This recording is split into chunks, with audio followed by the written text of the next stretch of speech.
Wait for it. Wait for it. Where is it? Where is it? Oh, there it is. Good morning, ladies and gentlemen. I hope you're having a wonderful day. If you're watching this and it does not say live at the bottom of the screen, unfortunately, you're watching the recap. The good news is we are live Monday through Friday, 30 minutes before open. Drop your thumbs up on the video. Make sure you're subscribed. You're on mobile. Press hot chat. X out the chat. Hit the thumbs up button. Second link for the nightly watch list and main channel. First link for the Scream Alerts Bootcamp and Real Estate course. But, ladies and gentlemen, very interesting start to the day. We are going to find out if we are going to break a 6-day winning streak or not. But here's the deal. Those Fed speakers are already having an effect. So I brought this up during the watch list last night. I was saying Kashkari came out with a comment, and sure enough, up until this morning, a lot of people are focused on Kashkari kind of flip-flopping and saying that he kind of wants more rate hikes. So you had a couple of other Fed speakers today. They kind of added to that. You had a little bit of earnings in the morning, but for the most part today, it is about those Fed speakers kind of tempering the market, what they say and what reaction, and then you have the first bond auction of the week. So we talked about this yesterday. The bonds were down way more than equities. So it's kind of weird that we're kind of holding up here, but bonds caught a bid here today. We're going to get a 3-year bond auction, and depending on how that plays out, you might get a reaction. But last night, this morning, it's showing you those Fed speakers and what they say that could have some effect. So Chattadonia, I hope you're ready for it. We had a couple more earnings after the bell. We'll go through all of the news and everything else, but my goodness, I hope you're ready for it. Welcome to November. Happy Tuesday. And good morning, baby. What's up, Najee Wolf, Lucky J, Battleborn, Laker, J. Oh, good morning. Mo Business, baby. How you doing, Mo? I hope you're living good. Good morning. What's up, Jerry? KMT Grider, Josh Weber, Carissa Hines. Good morning. Alaska Assassin, N.A., J. Samuels, Flash Ventura, Marcus Hanley, Ty Reed. Oh, Troy's in the house, baby. Good morning, baby. Hit him with the nose. Tell him what's up. Matthew Warman, Sakay, Ray, Open Face Sandwich, Doug, Nathan Evans, baby. Lucky Soldier, Astro, Sons of Averaging, Daniel Harden, baby. Fake Neuron, good morning. Lost One, good morning, baby. How you living, Brett? F13, Mr. Astro, Robert Woods, Ian Ganter, baby. Good morning. Code 4510, Michael, baby. How you living? David Shaw, Sun Grown Organics, Jack Christ, baby. Q, Andreas, Part, Wayne FG, good morning. Oh, my goodness. Happy Tuesday. What's up, Ray Dom? What's up, Donnie? What up, Awaz? Though, good morning. Krista, how you living? Raziel, Brooklyn 2 Fit, baby. Darty Bird,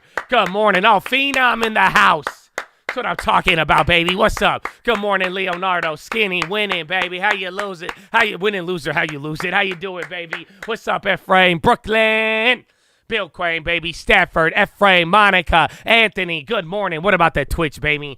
Oh, Tuesday's looking great. Big Curly, reported again. Professional, 333, Lizzie, how you living? Good morning, JG. What's up, Big Curly? JJ Canaj, Chartist, One Positive Dual, Preforms, Fat and I Part, Danny V, baby. Smeely Donk, Buster, Jeremy. Oh, my goodness, so many names. KJ Lemur, Most Up Andy, Payday Devo, Nikki on Smash, Charlie in the Tree. Good morning.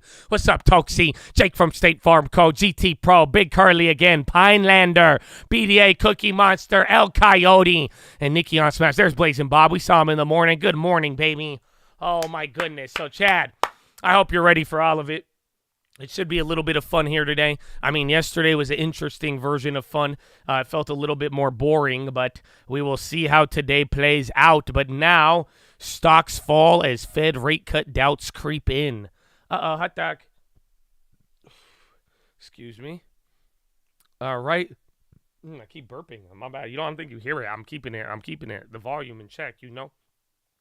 Stocks declined and the dollar rose after comments by Minneapolis Fed President Neil Kashkari dampened hopes of a speedy interest rate cut from the U.S. Central Bank. S&P futures shed about 0.3, indicating that U.S. equity benchmark will snap a 6-day winning streak, while Europe stock 600 posted a similar loss. West Texas Intermediate dropped below 80 a barrel for the first time in more than 2 months. The dollar strengthened. Kashkari, speaking in an interview with Fox News on Monday, said it's too soon to declare victory over inflation. He added that while there has been 3 months of promising data, data on inflation, it isn't enough. The Kashkari comment has injected a sense of reality back into the market, which had gotten carried away thinking that policy easing was just right around the corner, said Stuart Cole, head of macro at Brokerage Equity Capital. Meanwhile, bond markets rally led by the UK as Bank of England chief economist PHILO hinted that rate cuts may be on the table by the middle of 2024, and German industrial output figures suggested that recession isn't too far off. 10-year gilts, the yield snapped 7 basis points to 4.31. The rate on the 10-year slipped 2 basis points to 4.62.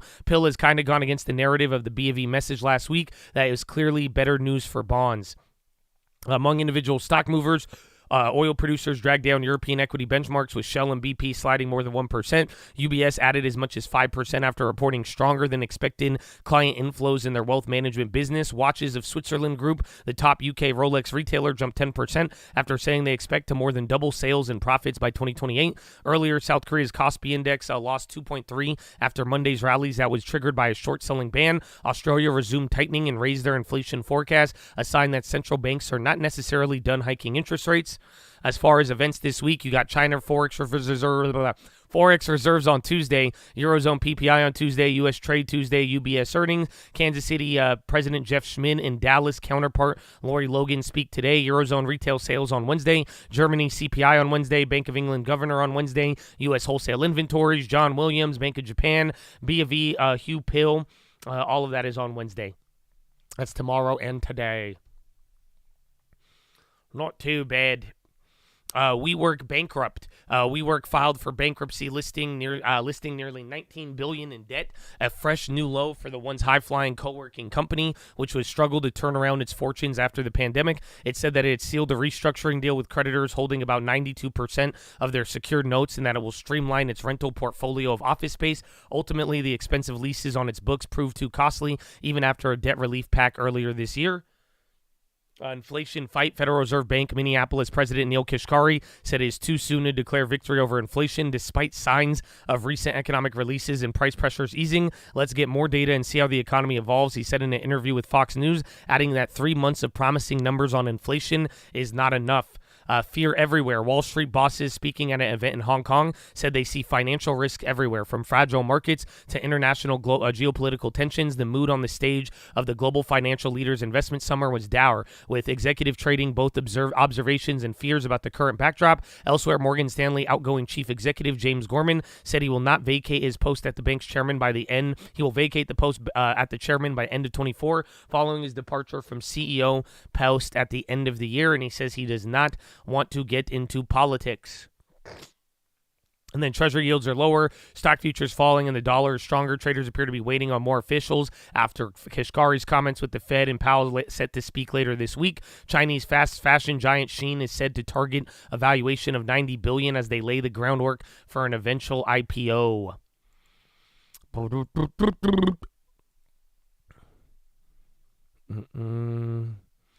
So S&P futures down 0.3 Tuesday morning, trading after U.S. equities put in somewhat mixed performance on Monday, with the Dow, S&P, and NASDAQ all higher, but equal weight S&P and R2K notable laggers. Treasuries a bit firmer across the curve off the best levels after coming under some pressure on Monday following a big rally in the prior week, with corporate supply mentioned as another overhang. Dollar index up by 0.4, Aussie weakness, big Forex story on the RBA decision. Gold is off by 0.9, Bitcoin futures are down by 1.2, and WTI crude is down by 1.7. Big debate right now on whether last week's outsized equity bounce and rate rally has more room to run. Bulls are focused on peak Fed, Goldilocks macro, positioning sentiment, seasonality, corporate buybacks, and stable 24 earnings estimates. Bears are focused on prior premature dovish policy turns, combination of softer data and lagged effects of Fed tightening, pickup in softer demand and macro uncertainty messaging, outsized cuts to Q4 earnings estimates, deteriorating earnings revision breadth, and still elevated geopolitical tensions. Quiet again on the U.S. economic calendar today, though Fed speak busy, with Barr, Schmid, Waller, Williams, and Logan all on the schedule. Fed Kashkari said not convinced rate hikes are done and stressed he would err on the side of over-tightening rather than not doing enough to get inflation back to the 2%. House Republicans reportedly preparing a temporary spending bill to avoid a November 18th government shutdown, with one option revolving around early December and mid-January funding cliff. Overseas, China exports declined more than expected, though China imports unexpectedly increased. Financial Times said China at risk of falling back into deflation due to declining pork prices. German industrial production declined more than expected in September. RBA raised rates by 25 basis points, though it softened its tightening bias. Earnings activity is still fairly elevated, though not many high-profile reporters. Uber bookings beat, highlighted accelerating profitability. They went down because they're a little bit below the toppest end of guidance. So Uber was one that did good, but it didn't blow everything out of the water per se. You saw the guidance yesterday. NXPI Q4 guidance largely in line and better than peers. VRTX boosted CF revenue guidance, but takeaways highlighted outsized and upcoming pain updates. CE flagged weak demand environment, though better commentary surrounding actions to protect margins. SANM missed and guided below, flagging inventory adjustments and macro uncertainty. Trip up big on core and visitor upside and improved cost-saving guidance. RNG results seen better than feared with enterprise strength and focus. HIM's a big gainer, subscriber upside and improving KPIs. And then Vico beat and raised with new product traction and focus. Not too bad. The RBA hiked by 25 basis points to 4.35. Market expectations were close to 50-50 about whether they would move, although the accompanying language involved a dovish fashion. China's exports fell short of expectations in October, coming in at a decline of 6.4 year over year. The street estimate was a decline of 3.5, although better than the 3% versus the positive one of last time. Tumbling pork prices could push China back into deflation this week as the largest listed hog farmer flood domestic market and complicate Beijing's effort to bolster confidence in the world's second largest economy. China steps in to provide support for stressed developer Vanke, with Shenzhen Metro, a state-owned enterprise, vowing to provide full support to the company. German industrial production for September comes in cooler than anticipated, down 1.4 month over month. The street forecasted down by 0.1. The Bank of England might wait until the middle of next year before cutting interest rates from the current 15-year high. Bank of England Hugh Pill said on Monday, pricing in financial markets that currently point to the first rate cut in August 24 doesn't seem totally unreasonable, at least to me, he said. UBS shares climbed on stronger than expected client inflows, and progress in cost saving overshadowed the first quarterly loss in 6 years. Sergio Armati in Credit Suisse has stabilized, though remains structurally unprofitable, which demands for UBS debt is strong. The UN reported the reopening and crossing between Gaza and Egypt. Benjamin Netanyahu said that he sees the country having security control over Gaza for an indefinite period. James Gorman signaled his plans to step down as Morgan Stanley's chairman and said he will not get into politics as he does not like sharks. Bump, bump, bump.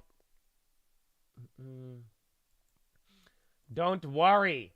There is still more, my friend. There is still more. So technical seasonal indicators turned bullish for the S&P 500. Short and long-dated treasuries are attracting large inflows as investors bet on dovish Fed. Ved Kishgari says more data needed to assess economy and declare victory on inflation. Australia's central bank raises rates by 25 basis points as expected. That's debatable, but softens tightening bias. Bank of England said investors not unreasonable to predict a rate cut next summer. China exports shrank at a faster pace than expected, but base year effects drive unexpected import growth. Falling pork prices threaten to push China back into deflation. IMF upgrades China's 23 and 24 GDP growth forecast, citing strong post-pandemic recovery. Shrinking Japan real wages continue to weigh on spending and will be closely monitored by the Bank of Japan. German industrial production declines for the fifth straight consecutive month. UK consumer spending grows at the slowest pace in over a year. Retail spending growth drops in a run up to Christmas. Fed reports observes a tighter loan standard and weaker demand at U.S. banks. New York Fed blog says some U.S. banks face near-term funding pressure and capital shortfalls. Biden pressed Israeli Prime Minister Netanyahu for a tactical pause. Israeli forces isolate Gaza City. Netanyahu flags role of Israel to manage security in Gaza following conflict and signals to openness to tactical pause. Hamas claims over 10,000 killed in Gaza. Pentagon claims thousands, but no specific number. U.S. plans to transfer $320 million in precision bomb equipment to Israeli and earlier sale approved this year. China business retreating to the U.S. as relations between the two major economies deteriorate. WeWork files for bankruptcy, agrees restructuring support with secured note holders. U.S. Congress on track to be the most polarized on record, raising concerns around gridlock with government shutdown 2 weeks away. Concerns remain over possible compromise. Biden resting hope for re-election on his personal economic blueprint amid falling popularity in polls. And Biden's weak polling numbers spark alarm among Democrats despite Trump's mounting legal challenges. Ba-da-ba-ba-bop. Man, talk about a lot of news. I still have more. Uber's moving up, and Google says we're launching a new deal destination on search that helps you find on-sale products from across the web all in one spot. So Google is making their own honey. What will Mr. Beast do? No. You're kind of running here. Hold on. You got a green shoot, NVIDIA, Netflix, and a couple of others. Don't worry. The market's not open yet. So, I mean, take that all with a grain of salt. But got a couple of things moving. We still have a couple of pre-market movers here. The list is pretty long, and once again, it's filled with earnings. So Datadog, pretty much if I don't tell you the reason, I want you to assume that it's earnings, okay? So Celsius is up 7.8. You could assume why. Datadog up 19.4. Snow is up 6.7. Datadog Sympathy, MDB, they're up 6.7 as well too. That's another Sympathy. GFS up 3.6. UBS 2.4. Net up 1.8 off of Datadog Sympathy. CrowdStrike 1.6 off of nothing. CTRA up 1.6. ITUB 1.6. O 1.3. TMDX up 41% off of earnings. AYX 18.7. Trip 10.4. Pay 9.3. HIMS 8.3, RNG 7.9, CLVT 7.7, Doc N up 7.7, Goldman Sachs upgrades, NEP Nextera up 5.6, Kinder Morgan to buy STX Midstream for 1.85 billion, 815, PLNT up 5.3, C up 5.0, ESTC up 4 off of nothing, Bull up 4.3, APPN up 3.7, DA Davidson upgrades, CBT 3.5, UGP 3.2, HBI 3.2, MNDY 3.1, DA Davidson upgrade, AMRX 3.1, Elon 2.7, Twilio 2.6 off of nothing, Goodyear up 2.4, FSK 2.4, BLDP 1.7, Bill BILL up 1.6 off of nothing, CRISPR up 1.1, Crev up 52.2 off of a recent IPO, Olaplex up 29.7 off of earnings, UIS up 22.3, MTNB up 15% in vivo efficacy results, ESPR up 13 off of earnings, SVRA up 4.6, Guggenheim Securities upgrade, trading lower, CNHI down 9.6 off of earnings, APD down 3.9, MT down 3.5 off of nothing, Dash down 2.3 off Uber Sympathy, Welltower down 2.2, 17.5 million secondary share offering priced at $85, EQT down 1.7 off of nothing, ARMC down off of earnings 19%, SANM down 11, Riley down 10.9, earnings date moved to November 8th from the 9th amid recent stock decline, and then Suave down 8.9 off of earnings, CPG down 7 to acquire Hammerhead Energy for $2.5 billion, and then ZNTL down 5.3, Leneric Partners downgrade. And then SPY might go green here. What is happening? What is happening? So again, a couple of movers. There's a couple of plays there, but Chattadonia, we have a lot of time here. So let me go to the bathroom. We're 2 water bottles deep so far. I'll be right back. And then we're going to go over more plays. We're going to hear from the Chad. Then we're going to hit the pledge. And then the bell goes ding, ding, ding, baby. So follow me on Instagram. Happy Tuesday. I'll see you in a little bit, baby. BRB. When rates are 5.5%, your hurdle rate for investment and return on investment is a lot higher. So I think what we're seeing is the growth pains of these higher interest rates, where you're going to see more highly levered businesses that maybe weren't run as efficiently or didn't term out their debt as they needed to, are going to face a very, very stiff headwind. The other thing, too, is pricing power and margins. So one of the things that we like in this market are companies, this is why we like large cap growth, is because these are companies that typically have margin pricing power in their midst. Now, effectively, once we get into a situation where capital costs are higher, debt costs are higher, essentially what we end up seeing are many of these companies that just survived on low interest rates and cheap access to capital are just not going to be able to keep their margins up, and that's going to create issues on the equity side of their balance sheet. And that's effectively what's taking place. I don't think we've seen the end of it. I think this is what rate hikes are supposed to do. They're supposed to slow the economy, and that's exactly what's happening. It's going to hurt more for some than others. So, Jim, let's put a light on some of it. I think we need to put a bigger light on all of it. Jim, what we had in the pandemic was the great financing of the United States of America on behalf of Treasury and the Federal Reserve. Who's going to suffer from the great refinancing in the next 12 months?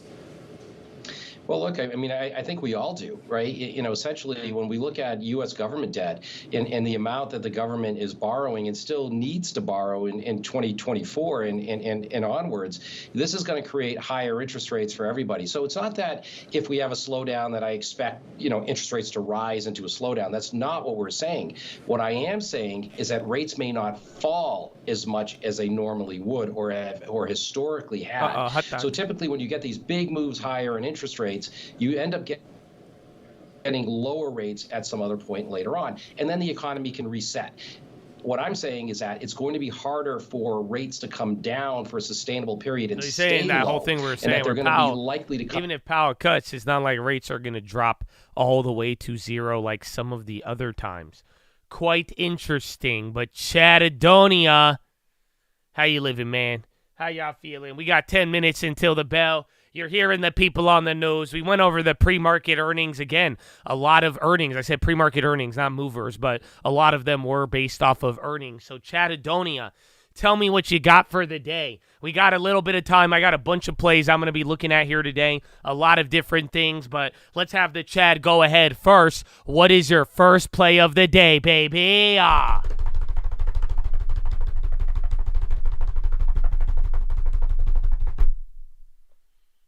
SPY, TLT, UUP, DHI earnings, selling Datadog weeklies, NVIDIA pump, PayPal law, Disney, AAL, Tesla, selling Intel call, going to vote, SPY credit spreads, PayCall calls, Paycom calls, bullish on Rivian, SPY calls, holding Palantir, Mara calls, Datadog, adding PayPal, thank God, NQ short, oil, nat gas, calls on trip, selling Celsius calls, good morning, CAT, DE, long-term and Tesla flips, Uber puts, Amazon calls, God bless the cult, no FOMO, short USO, Oxy long, MPW, Confluent, dip buy, and maybe Lucid, SPY short, ME, 23 and me, Roblox, 40 calls, short Euro SD, FTNT, Airbnb calls, good morning, SPY straddle, full port, NQ, trip calls, Lumen, Hims, long, QQQ, November 17th, VIX, XOM puts, SPX call, Joe Biden, no, NQ shorts, good morning, SPY ghetto spreads, Roblox calls, Rivian, Lucid puts, scalp, DraftKings stocks, anybody else, stream bad, it's okay, refresh, Fortnite, SPY calls, Wheat, BTCM, 135-day calls, ES, Peach calls, BA puts, Microsoft, pedal to the metal, short everything, ME, love Chad, watching Disney and SQ, SPY calls, not tax loss harvesting, SPX calls, MNST for the long term,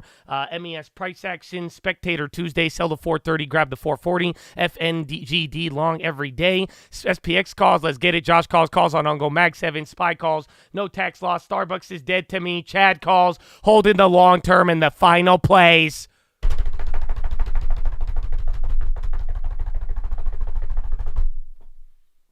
Hims calls, PayPal shares, short the banks, Jesus calls, and PDD call. Wow.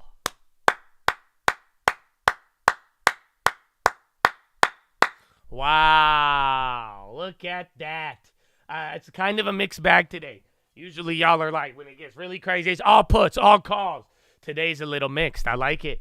As far as what I'm going to be watching, Uber. Again, they had good earnings, but it might be one of those where maybe it wasn't good enough. Or again, they beat, but then you just need that blowout. Intel, again, they had that news after hours with the defense bill. We didn't hear much about it coming into the morning, so I think that's going to be interesting. Then ACAM, they have earnings after the bell. I think they're already moving on some sympathies, but take a look for ACAM throughout the day. That could be one that we watch. And then Datadog, they killed it on earnings. Celsius, I also like. Then watch Booking and Trip. Again, it's been back and forth. Some travel does good, some does bad. You even got DoorDash reacting, and then watching Hims. I liked it. I just don't like how it moves. Then PayPal and Square still keep an eye from last week in their earnings. And then Cigna, keep an eye out for healthcare. They were a leader. And then some of that news that we got yesterday. So we'll see. Your daughter says Microsoft. All right, we're going to see. Microsoft been killing it.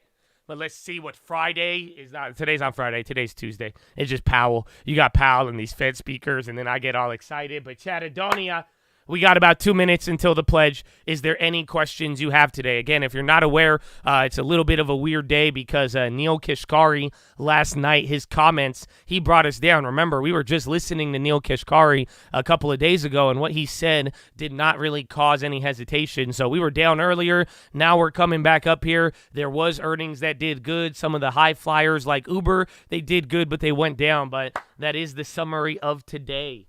What song do we play if the market tanks? Have you ever seen Titanic? We play the Titanic music. You know what I'm saying? I'll never let go. That's how I am. I'm literally like that because you ever hear me with the long term? That's what I tell all y'all every day. People get mad. I'm like, I'll never let go. I'll never let go, Jack.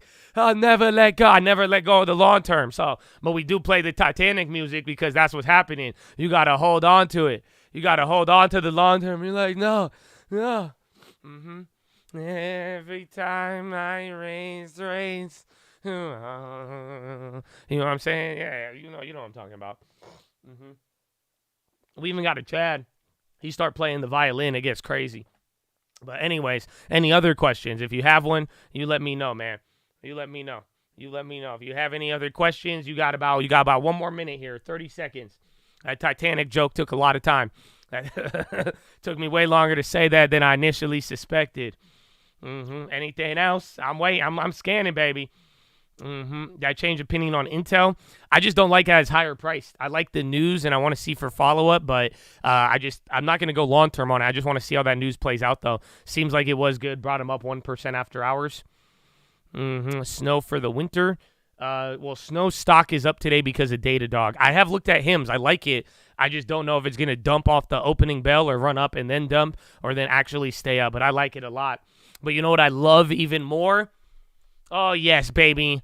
This beautiful country, the freedom that we have, and above all else, the people who have sacrificed even before I did myself so that I can enjoy the freedom that I have on a day-to-day basis. So here at The Cult, ladies and gentlemen, before we do anything, before we try to chase the dollar, before we enrich ourselves, we must pay homage to a very special group of people that has sacrificed more than most of us ever have and ever will, and I am talking about the veterans of the United States of America. So on behalf of The Cult, the people here, the people not here, I want to give a huge special shout out to all the active servicemen, past servicemen, anybody who has served this country, even their families, for real. I cannot say it enough. Thank you for your sacrifice and allowing us all this freedom, whether we acknowledge it or not, and giving us the opportunity where we could avoid a lot of armed conflict to this day because a lot of people have already laid down their lives in the past. So veterans, thank you for your unwavering commitment and everything you have done throughout the years. I hope you know you're appreciated, and big shout out to anybody else out there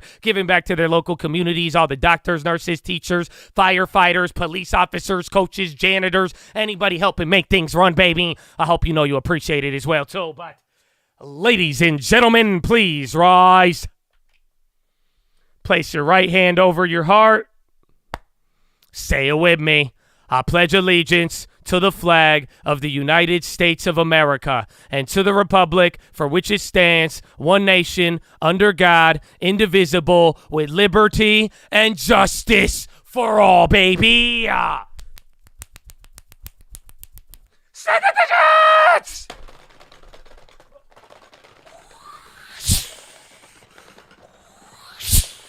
Oh, it's game time, baby. Horna, let's go.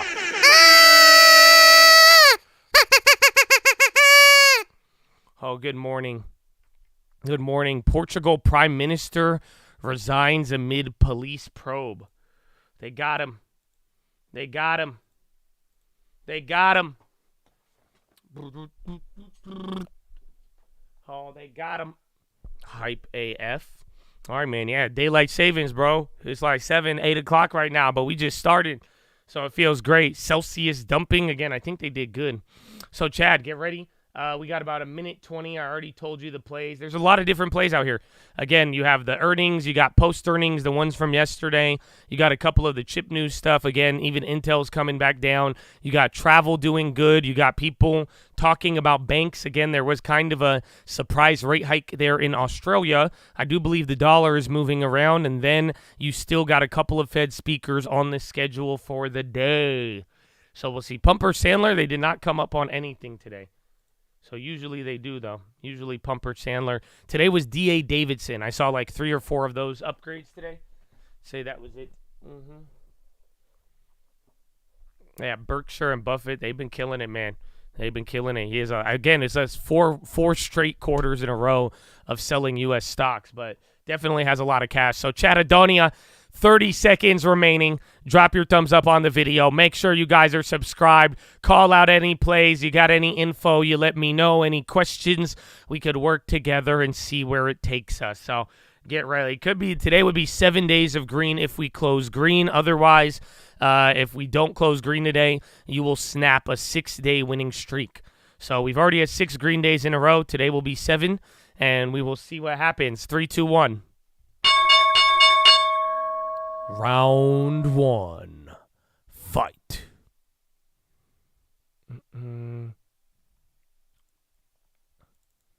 All right, him's already popped up there. So, again, they literally just popped up 20 cents at the open. They dropped 30 cents earlier. Intel's actually coming down. I'm going to kind of use this from yesterday's price? No way. Interesting. Yeah, Intel actually kind of came down a little bit from yesterday. Let's see. Yesterday was red. No, yesterday was green. The Russell was red, but we actually were able to close up. So, again, we closed here yesterday, and then, or this was the day before close on Friday, and then you closed like right above it. And now we have this little move. ALB, I think there was headlines there. Meta's even going up. Again, HIMS is kind of already taken off there. So maybe you had your double dip opportunity in the morning, but not really holding up too much. Microsoft all-time high. Celsius. HIMS at 7 now. Meta even popping up there. Yeah, Celsius up 4. So, again, they gave up a little bit in the morning. Let's see. PayPal, Square. Square's going up. PayPal's still down. What's the other one? Booking, Celsius, and then Datadog. Again, ACAM after the bell, too. Oh, Datadog is still killing it. Again, HIMS, that one already took off. So, GG, I think if you got that one. VKTX, that was green in the morning. They already just sold off. They're pre-market. Airbnb. Watch Expedia and Trip. Again, Trip is another one of those. I wanted to look at Booking after that move. Net and Square on the high. Again, NASDAQ's up a quarter. SPY is down by 0.05. And then Dow is also in the negative. So very interesting day so far. Again, you opened up weak on the futures. Now SPY is negative, but the tech stocks, they seem to be holding up a lot better here. Oh, Tesla again, or Netflix, 438. You were right there. Just under it.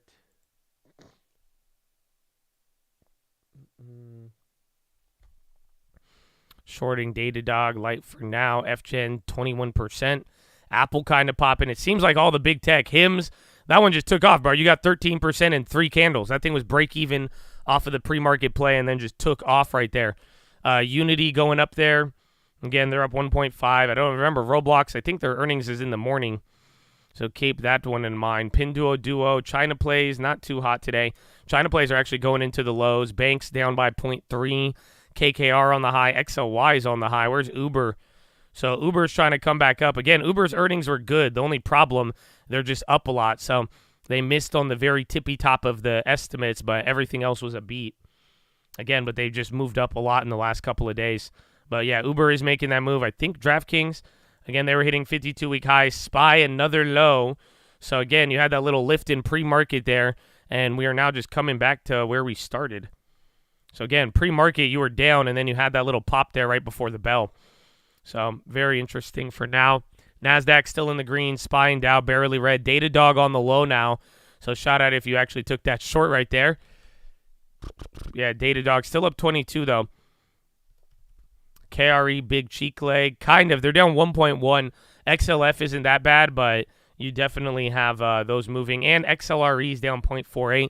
You have bonds holding up today, so regional shouldn't get destroyed too bad. And then SPY going lower. NXPI, that was another earnings from yesterday. They keep going up here. Boeing dump. Yeah, 1.3. Even SPY going a little bit lower.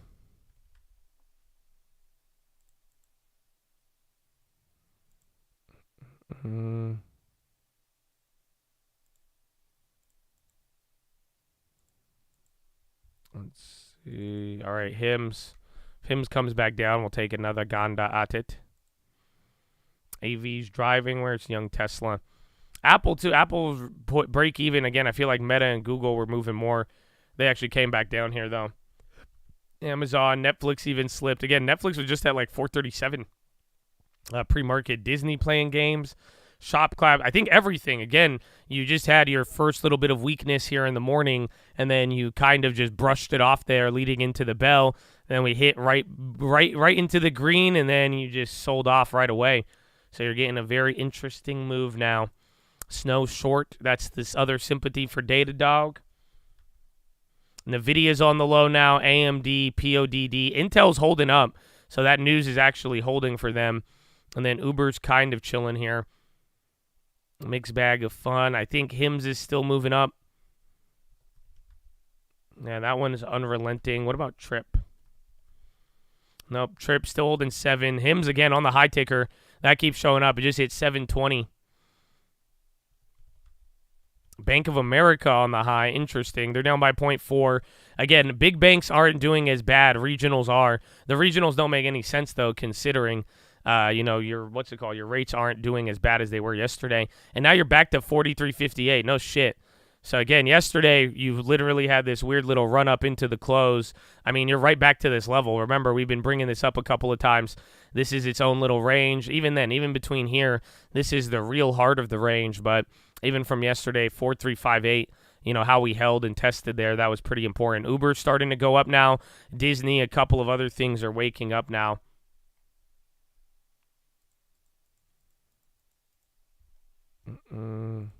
The dollar move, no. The dollar move is because of the RBA, the Bank of Australia, the Royal Bank of Australia. They raised rates. Again, I read one article, I think it was Reuters. They were trying to say it was expected, but it wasn't. It was like 50-50 odds, and out of nowhere they came there. Honestly, you should, in a weird way, you should be concerned about Australia. What happened with Australia this morning, it should bring up concern because clearly it's moving your dollar.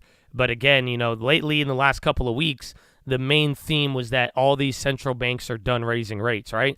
Again, even the Bank of England, even the ECB, they all finally paused after their first, how many months in a row.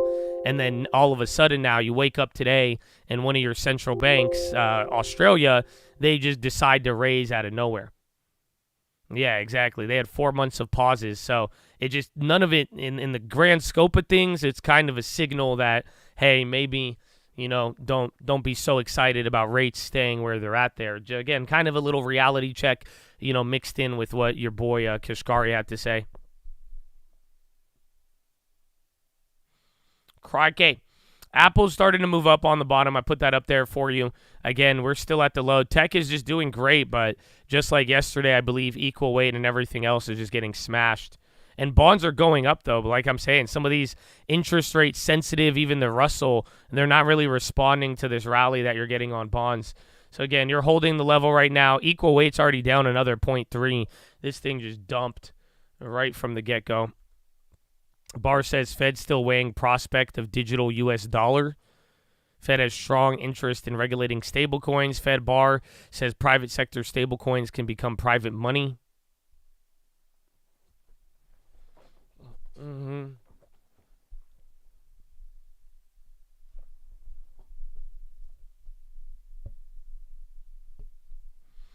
Barr speaking live.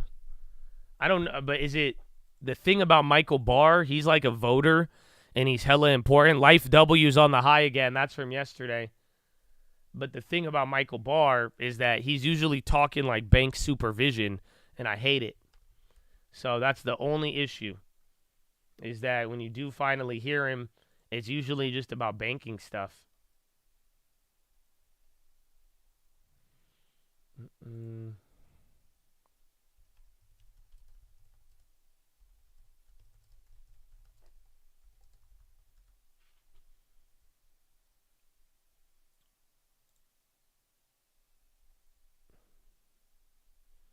Let's see.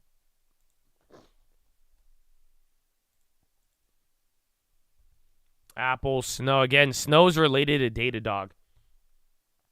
That's why they could be up there. Oh, yeah, they do. And then you have Waller right after. What the hell? So there's a Fannie Mae conference? That's what this is. back in your academic world, we used to do things called writing law review papers. Yeah. Yeah, I know. It's All right. a delightful. This could be interesting, honestly. and- He's a voter, and he's, this is I- the first time you've I- seen him one of not the in a areas setting where he has to talk I've about been banks thinking about failing. over in London is, thinking about. Ironically, it's a some Fannie Mae areas, conference, which I think and is the fact hilarious, that but sometimes, yeah, there's Datadog's on the high. Oh wow, trade-offs Datadog in this, flipped. right? The financial. Damn, inclusion Datadog, that's point $4. and Are you kidding? and whether or not you're Damn. getting Again, bonds going everybody higher. involved SPY just wicked into can another low. impact, the rate of innovation, and vice versa, and also even your financial stability concerns may have interesting implications for limiting the degree to which you are able to be inclusive. When you think about that sort of medley of trade-offs, and again, the fact that banks are fragile, but they do have a certain way of working, and fintechs can be more fragile, but they can sometimes reach populations faster than others. Yeah, It Datadog new creates, high as I now. said, this interesting mix. And When you TLT, think about ironically payments enough. and then say But dollar's the not playing Community along. Investment Act, right? Which is designed to reach or to sort of activate or operationalize financial inclusion, but to sort of make it more modern because people use cell phones. How does that work in practice? And maybe you can give us some ideas. Just that ask may him if be he's going to raise instructive rates or for not. other areas as well. Thanks, Chris. So some members of the audience might not know, but so the Community Reinvestment Act was passed in 1977. See, so he's talking bank shit again. I It's a hate law this. designed to encourage banks Hold on, we might have got to tricked. make loans, investments. I thought and this provide because it's a services different to scenario. He low might and say something moderate-income different. communities and households. It was updated in 1995, so more than 25 years ago, and we just last week introduced a new modernization of the rules under the Community Reinvestment Act. And those were designed to really bring CRA up to our current environment and to strengthen its ability to serve low and moderate income communities. You mentioned the fact that we all use cell phones for our services. I mean, Yeah, you might have already heard this. We have to take that into account. So And you're one of getting the a little things we pop did there. in the rule is High that in ticker's addition to gassing a little banks bit, but there is, serving, literally 3 to 1, I communities think, on the around low where they have ticker right now. branch networks. So again, equal We weight should still also make dumping. sure that when SPY, they're you only got a lending lift here on the outside of tech those stocks, areas, which NASDAQ in the many green. banks do, that they're also serving low and moderate income communities as well. And we do that in a set of balanced, I think, and appropriate ways. But it's an example of updating CRA to the current circumstances. We do a lot of work to improve transparency and consistency across assessments so that if you're a bank in one part of the country or you're a bank supervised by a certain bank supervisor, that the way that these tests are evaluated will be Okay, you're consistent, back above the level. taking into account And then your bonds are local going, context, bonds are because just every community inversing is today. different. Very odd. But being transparent and consistent across ratings is, I think, really an important innovation. We do a lot of work to make sure that minority depository institutions and community development financial You're institutions. sick of these folks speaking? similar Oh, wow. institutions can get Today is access not to gonna be your day CRA, today. We got like consideration 4 when of a 'em. bank invests in them or lends to them. And they're all Because voters. those communities often Again, even rely in on 17 minutes, we have CDFIs Waller. and MDIs And for then that kind at the end of the innovative day, you're going access to you were get describing before, Williams. in a way that banks can support and then actually PXMD. learn Yo, from what the and hell is adapt this? and use in their own systems. Pax Medica? So those are some of examples of the way that we've updated CRA. Yeah, it's interesting because CRA it's a big deal. And, I was giving a PXMD. keynote This for thing was H&P, halted for and, how long and then for just went crazy? October is their Black History Month, and I gave their talk. And one of the first questions I got was, should the CRA be implemented? And I said, oh, CRA, amazing. Navigating a digital environment, critical though. And that's certainly a tricky thing. A number of sort of points in some of your answers I thought were kind of interesting. I mean, when I was asking about AI, you were talking about that halted again? It could be more of an efficiency here, and it could be Again, helping more with, PXMD, I don't have anything on that. have other trade-offs there. But that your answers were very much No, it's not the halted. I answers think of it's still someone going. who's, literally a voting Oh, no, member of it got halted. FOMC, as opposed to the vice chair of the Fed, right? I mean, I guess one of them is so what's it like being the regulatory guy voting on FOMC matters, and then secondly, and you're still coming up for 4 minutes, but you're right at VWAP. Low ticker's still active. Tesla's flushing right now. That has been weak all day. Again, in regionals, those are the ones dominating to the downside there, which is weird considering the rates. Is that Redfin on the high? I am a voting member of the Federal Open Markets Committee. Yeah, you are. And, yeah, Redfin's starting to pop. In that role, I'm quite focused Philip on Morris making dumping. sure that our economy is working for everyone. We have a XLV's even still on the low. Interesting. ARM, AMD.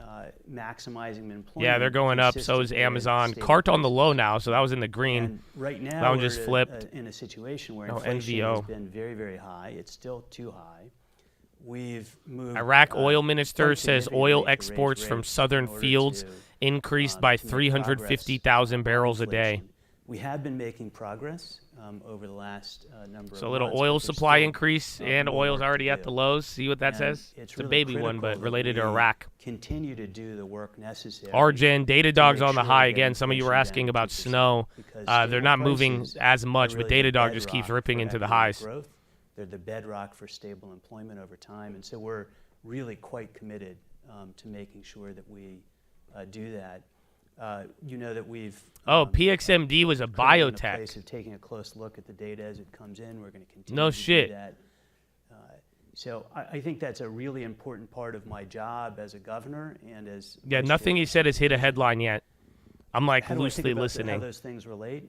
We also, in addition to needing stable prices, we need a stable financial system for monetary policy work. And for our But Pax economy. Medica We need a phase 2 financial study system on that autism is spectrum resilient, disorder showed to statistically risks. significant That's improvements That's in why the we pay a CGI lot of scale. attention to things like making sure we have robust capital requirements, so that capital is there as a cushion in the event that a bank or a set of banks gets into trouble. And so we have a proposal out for comment on increasing the capital rules.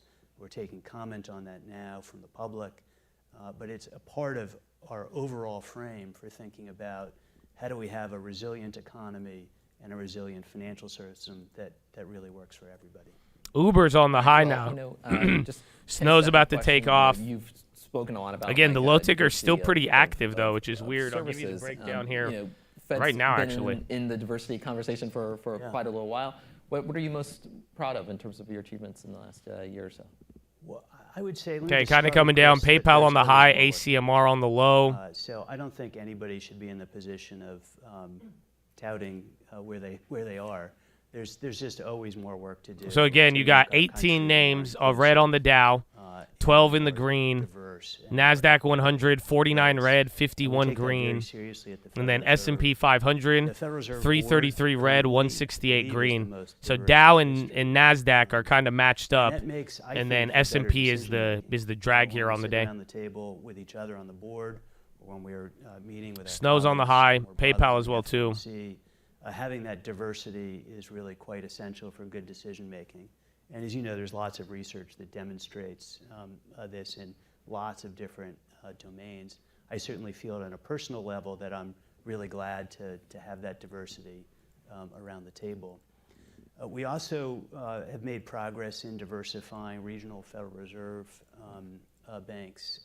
Again, in bonds terms of coming the back down. Uber is members now of those flipped red boards to that the green. board is responsible for. We do we're responsible for a third of the appointments. Fannie Mae. And This we've is their made progress conference. in They terms of got our young staffing. Michael Barr up here. It's very if weird. you look last year in 2022, a little bit less than half, about 49% of the hires we made, broadly speaking, identify as minority. Which Even is Apple had a little drop there. 7% increase from the prior PayPal's running up. but we still have work Only to up a do quarter, in though. particular areas. For example, we still do not have a very diverse PhD economics workforce. So we have a lot of work to do. We've made progress, but there's more to go. Yeah, the Academy as well. Listen, you No have Apple been news. I for think a it just very was reacting with the long, many market. years, a role model and a friend, and thank you so much again. I know you're busy doing whatever vice chairs of supervision do, but thank you so much. We are going to head into our break. You're busy doing whatever vice chairs do, like letting SVP. What? All right, not too bad.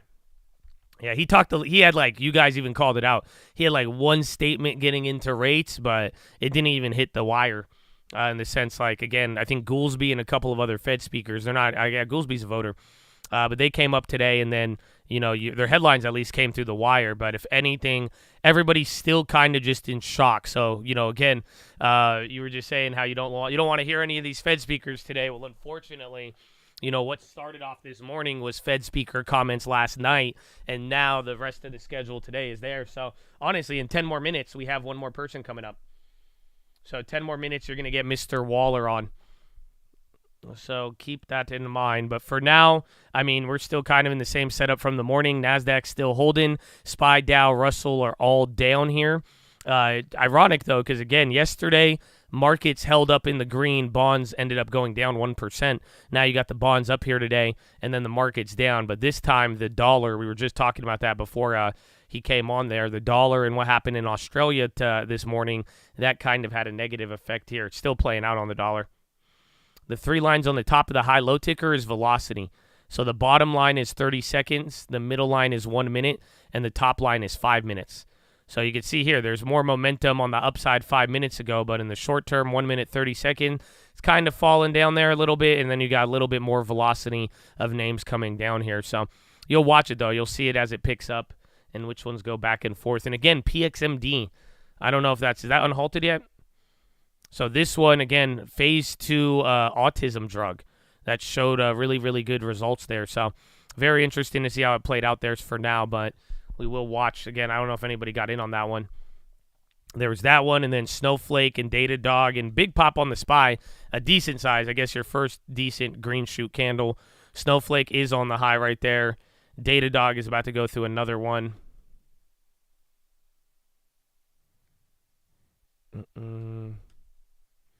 Adobe on the high, 52-week high for Adobe. Adobe's kind of launching right here. LYV on the high too. KKR, but again, Adobe with a $2-3 candle at the high. I don't know. KC Fed Schmid does not comment on monetary policy. So again, another Fed speaker right now, but yeah, he doesn't talk about anything. That's the headline I have. So KC Fed Schmid does not comment on monetary policy or economic outlook in prepared remarks to energy conference.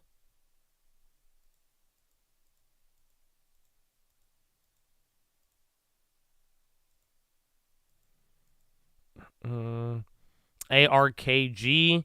Again, I don't have anything on Adobe, but that's decent sized pop here in the middle of all this randomness. He's the new guy. He's the new Fed guy, yeah. I don't know if they were talking about him or there's like Fed Jeffers or whatever it is. November 3rd. No updates on Adobe. But I think he's the new Kansas City guy because what's her name? I think Loretta Mester left. So I think somebody had to replace him. KCMO. Birkenstock names Tiffany Wu to lead Greater China expansion. The autism drug is PXMD. Let me get you the date. Again, we saw it literally was open for 1 minute. We caught the pop there like just on the high ticker, but it was only open for literally 1 minute after being halted and then came out. So it says, where is it? Oh, I already took it off. Meta's on the high now. That could have a big effect there. Again, Meta, watch all the big tech. Big tech is up a quarter right now, or at least the NASDAQ is. Again, the SPY is the only thing with a draw here. So, again, you just have double the amount of names red on the SPY than not, and I think energy down 3% is doing that.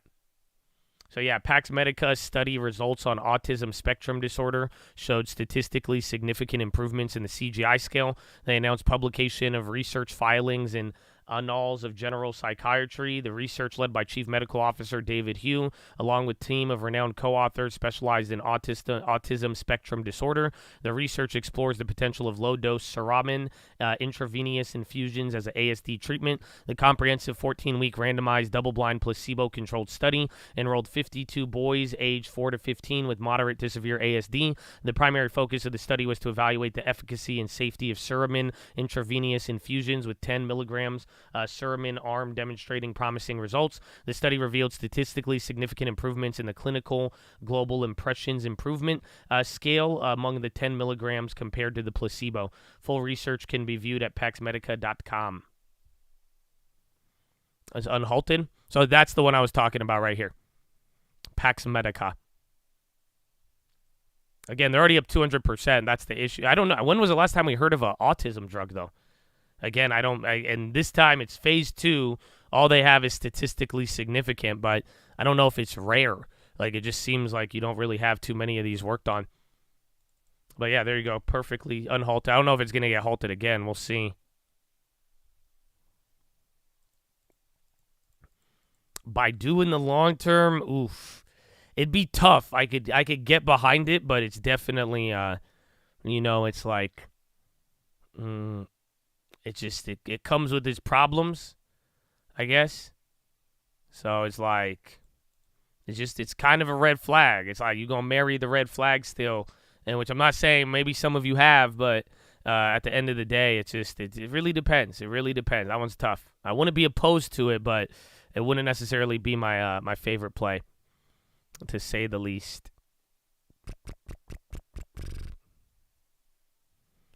Let's see. So PXMD still tweaking out. Apple and Meta on the high. So Meta is starting to go up by 0.6. Apple, is that Party City? Apple's rocketing now. Hold up.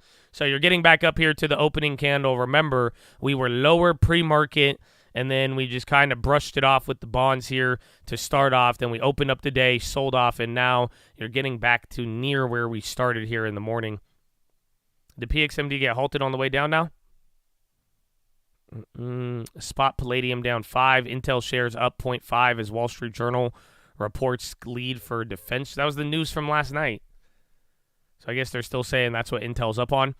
LAW on the high. The Lao. CS Disco Incorporated. PXMD halted on the way down. Tesla a little bit off the bottom again. A lot of big tech is moving up here. Hims is still holding up. CRISPR, they were running earlier in the week. They were up 1 in the morning, so they're actually kind of doing quite nice here. And then CART came back up. That's dope. Apple's kind of on fire. 0.6. Microsoft 0.6. Meta is up by point. They're all 0.6. I feel like they seem like they're moving more. Again, SPY just had a big wick. Bonds, TLT's trying to catch a bid here a little bit more, continue the bid. And then oil's still on the low. Remember, you just had that Iraq news not too long ago. So you're getting back up here to open. No gaps to fill on the day. Yeah, Uber's going insane. Again, Uber's already recovered, I think, like 2.5%. Shopify's even coming up here. And then Booking, don't forget about Trip or any of the other ones. You might get travel moving. Trip gave up a lot from the morning. They're still up 3, though. What was the other one? Snow and Datadog. Snow started to pop now, and Datadog. Again, Datadog was crazy. DraftKings and Adobe once again. So DraftKings, another 52-week high. That's been killing it since earnings. And then Adobe. You recommend paying attention to Exxon. Everyone's getting ready for oil. So all the rest of these oil earnings and what's been going on. So I haven't been paying too much attention to them directly, but I have been watching the space, if that's any consolation. Let's see again. Datadog, bro. Once again, that's crazy.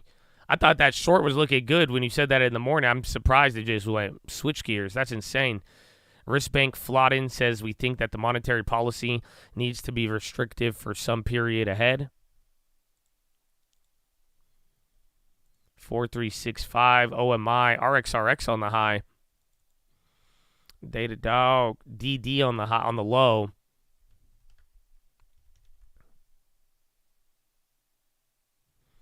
Never heard of an autism drug. You work in pharmacy, but not any research, just hospital. Sounds exciting. We look at a lot of biotechs here. We have, at least in the past, and, we go through the schedule. I agree with you, but my experiences is much more limited, but I have not seen a autism drug come up on any of these in a hot minute, or I can't even recall. Usually I have some example, you know what I'm saying? Yeah, I've even searched. Let me search the medical abbreviation for it. What's it called? Spectrum disorder. Because that, dude, I can't find it.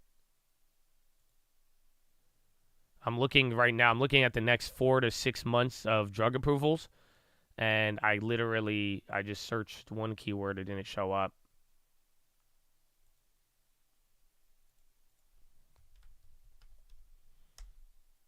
Yeah, bro.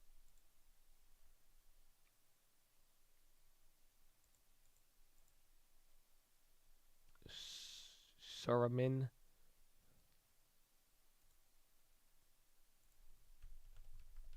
Yeah, can't see anything. There's no cure for autism spectrum disorder, and there's no medication to treat it, but some medicines can help with related symptoms like depression, seizure, insomnia.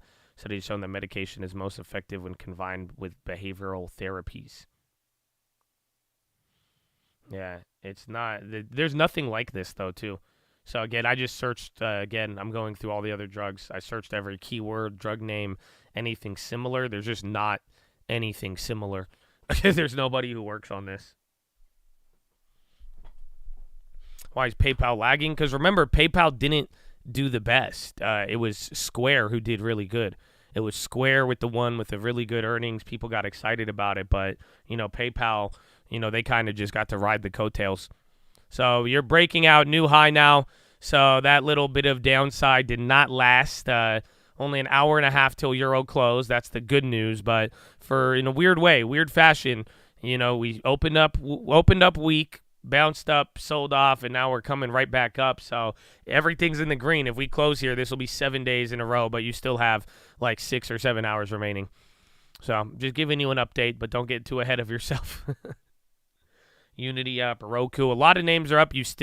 Now there's less names moving down, but just don't forget here in the morning, 50% more names are red on the S&P than not. The Dow and NASDAQ, they're in their own little world, but again, I do think oil and all that. ACAM's on the high. Remember I told you they have earnings here after the bell. So we'll see. PXMD unhalted. So it's already came down. Remember, it's already up 160%, but it just shot up, I think, to 200, then came down, then got halted, and then doing the game. Upstart on the high. Jeez, I can't type that. Yeah, Upstart still going 2%. Snow, Datadog. I think there's one more sympathy to Snowflake or Datadog now that I think about it. There's one in the morning. Microsoft's even coming back up. MDB on the high. ACAM 52-week high. Again, they report after the bell. So that's finally hitting. AMD. Google launches new showcase in Greece.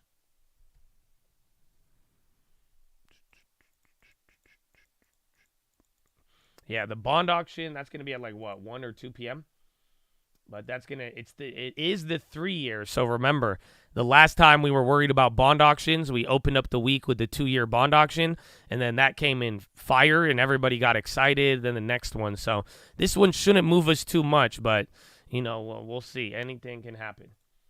Anything could happen. It's a 3 year, so it's a little bit different, but for the most part, it should trade like a 2 year, and then we're going to see if money actually wants to show up today. Is it 10 yet? Oh, you have your boy should be coming on here now too.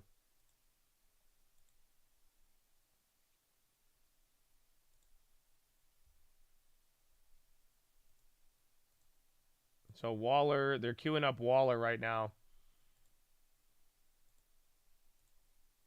And then 3-year auction at 1. So in 3 hours. Not bad. Ulta's on the high. AMD's still running. Kellogg's, a couple of value plays. SPY just wicked into the MLTX.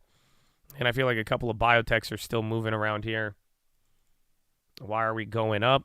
That, I think it's because of the bonds. I mean, that's the only difference I see between today and yesterday. But we still closed up yesterday by giving it up. So now you're just back to where the bonds closed on Friday rather than giving up all of the non-farm gains. MDB at the high. Oh, they just reported, right?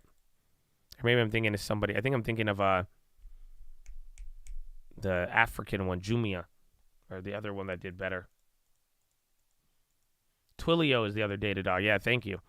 Because, again, it seems like all of them are running. A lot of even Snowflake was just the sympathy, but now that thing's running like 8% or something. Macy's on the high.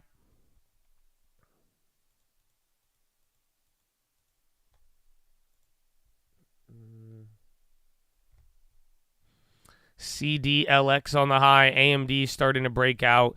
Tesla a little bit on the bottom, and then SPY just trying to hold this high of the day. And we still got a lot of time to move before the next event or anything. I mean, you do have Waller. Again, he's going to be coming on. Christopher Waller. Governor Waller serves as a member. Okay, yeah, they're queuing him up. They're still introing him out.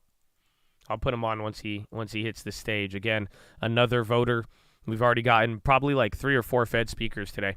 Believe it or not, you got to listen to one of them, had the other 2 in the morning, and then yesterday it's there. He's not bearish. He usually hasn't been bearish. If anything, Waller's been a little bit more bullish. But, I mean, you guys got to pay attention because, like I'm telling you, the part of this morning, part of the limited downside that we had this morning, and now we're going higher, but it had to do with Kashkari.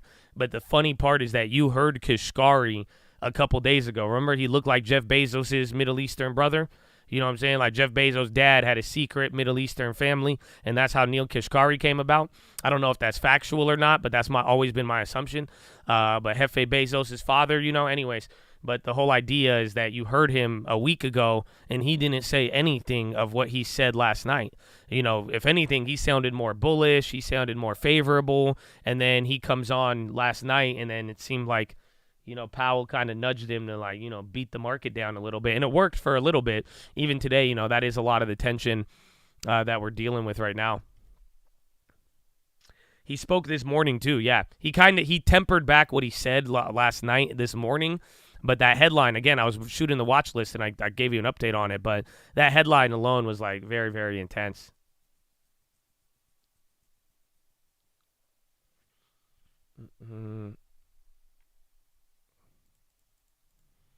Waller, you've known him. You've seen, or you want to see Neil Kashkari? Oh, because I gave you a really good explanation. This is Neil Kashkari. Like I told you, it's Jeff Bezos' long-lost brother on the Middle Eastern side of his family.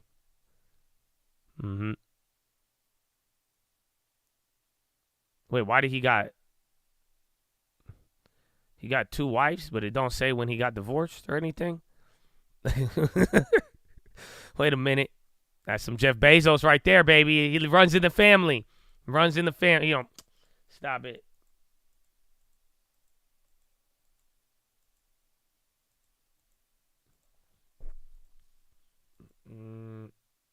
He looks just like Bezos, bro. Just like Bezos.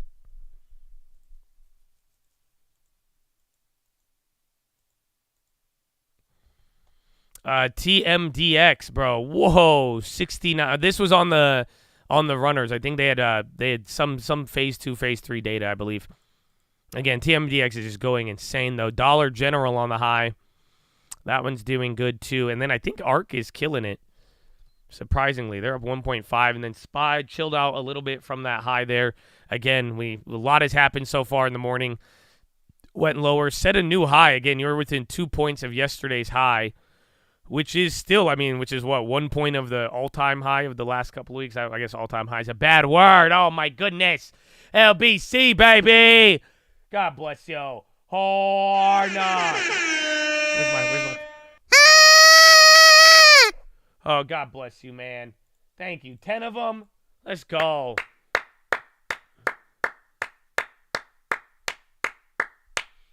Amen. Amen.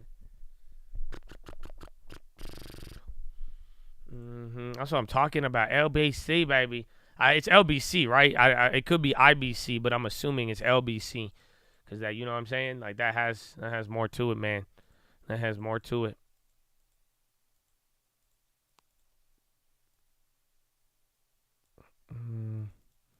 Thank you. Blessed. No, thank you, man. God bless you. And good morning.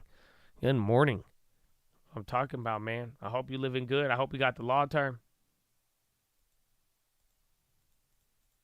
No, I got AirPods. So I give you guys a horn warning if you guys aren't, you know what I'm saying? Like, if not, I don't know what to tell you. Here's Christopher Waller. On today. And with that, I'm done with the written remarks, and now I'm going free form, and my advisors and public affairs are probably terrified. He's loud. All right, so one of the key economic data series that all economists look at is real gross domestic product. All right, this could be fun. fun. The total amount of output that the economy produces in a given period of time. So all I'm kind of plotting here is the actual GDP growth rate, and the dashed line is roughly the average over this period. It's about 2.1%. So you can see GDP growth goes above, goes below. You see the financial crisis. We couldn't really plot the pandemic because it went off the chart, so we kind of stopped. But you kind of see where we as policymakers kind of think that in the long run, on average, the economy grows at about 2%. And it's kind of done that for a long time.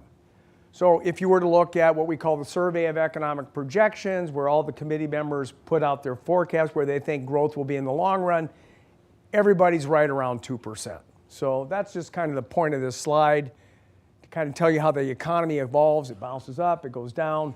But in the long run, we think growth would be about 2%. Now this is the last 2 years. Okay, we've had kind of a, if you notice the last quarter out here, it's almost 5%. So I just told you that kind of on average over long periods of time, it's 2%, but we just saw 5. So this was an outstanding quarter. The beginning of 22, we actually had very low growth. Then we had a pickup at the third quarter, fourth quarter, first quarter, second quarter, and then this big blowout in the third quarter.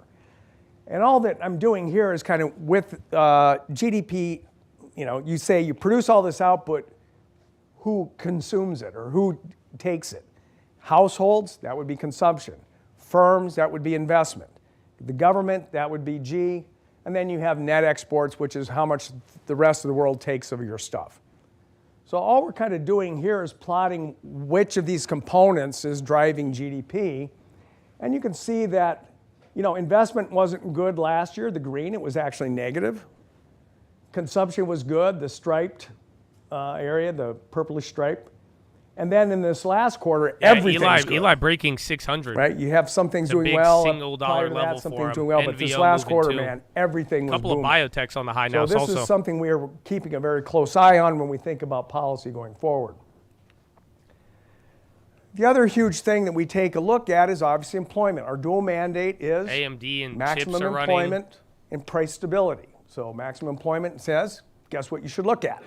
Employment. So what I've got here is new job growth that comes out every month from the BLS. These are net new jobs created. It doesn't mean net new people, because people could have more than one job. No, somebody says it. What I want to stress in this picture is the dashed line Mr. Fed Speaker, is Roblo on the high. average change in payroll employment for the previous decade. Monthly change, the average was 183,000. What do you see with that blue line in the last 2 to 3 years? It's way above that dash line. So for the last couple of years, we have seen massive job creation after the pandemic and net hiring. I mean, we're seeing numbers that I had never seen in all my years working at the Fed. You know, 600,000. There's one over 800,000. I mean, this is amazing job growth. But what have you seen lately? It's slowing down. The labor market's cooling a bit. It's getting closer to its kind of long run, or not long run, but kind of what we think the last 10 years did. So There's we're a headline looking at the coming labor out from market, him we're saying seeing it everything was normalize. booming. So kind of a phrase I think we people use like as labor markets him talking getting about into better jobs slowing balance down. between supply and demand. That right there. So very hot job Crazy, market yeah. for the last couple of years, but it's clearly calming down. So one other thing that you can think about, so if you have a lot of labor demand, It may not labor hold demand though. can Watch show the up bonds. We'll see. One of two ways. You hire a lot of people or you advertise for a lot of people. Both of those are indicators of labor demand.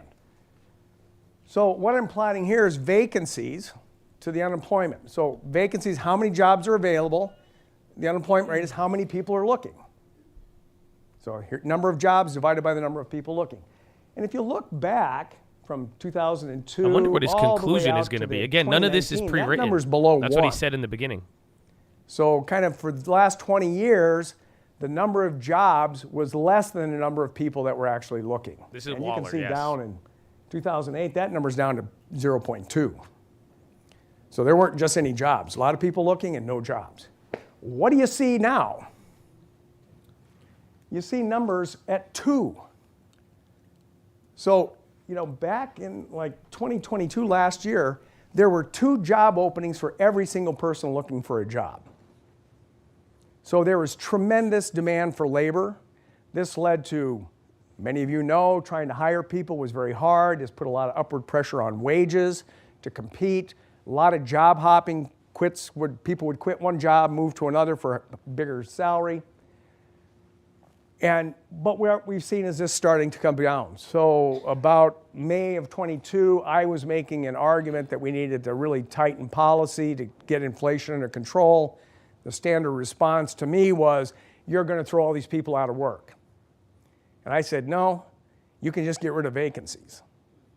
There's two ways you can put downward pressure on labor demand, and one of them will show up in vacancies, and unemployment won't necessarily change. And that's kind of what we've seen since May of 22. Vacancies have kind of come down, and the unemployment rate is still very, very, very low. So one other thing that we think about when we look at the labor market is, I feel like Waller how many people are really looking for work? cares more about vacancies. There's a lot of people that aren't. That's very interesting. You don't really hear that from Fed people. 6 years old aren't. They want the totality and there's everything. lots of people in the U.S. who are not looking for a job or working. So we look at that. We call that the labor force participation rate. This is a nice little class. You guys get to learn a little bit here, too. How many people either have a job or are looking for a job? That's all this is showing you. And you can see back around 2000, about 2/3 of all adult Americans were in the labor force employed or looking for a job. And that has just steadily fallen for the last 20 years. That's just pure demographics. People got old, the baby boomers started getting older, they started leaving the labor force, they were a big chunk of the population, so labor force participation. So the decline in labor force participation is a long-run trend. It's not a new phenomenon. Okay, bonds. But what we saw taking with the more of a pandemic dip is here. we saw a massive drop in labor force participation. Stocks and bonds didn't look the same all for day a lot today, of reasons. so maybe they'll match Older up. workers were like, I'm not going to be exposed to this virus. I am not going to work. I am done. I'm out. So we saw a massive amount of what we would call excess retirements in the pandemic. A lot of people didn't want to work. Ryanair still going, MO or MQ on the high. So we saw a massive drop in the labor force participation rate, and it has slowly been climbing. The other thing we saw was a big drop in immigration, obviously. Right? You close the borders, nobody comes in because of the virus. Well, Musk that was says a big part of the Neuralink growth of labor vision supply. chip will be ready in But a few you can years. see that now labor force is getting back pretty close to where it was 2016, Perigo, 17, JKS 18. Solar, so again, Biomarin. labor market Bro, a seems lot to of be biotech's normalizing on the both high the right now. demand side Target, and on the high supply ticker's side. gassing even though you're coming down. So watch if big tech drops All and right. everything else runs. This is the big gorilla in the room. Again, This a thing lot of called biotech inflation, healthcare names moving. which many young people didn't even know existed. Inflation. Well, I never heard of this thing. So what I'm plotting here is the green line is just PCE, personal consumption expenditures inflation. That's the particular price index we look at. And then the dots are when we take out food and energy out of that index. Okay, so there's another one that most people are familiar with, which is the CPI. The thing with the CPI is it's very heavily weighted towards shelter, food, and energy. VRT on the high. Again, look at the high ticker. And about 20 years ago, we thought, there's just too much weight on these things. And so these three items were really driving. So we switched to PCE, which has a much lower weight on all these items. And accounts for more substitution. But the key I'm trying to get across with this picture Zoitis. is the dashed line Again, another at healthcare 2%, company. that is our inflation target. It is our inflation target, which we consider price stability. I know that creates a lot of debate with people. How can it be stable if prices are growing 2%? But that's kind of the idea where we think it should be. Throughout the early 2000s up to the financial crisis, if you look at the dot line, energy and food are very volatile categories. They go up, they come down. So they're not necessarily good indicators of where inflation really is, underlying inflation. So if you looked at the dots from about 2000 to 2008, I mean, they're right at that 2%. They're, the green line's bouncing around because of oil and whatnot. But if you look from about 2009 all the way out to 2021, that dashed line lies where? It's below the 2%. This was a mystery. If there's one thing central banks are typically very good at, it's creating inflation. The thing that's hard is getting it back down. So this was a puzzle for a decade. How can we not get inflation up to our 2% target? Right? There are a lot of countries around the world that have Hilton and managed to do Hyatt very are on well the with high. inflation. Watch any of the other travel plays. My Meta joke was too always now. go hire those people. So big tech getting some candles now after that And then little what do you see happening in equal 21 weight getting the with rally both 5 minutes numbers? earlier. it just explodes. The green line goes up to 7. The dashed line goes up to about 5.7. These are numbers we haven't seen since 1980, 81, when Paul Volcker came in as Fed chair and basically had to crush the economy to get inflation back down. So this AMD's still going, my goodness. laser. That is what a lot of generations have no idea what's going on. Because this is what inflation looked like all the way back to the late 80s. So entire generations of my children grew up, inflation? What inflation? Never heard of the thing. And then they see this and go, Rocket whoops. off that. I don't think it's a And headline, they say though. this and what? Dad, what did you do? Old headlines coming through 3 minutes ago So with Waller, but we saw this huge explosion of inflation. There were a lot of factors that were behind it. We had tremendous fiscal stimulus during the pandemic, a lot of payments to support people. We had very easy monetary policy. We had amazing amounts of excess saving. You're trapped in your house. You can't do anything. There's only so many things you can buy on Amazon in any given day. So we just built up huge amounts of savings in the U.S. That gets unleashed at some later point again, on spending. And then finally, you had 4373 a is lot the of supply high problems, from even right? Friday. There were things. We But had this you're huge right, within 3 rotation points from now that- services to goods during the pandemic because you couldn't consume any services. Everything was closed. And then the demand for goods explodes. Demand for labor in those sectors explodes. And bonds coming down, more Wages start biotech names still exploding, running and then though. when the service sector finally reopens, they're staring at massive shortages of labor and rising wages. And in the service sector, they have a hard time eating that in their profit margins because they don't have very high profits. So they have to pass this through. So we saw this huge explosion of inflation, and it started in April of 21, had a big jump, shocked us, but then the monthly numbers were coming down, till September, the monthly Pfizer and April Biogen 21, it and was Goldman too. 0.6% Last time for 1 Goldman month. got crazy, the market got a nice lift. Multiply that times 12, you get a big number, at least by central banking standards. And by September, it was down to 0.2, which times 12, you're getting about 2.5%. So you're like, okay, and then all hell broke loose in October, November, December of Dollar 21. came down a little Inflation bit. started exploding every month. Tesla 0.6, faces blockade 0.7, at Swedish whatever port numbers. over labor dispute. And at that point, the Fed had to do a very quick pivot and move This is from Christopher very Waller, Fed voter. aggressive accommodation to very aggressive policy tightening.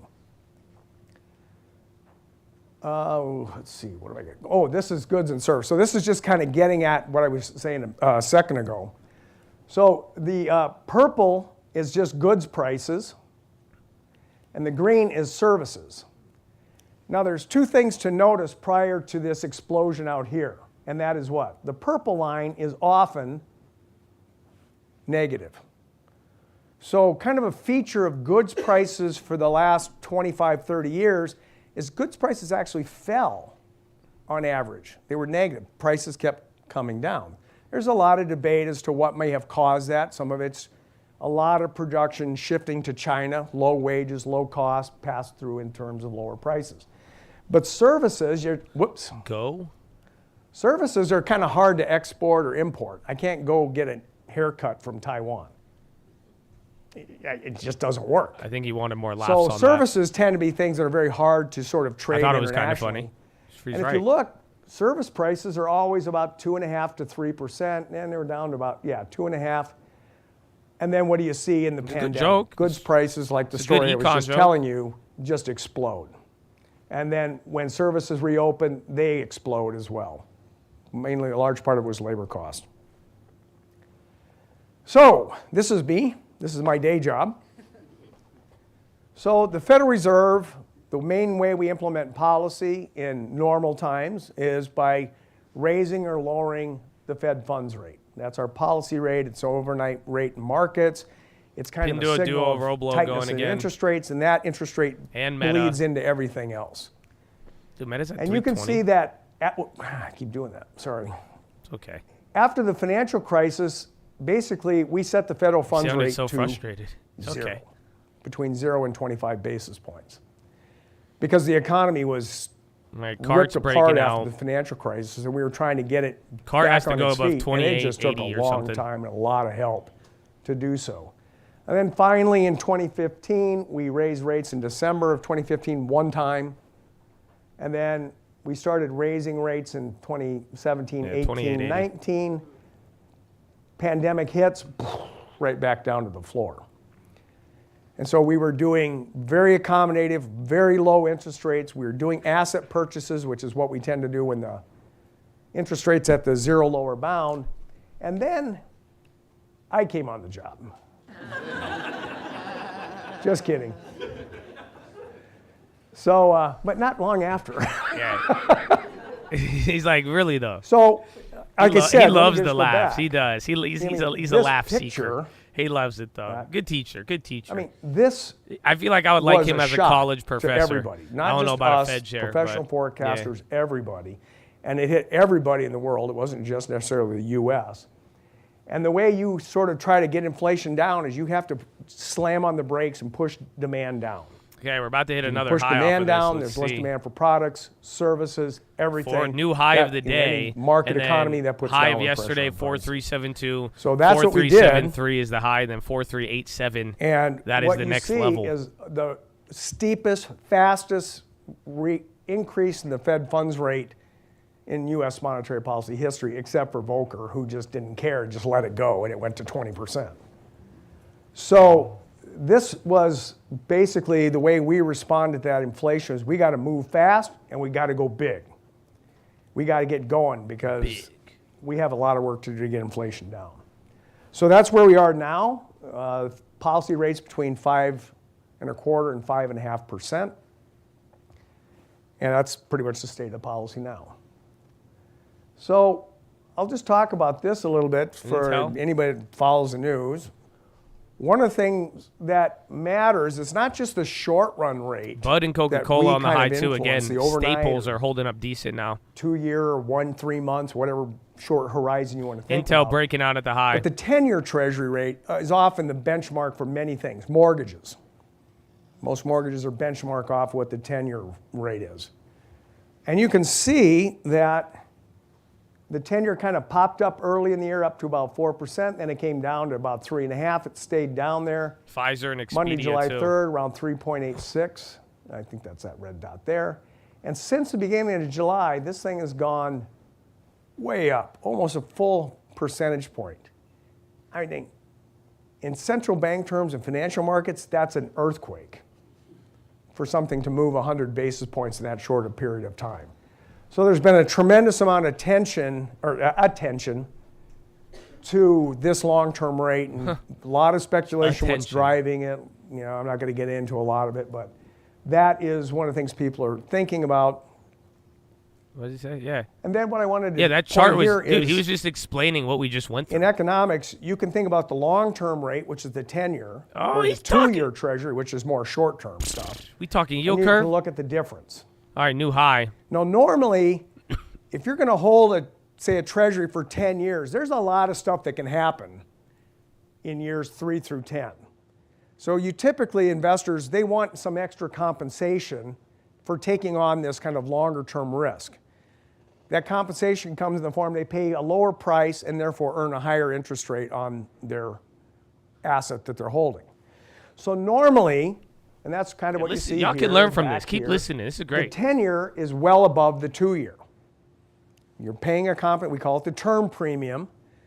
Investors demand a term premium to hold this longer term debt over holding something short term, which faces less risk. This is called a yield curve inversion. Okay? Suddenly, the 2-year rate was above the Yeah, bro, this is hype. 10-year rate. Whenever that happens, people freak out. Right? Because it's typically the story goes something like that. Every time you see a yield curve inversion, here, it gets followed by gray bars, which are what? Recession. So whenever you get a yield curve inversion, the markets freak out because they say that's a sign of a recession. And the logic is kind of very simple. It's like real returns are driven in part by the strength of the economy. Nominal returns, the nominal interest rate is the real return plus expected inflation over some short horizon. If an expected inflation is anchored, then if you raise interest rates, the real rate has to go up. If you lower interest, the real rate has to go down. And the real rate going down is saying something about the state of the economy. That's where the kind of story comes from, that when the real rate goes down to the point where the 10-year is below the thing, it means things are going to look bad in the near term. And you almost always get a recession shortly after that. I don't see any gray bars. And that has been negative, big negative, for a long time. So for a long time, people are like, recession, it's right around the corner, the yield curve's inverted, this is a bad thing, always bad news. Now, I've tried to tell people there's another reason that you could have this inversion, and it's a good thing.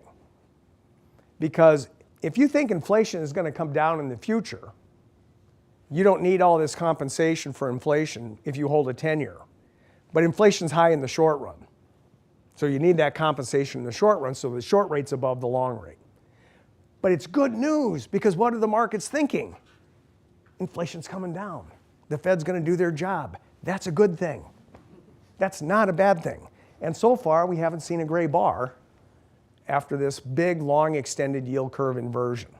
So I always try to tell people there's good inversions and there are bad inversions. 18 months later. This is a good one. 16 These months. weren't so good.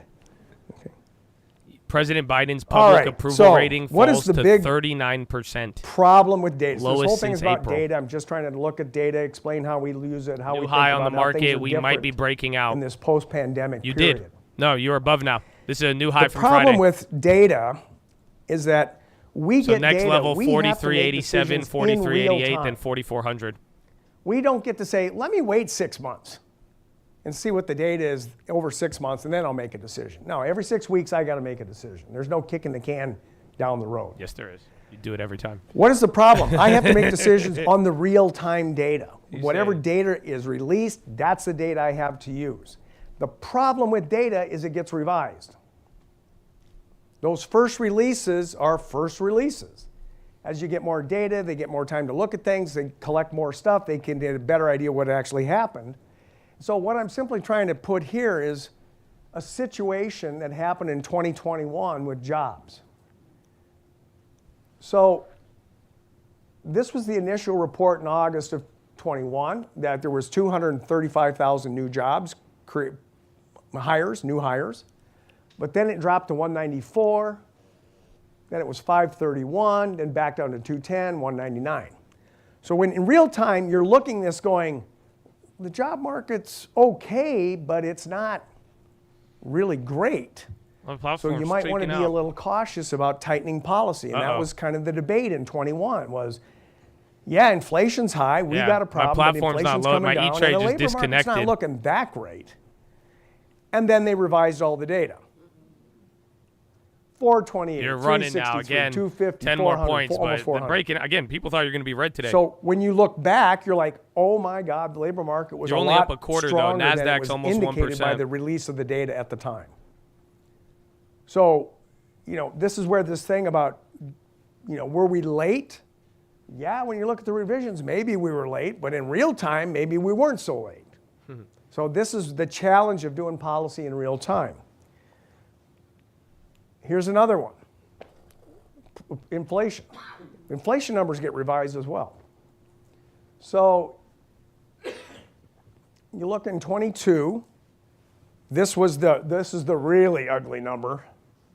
I mean, 1.4% in 1 month. Multiply that by 12. And Dude, you get new things high, that you're give not central stopping. bankers heart attacks. And then, then July was like, hey, prices actually fell. Hey, great. And then we got a string, and then last November, we got these, and then last November, when we were in the midst of this kind of big rate hike process, all of a sudden, we got 0.1 per month. Well, multiply that by 12, you're like 1.2. That's below our target. You got a -1 in December. The markets were like, inflation is You're dead. 6 points higher than the The latest Fed high now. has done their or job. 4. You can stop hiking rates.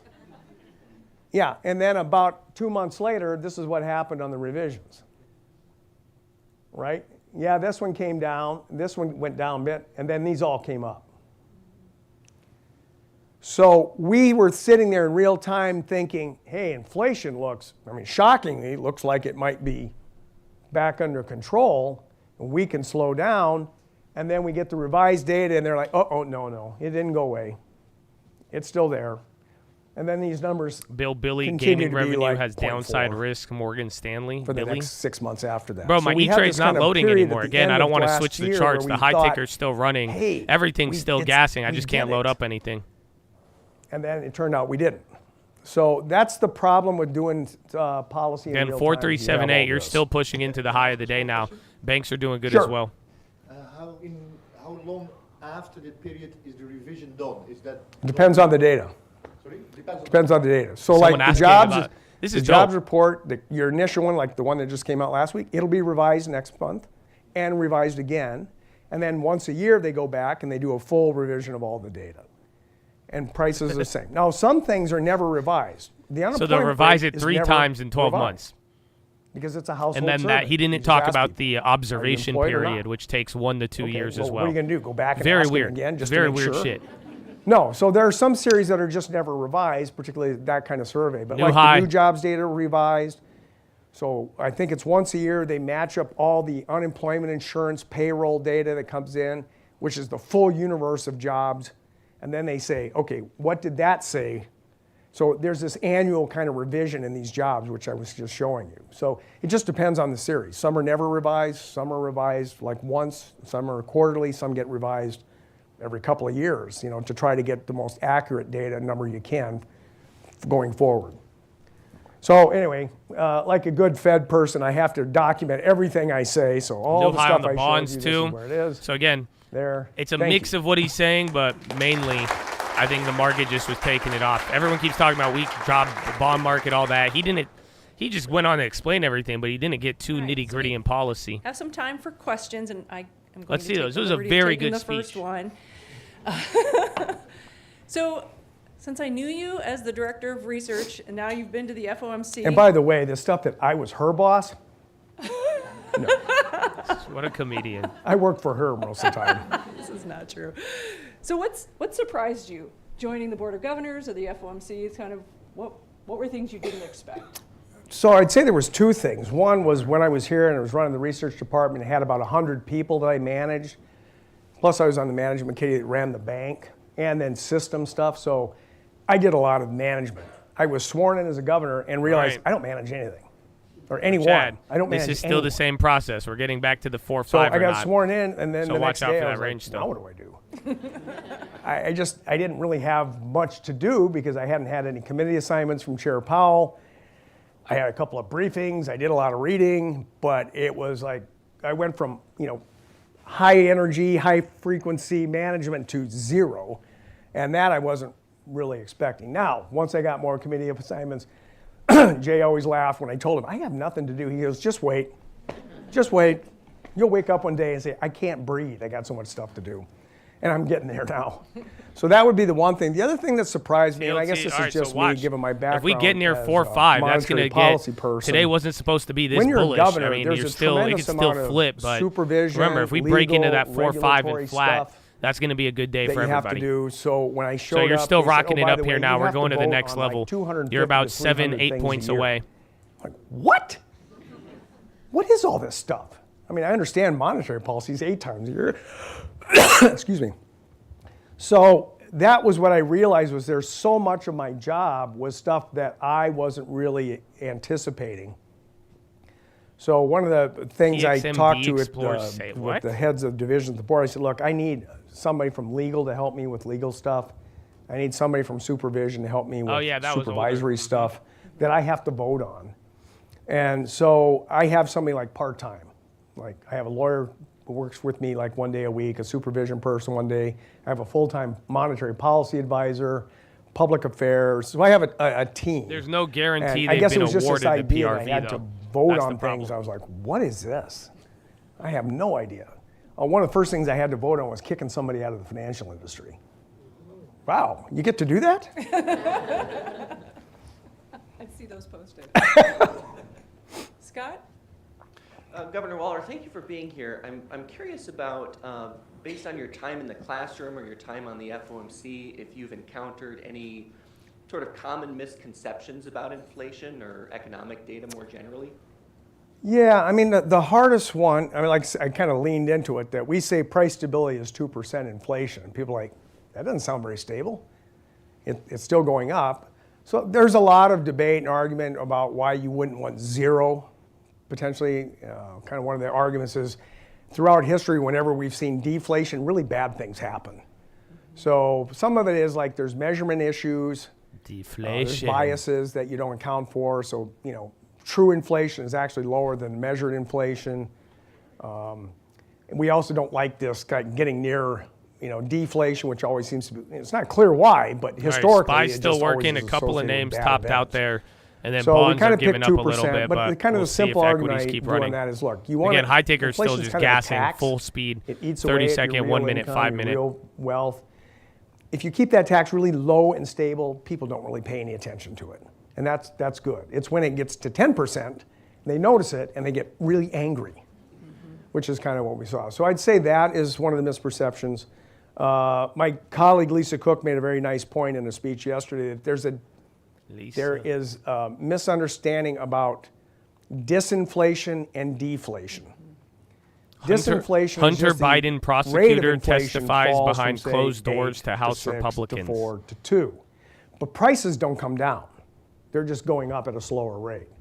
What people have in their mind right now is, I want prices to go back to where they were in 2021. There's the second person who said that. That's not going to happen. These Everybody prices said are this. probably there forever. This is like part of the media and campaign. that's right now, I think, a He said it. misperception about, we're the getting guy we inflation listened to down, and before people are like, said it, but the Michael prices are Barr, and still then Lisa double Cook what yesterday. I paid for something 3 years ago. That's a difference between a level and They a want growth you to rate. know And I prices think are that's not coming down maybe to the 4 years simplest ago. way. There's always Get it out of problems your head. understanding things that affect levels versus growth rates. That was maybe one of the most important things with data. But that's you have to weird. kinda It's like they're understand. trying to make sure inflation is ingrained. Jennifer? Very weird.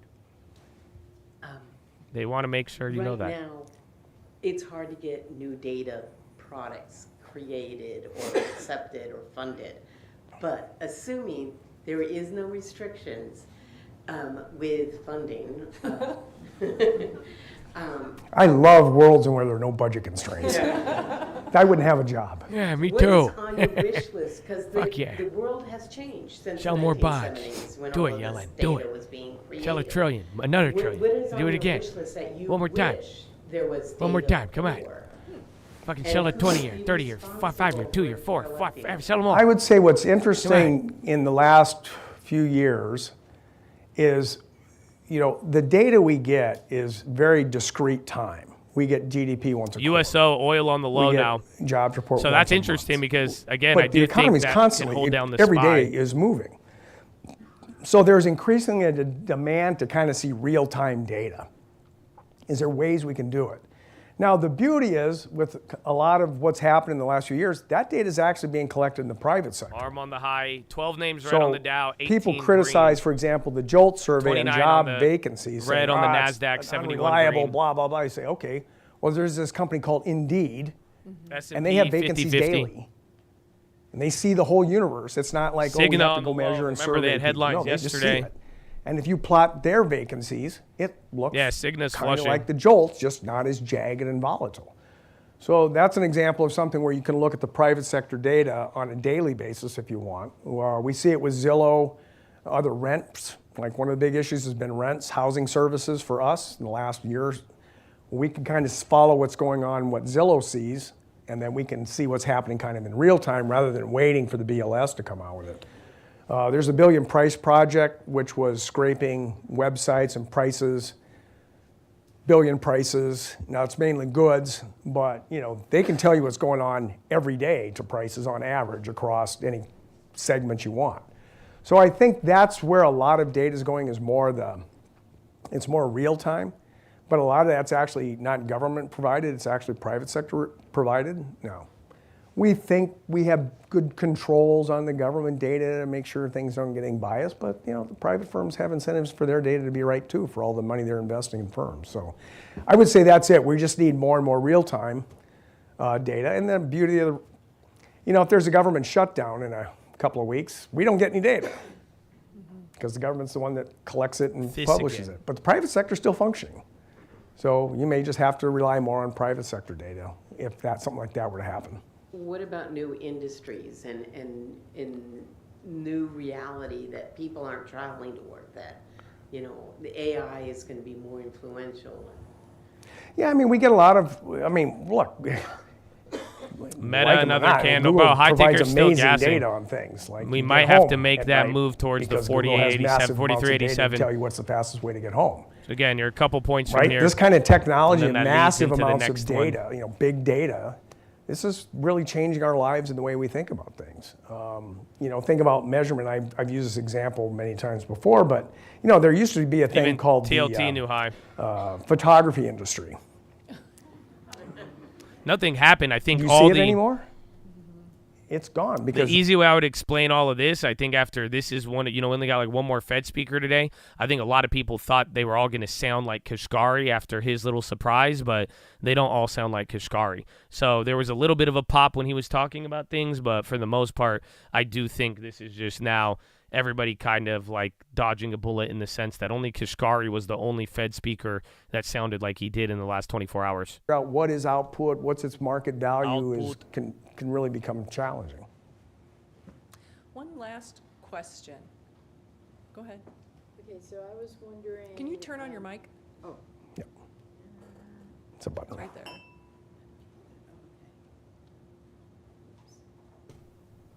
Can you turn on your mic? I was wondering with Microsoft on the high again, though.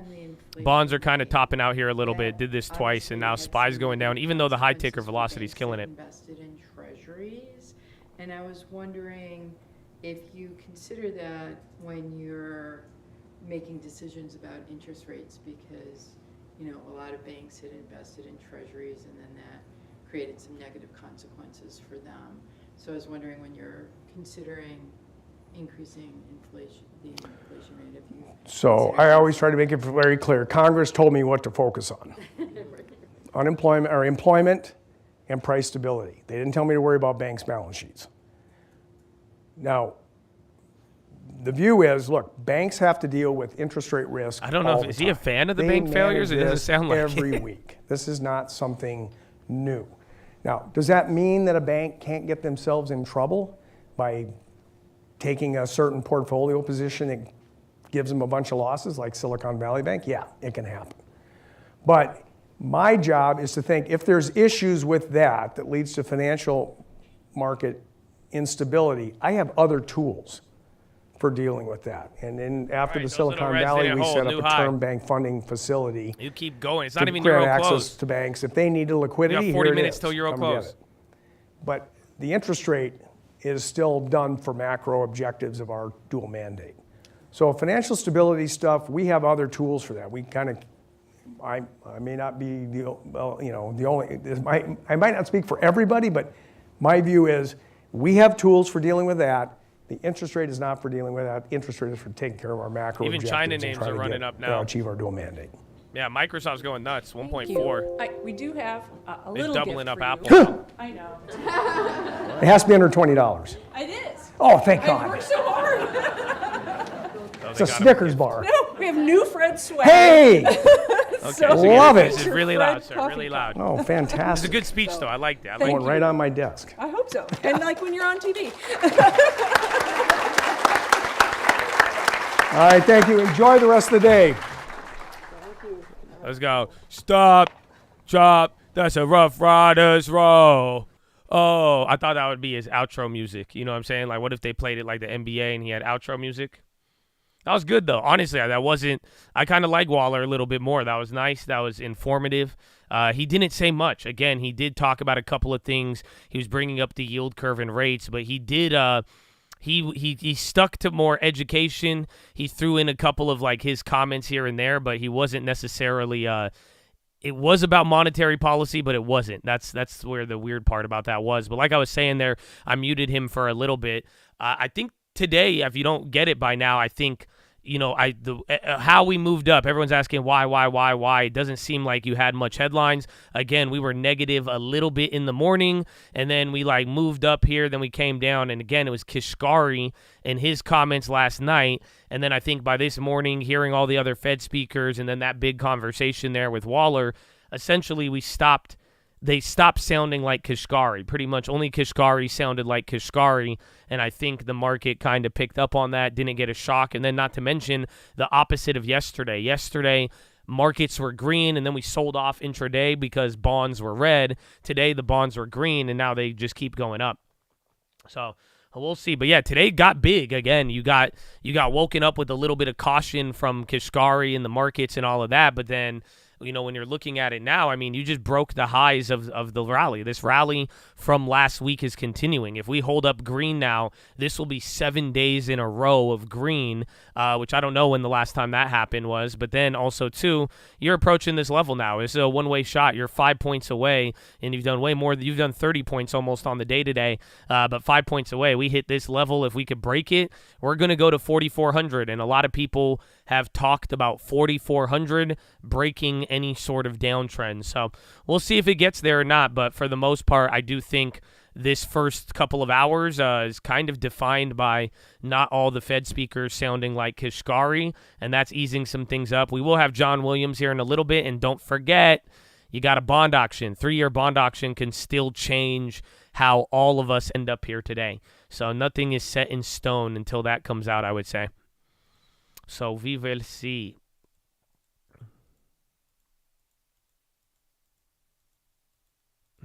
Dude went ham first. Yeah, because he was worried because if they gave him a gift more than $20, it's considered a bribe, I think. So you can't, but Bostic could get caught trading twice unknowingly, but if you do receive a gift more than $20, they don't want Fed people to get big gifts, because then maybe he'll be like, I'm cutting rates. Just kidding. Thank you for inviting me. What? 438, dude, you're not stopping here. So again, you've had 3 or 10 different opportunities to really stop this little baby rally here that just rocketed us through the highs, but you haven't. If anything, it looks like SPY and NASDAQ trying to catch up to the 10-year. Marriott's on the high. Check any of the other travel names.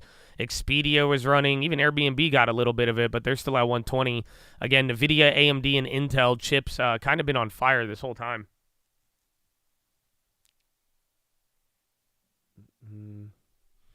You want to pump it up, sir? Here at the Stock Market Live, we would love to accommodate your requests.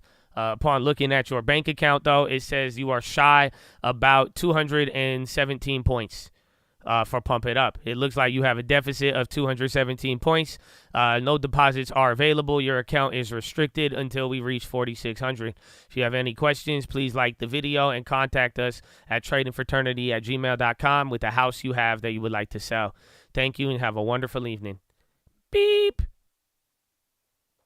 There you go. Yeah, bro. No, Pump It Up. You got 200 points. 217 to be exact. 217, baby. What song instead of Pump It Up can you get? Maybe Hallelujah, but I don't think, maybe, we use this season to learn how to make it through a market rally without a song. Maybe that's as good. We've got to spend 3 months without playing a song to a market rally. I feel like we're making progress. So, I think just we stick to the original deal. Once we get back to 4,600, we'll be playing you your song.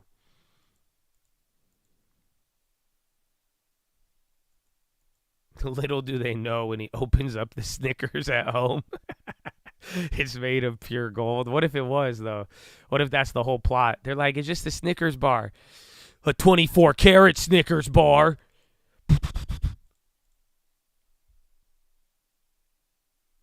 All right, 4383. Some analysts are saying that Waller's comment, he said that rate hikes may cause instability. Fed has other tools. They're saying that could be a reason for some of the lift here, of solidifying rates could stay higher while still being able to respond to financial conditions. We got to live in the moment, Josh. I'm living in the moment. Yeah, 1 point at a time, baby. 1 point at a time. 1 point at a time. You ain't getting no song, bro. You ain't getting no song. Just accept it. Don't fight it. You know, you'll get through it. It'll be okay. It will be okay.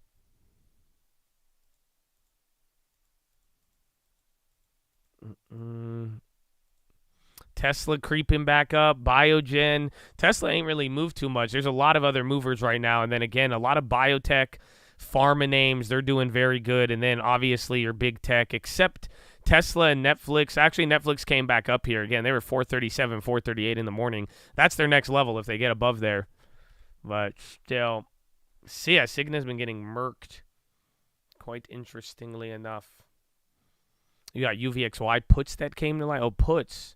I didn't say I was like VIX. VIX is getting destroyed again, now below 15, so even lower on the week. I mean, it makes sense, though. The rally is continuing. That's the insane part. To think that if the bond auction doesn't destroy you, then if we do 7 days green, that's wild. You're 3 points off of the high now, and then CART is starting to rip. That's what I'm talking about. Is that higher than last time? I think it is. Yeah. So CART's even going higher than the earlier when we had it. 29. I do like the thesis.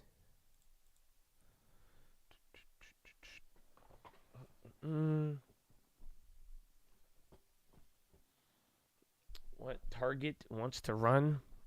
Target was running up earlier. I was even saying Staples. I feel like Staples kind of been getting a lot of attention here. Meta, SPY wicking into the high. So is Google. Google's even breaking out there. So again, the low ticker, it was working in the morning. It kind of just stopped. Bonds have been coming down here for the last 5 minutes. A lot of tech is holding up here to the upside, but SPY's still trying to decide. Again, one more little rally from here after this. I mean, you're going to break through the level. Even Apple now at the high. Apple, Google, and Microsoft into the highs, but that means everything else isn't doing the same thing there because you're not exploding, and then bonds coming down. Very interesting push and pull right now. My goodness.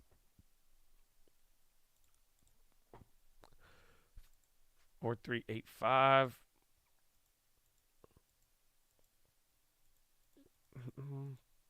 Yeah, big tech just woke up on that, but something's still kind of holding. Let me check the equal weight. I think it could be oil because oil was going down earlier. I think it's still down 2%, maybe more. Yeah, equal weight chilled out. So equal weight topped out there.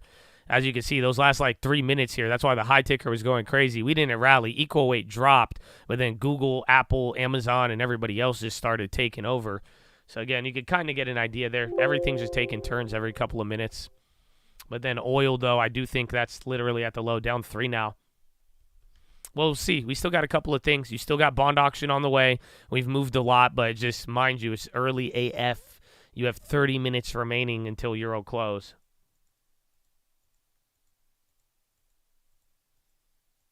Intel 1-year highs. Only U.S. green. Europe and Australia still clapped.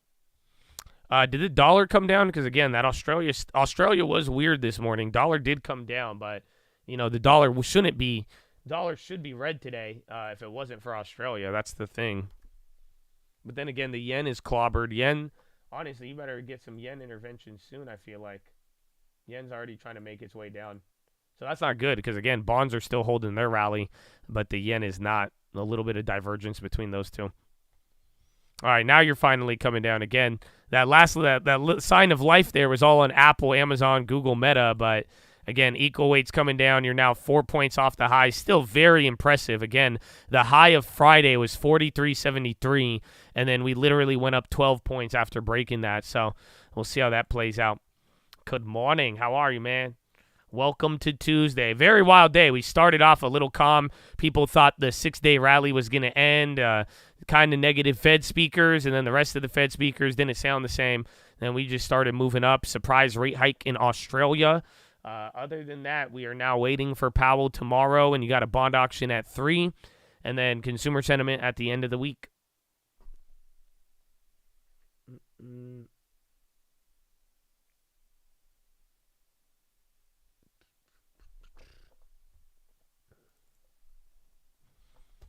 Let's see where we're at. Again, oil, too. I think that's having a big effect. Airbnb on the high.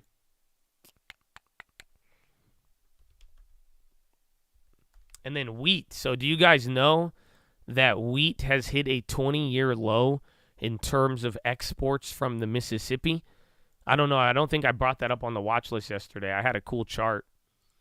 So if you guys didn't know, the level in like the Mississippi, like one of the shipping routes in the Mississippi, it's been like messing things up. But pretty much your wheat inspections for export, it's hitting a low since like 2003. And so, are you ready for this? A big part is competition from overseas.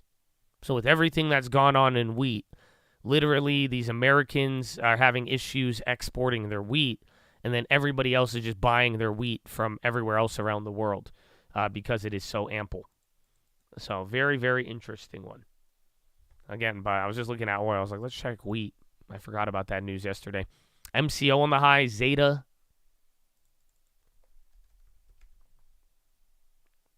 4382. Okay, so you're kind of holding up stale bonds as well. Again, if dollar could go negative, I think that'll be very good, but I don't know if I'm asking for too much. ARM is on the high. They're up 4.3. PayPal, where'd Uber go? Uber's even right back up there. Expedia now. You had Airbnb just hitting the high too. Netflix, it's holding up. It need to get above 438. It's right there, man. It's right there. It's holding on, man. He's holding on. Biden briefed on Chinese effort to put military base in Oman. Do you vote? I haven't in my whole life. I like to tell people to vote. I have a degree in political science, but I've never voted in my life. I'm glad at this point, because then you're going to be like, you this, you that, Josh, you this. So all your identity politics don't apply to me. I've never even voted. I've not participated in that system. Biden briefed on Chinese effort to put military base in Oman. It's flashing red. The New York Fed total household debt rises 1.3 to 17.29 trillion in third quarter. Total mortgage balances rise 126 billion to 12.14 trillion in the third. Credit card balances are up 48 billion in third quarter to 1.08 trillion. Jump in credit card balances consistent with strong consumer spending and GDP.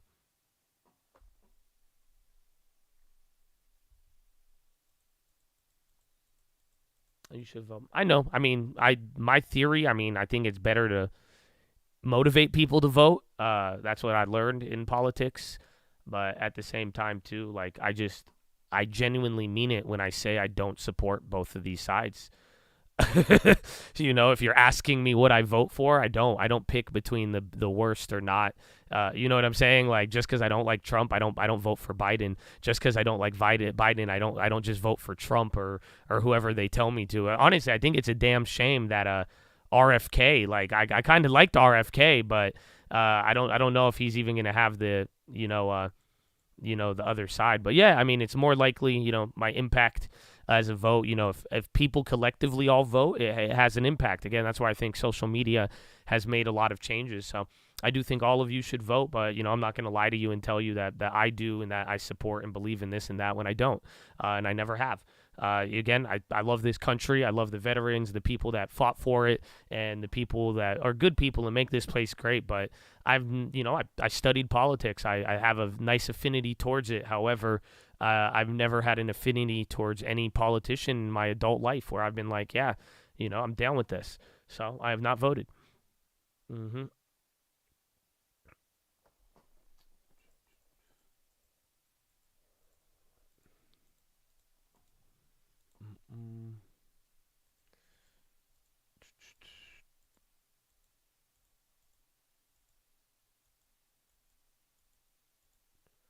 What happens when you see massive defaults on credit cards?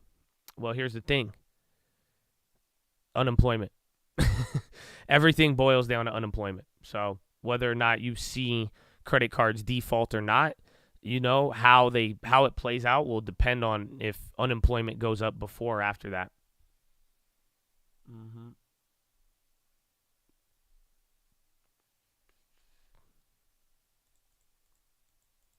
Yeah, RFK. I mean, I don't know if I like RFK. Like, I don't know if I would vote for him, but he is somebody I definitely want to hear more of. I don't know. That's the only way I could put it. And like the fact that he's kind of being treated different. Like I said, I don't like it. Again, he was a Democratic candidate, and then he shifted to independent. But Usually like I kind of want to hear it. I want to hear what he has to say. And usually when he's not getting certain treatment, he's kind of getting zoned out. He does have some wild conspiracies, but I want to hear what he has to say. I do want to hear it, but if you don't get to hear him, then that's kind of unfortunate. Like I'm saying, I don't think there's going to be like debates. It's a 2-part question. So if the economy propped up and they can't afford, won't Visa be stuck holding the bag? It depends on unemployment. So credit card defaults, pretty much there's 2 ways to look at it. One, why would they happen? They won't happen unless people lose their job. That's one way to look at it, or vice versa. If they start defaulting, the debt burden becomes too high, and then they lose their job, then Visa and all those people get screwed. But like I'm saying, I don't think credit card defaults are. I don't think they're a lone wolf out there doing their own thing. I think just like real estate, they are tied directly to the employment situation, and whatever things happen, I think the result of what happens to credit card debts, you will know as a result of what happens to employment. Visa doesn't give loans. They just hold the unsecured loan. That's it. It's an unsecured loan or credit. That's all it is. What if the wages for their current job can't pay for the current? So that would be something that would lead to that, but you would start to notice that prior. But I don't think it would lead to a massive amount of defaults on credit cards. But the problem would be is if you had a portion, who can't make the payments, they balances, everything goes up, And then as we start to notice that and people notice the tightening, more so what would make more sense in that situation would be that a portion falls behind, they're starting to slow down, people notice the credit tightening, and then the fact that people are already getting tightened up, it slows down credit consumption. And then the slowdown of credit hits businesses, and then you get hit by jobs going down. So, but like I'm saying, don't underestimate the pervasive nature of the jobs market right now on the health of everything, the consumer, real estate, all of that.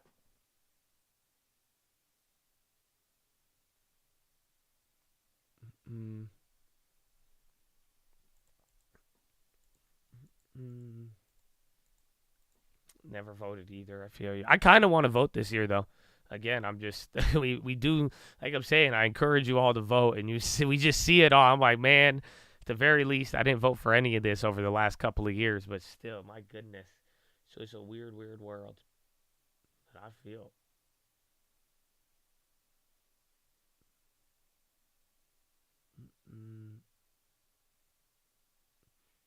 Visa is just a platform for transaction. They don't have any risks in credit card defaults. Payment volumes matters. I guess they charge off the top. They don't hold any loans.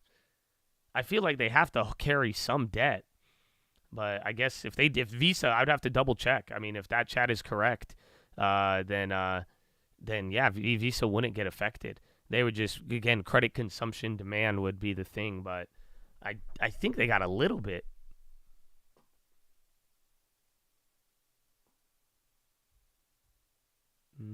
Interesting. I'll look into that. Visa, MA don't, AXP does.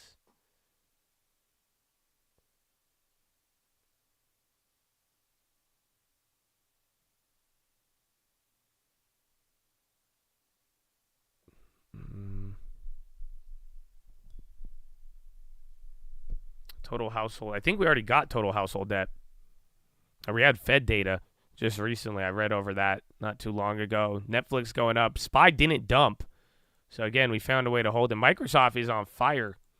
And then bonds still holding. AMD, I feel like that and the chip maker has been on the high ticker all day today. Tesla candle. There you go. Tesla is starting to wake up right now. And you got Root, Cart. Let's see if we get a run past 29. Peloton now on the high. Wasn't Snap almost at 11? Yeah, Snap hit 11, came back down. Cigna still clobbered. Again, healthcare, biotech's very interesting today.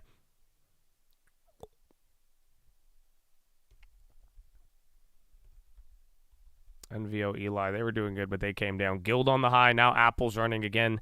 Tesla was just waking up. Netflix, $1 from here. If Netflix could break out from here. Again, I've been talking about 438 for a minute. I sold AMD. I don't remember the last time I had AMD. It was probably like a month ago or something, but yeah, I don't have any AMD position.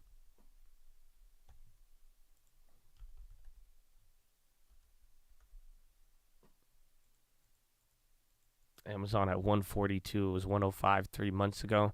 That's the crazy part. It's like we went through so much recently, and that downside was so bad. But like, you know, this is what I kept saying. Remember when we were here, and I was reminding everybody in October, I was like, just don't forget how high this shit is. Like, you know, at one point this was very high, so it's like you're right back up here after all of that. But you know, a lot of names year to date, even Airbnb, there's some names that just didn't move. Like, it's not like Airbnb had a crazy, you know, if anything, Airbnb just went down in 3 months. You know what I'm saying? All it did was just go down. It's not like it had anything like so absolutely insane, but it's like, dude, this thing is still up 50, 70% from the beginning of the year. So a lot of names are still like that. Amazon, even from a couple of months ago, if it didn't die, I mean, Google and a couple of others I think held up, but it's still, it's a very, very wicked concept to think about.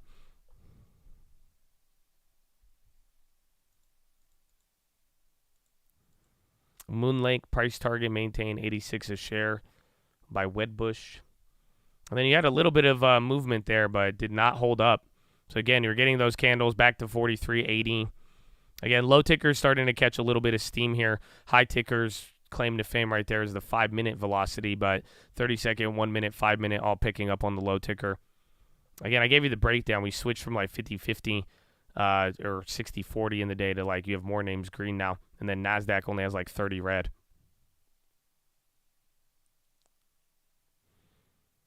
From Twitter, an assassination attempt has been carried out on a Palestinian president, Mohammed Abbas.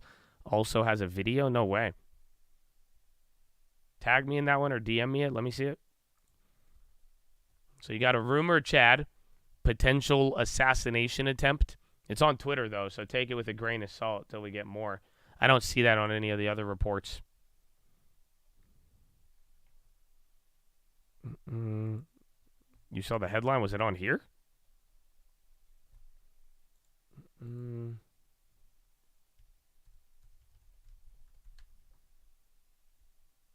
Assassin been carried. There's a video.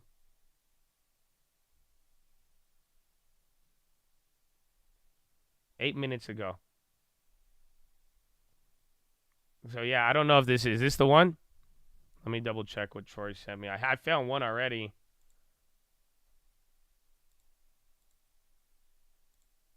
Yeah, that's the one, So here's the video. I've not seen it. Viewer discretion advised. I think it's just a lot of shots and other things, but literally there is apparently they're saying that's an assassination attempt. This is supposed to be that doesn't look like a presidential convoy. I don't know. But there's, again, could be a random video.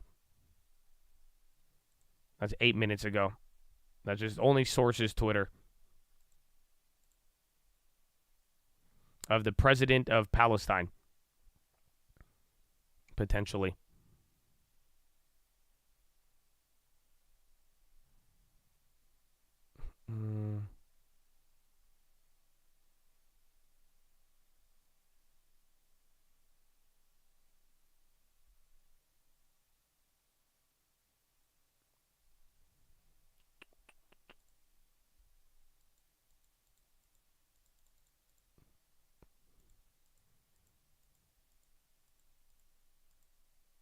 That doesn't look like a presidential. Usually I think they all like. I've seen a lot of like random videos. Like if, like, have you ever seen that Myanmar coup video? It was just even went viral recently. But even like usually like the presidential like and presidential anything runs deep. You know what I'm saying? So like even in Nigeria, bro, like y'all keep thinking Nigerians is poor, bro. No, bro. They run deep. You ever seen like a Nigerian presidential like convoy, bro? So I don't know.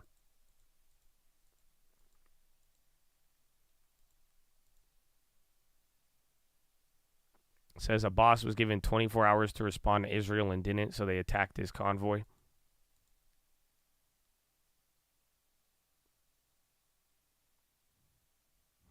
How do you feel about adding rum to the long term? Seems more and more other tech censorship is exposed is better for them. Like I said, I think Rumble, I mean, I would rather like stream on Rumble before I invest in it. So I'm more likely to go and stream on Rumble before I would buy the stock. So I hope that makes sense with what I'm trying, like with what I've explained about it. I think Rumble is great. I think Rumble has a lot of opportunity. It has to grow, and that's the thing. Their users are nothing compared to YouTube or anything of that nature. But at the same time, no matter what, like investing in their early mission with how they are, like you are going to be funding their growth as a shareholder. That's what you have to understand. So like I said, I think they have a lot of potential, but I don't know if I'm willing to buy the stock and you know, fund the dream.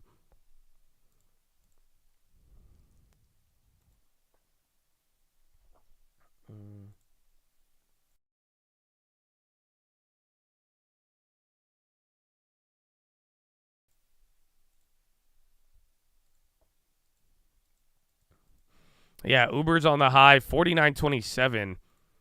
I mean, is this the high of the year? No shit. I guess. Whoa, is it a 52-week high? Or 49.49? I didn't even realize that. So yeah, so Uber is close to a 52-week high right here. Time to reload. Well, you got, again, there's the equal weight's doing its own thing, and then big tech names are kind of coming up there, but they kind of look the same, SPY and equal weight for now. But if this holds up, we got Euro close in 15 minutes. Another big Twitter account deleted it, so it's not accurate. Yeah. I think you could snub that one. Because usually I have one source that usually gets me those super early, like with all the Russian ones, but I didn't hit nothing. That one was dry.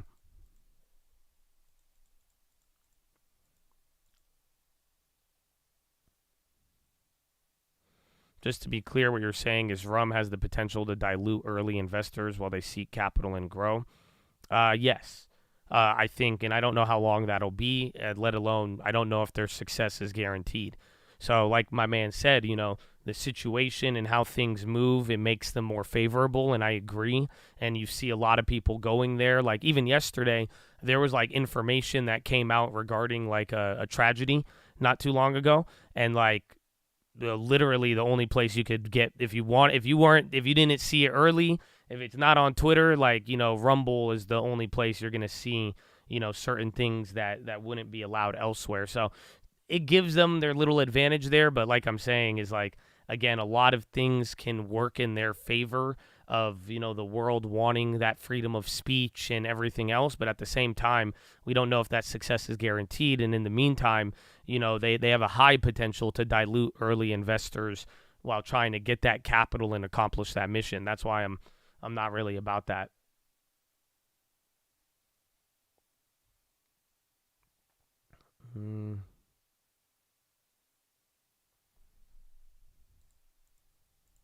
Tan on the high, solar.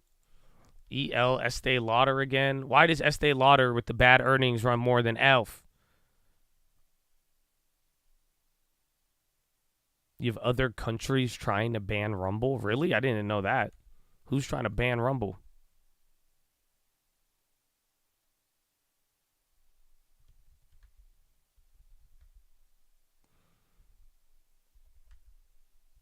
MSTR. Coin. I didn't think about crypto.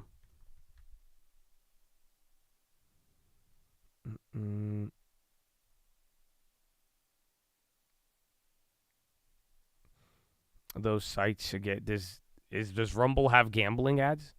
I haven't been on Rumble in years, since the first SPAC pretty much of it. I haven't checked it out, or literally since the last time we've had this discussion. And then last time they updated the what's it called? The UI.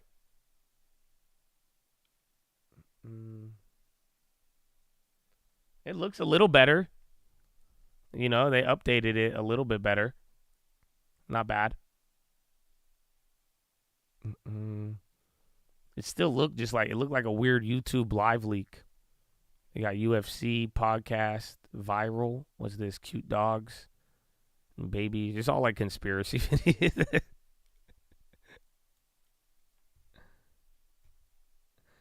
Who's trying to ban Rumble, though?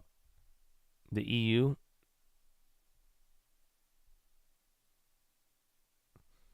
Well, I want to see the ads, but like everything. I don't want to click on any of these. All these videos are like, is there anything like happy?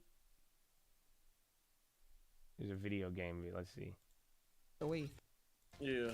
I didn't get an ad. Oh, I have ad blocker. I forgot. Let's try again.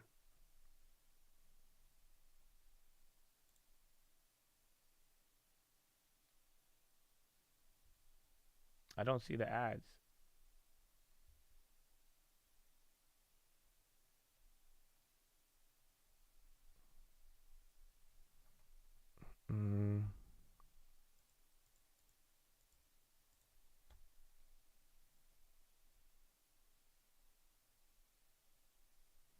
Yeah, I can't see the ads.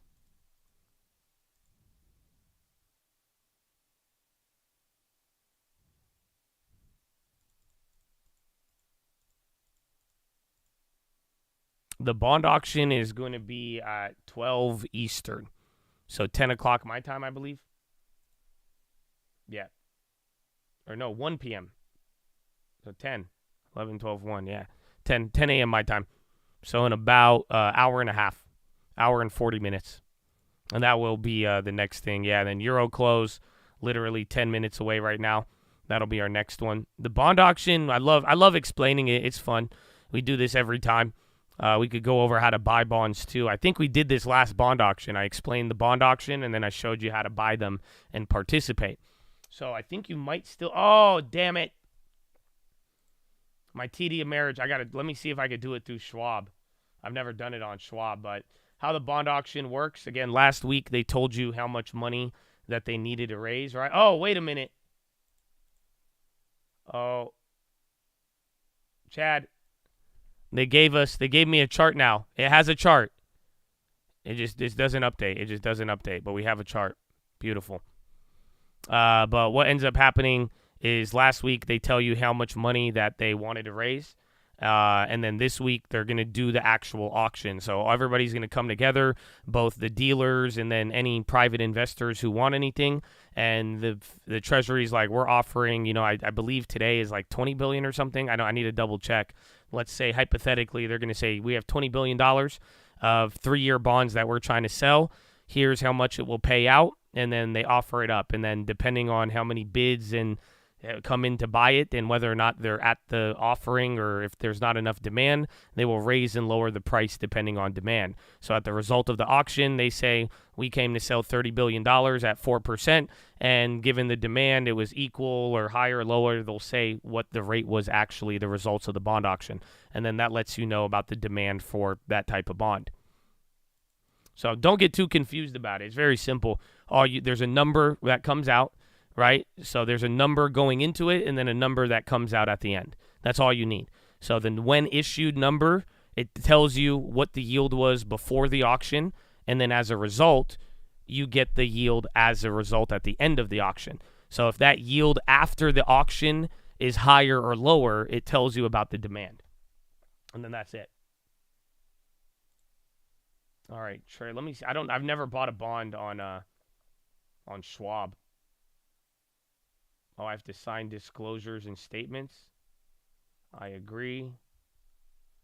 Oh, I have to do another one. I consent. I don't know what I just consented to.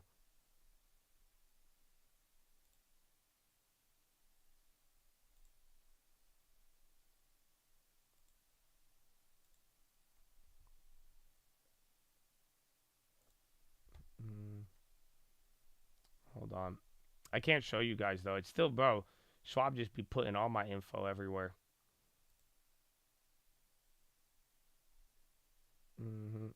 But yeah, it's the same process to go. But you should be able to participate in the what's it called? You should be able to participate in the auction for today, I think. No, you think you could do the one for tomorrow. So, like, this is what I'm talking about here, where it's like there's an auction. You can go into the auction for tomorrow. So look at that. You see the auction for tomorrow. It's a Treasury bill. What does it mature? December 2023. So what is that? That's a 1 month. This one, January 24. Again, a 2033. So what? That's a 10-year auction is going to be tomorrow. You see that? You could literally get involved in that right there. And then there's a 30-year auction on the next day. So, like, why not buy Bill? Because this is different than Bill. You're not putting it in an ETF, and you're tying the money up. And then, you know, if it has a longer duration, it'll pay a coupon. And then you actually know that it's backed by the full faith and credit of the United States. I mean, that's essentially what Bill is, but just one step removed, and you might be able to get a higher rate from directly buying the bond. But hopefully you see what I'm saying. Like the bond auction, you can participate in it.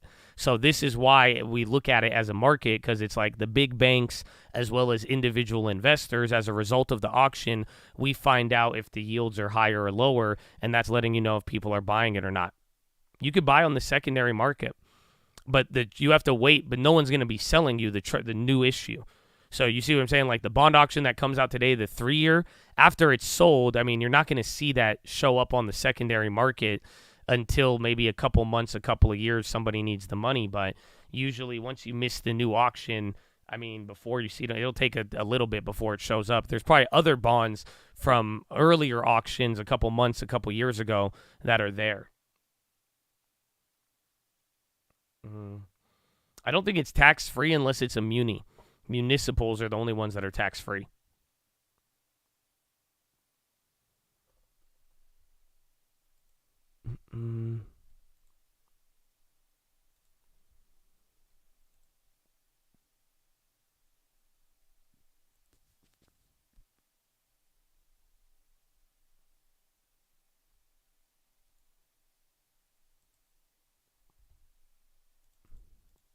Two more stocks, Myrna and Zoom. I don't know. Very hard to say. I mean, both of those names just seem like the pandemic hype plays. And I mean, if you really believe in them for 10 years, I mean, again, the last one you asked me about was Roku, I believe. Like all of these names, I think you got to have a personal relationship in them if you believe in them, but all of them, I personally don't. So I went with Pfizer instead of Myrna because they have other things, and I think they have way more political power to establish that they'll be good for the next decade or 100 or 1,000. But in general, I'm not really, like Zoom and Myrna, both of those companies, I think they're kind of over but then again, like if you have your own personal relationship with them, I think you may know the companies better than I do. There may be a reason why you're attracted to them, but for me personally, I mean, I've never used Myrna. And then Zoom, I mean, we barely use it now, but like I said, I think it's the days of the pandemic darling are kind of over. Pfizer over Eli Lilly. Yeah, just because Pfizer's cheaper. I wanted Eli Lilly. Dude, I was telling you guys about Eli Lilly in 2020. I love Eli Lilly, but it just, the dividend history, everything, but it just went too crazy after the Ozempic stuff. So I went with the value play. Again, I go with the one going down. I'm planning on holding for 10. Like I said, I do think your boy Pfizer will be around there.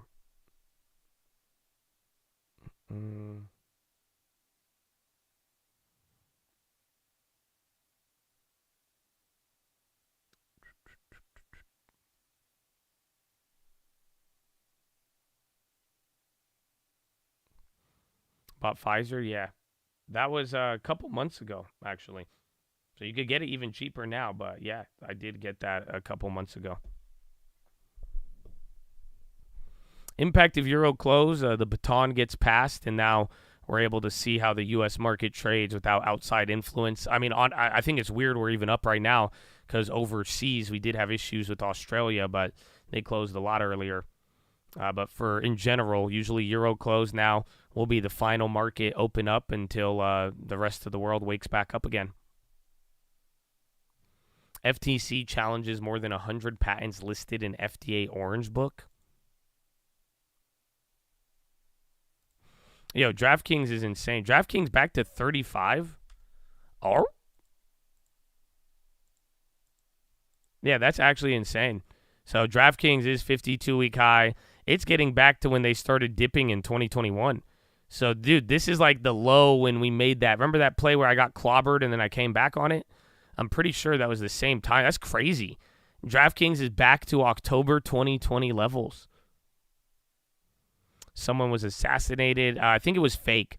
There was reports of a assassination attempt on the Palestinian president. But there's only like one source, and then it got deleted.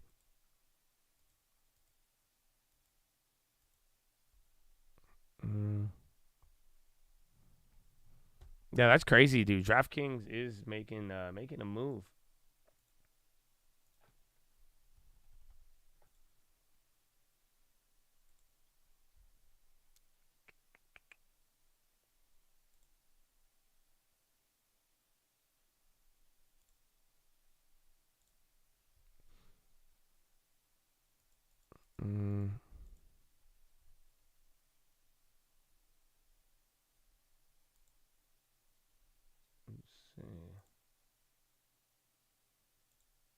Yeah, that's crazy. That is October 2020.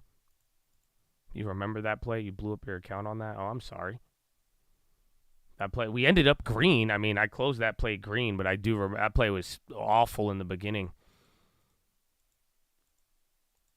DraftKings to 70 in this bull run? Oh, man. Oh, man.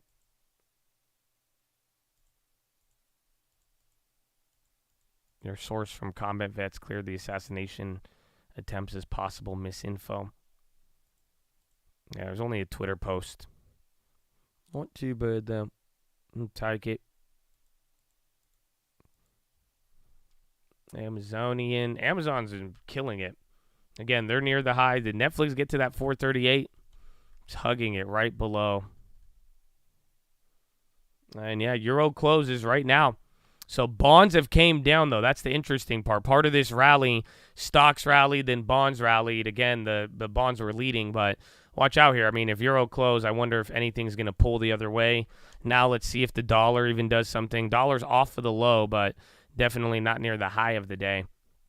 Tesla 219, Solar Edge on the high, Roblo, Match, Visa, they're moving up there too. XLY.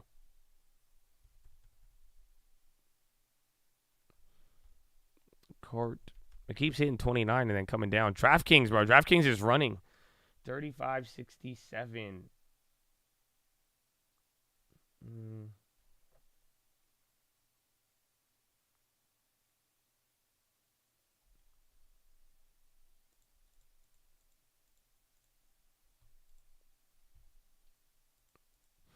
Oh, Lizzie, God bless you. Oh, showing love to all good days start. He's always showing love too, man. God bless y'all. What's up, Twitch? Good morning. Happy 7 days of rally. On the 7th day of rally, Jerome Powell gave to me comments that weren't saying rate cuts, but the market took that. Now the market... No, I'm sorry. I like Christmas. Y'all know that, right? Wish pop. Wish is popping. Up 7.8%, 8% now, moving up off nothing. Uber 52-week high, so Uber's finally breaking out now even more. What's up with those covered calls on Uber? Those are still green, but that would suck if they reversed on us. Rally, why are we rallying? I think it's just because everybody interpreted, in the morning we had a hawkish, last night, this morning, it was like a hawkish Kashkari, and he kind of poured cold water on everything, but then it seems like as the other Fed speakers talked and didn't really echo what he said, I think we kind of just eased up, and then bonds had a recovery. That's about it, but a lot of people were kind of bearish in the morning. A lot of people, after yesterday, the hesitation, and then how we opened up this morning, people were saying, nah, it's not going to be that easy, and then all of a sudden we just went crazy.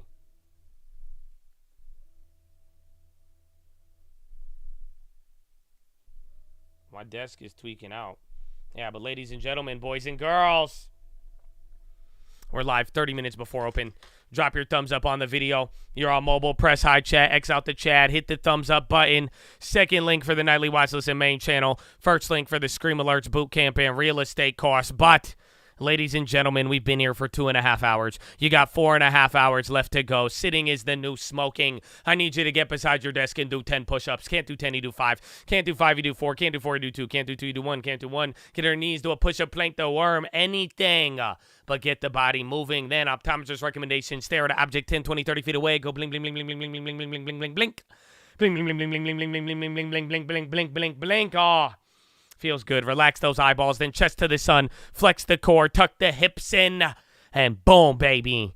You looking good right now. Nah, you look really good. You look taller. You look like you're ready to play. I don't know if it's daylight savings or your posture. Something about you right now. You look amazing. Wow, keep that up. SPY's even going up. SPY's about to hit a new high. SPY's trying to be like you. Look, it's all your posture trying to be like you. That's amazing. Then relax the jaw. Go. Breathe in very deep. Go. Breathe out with your tongue out, do the dragon breath, and go.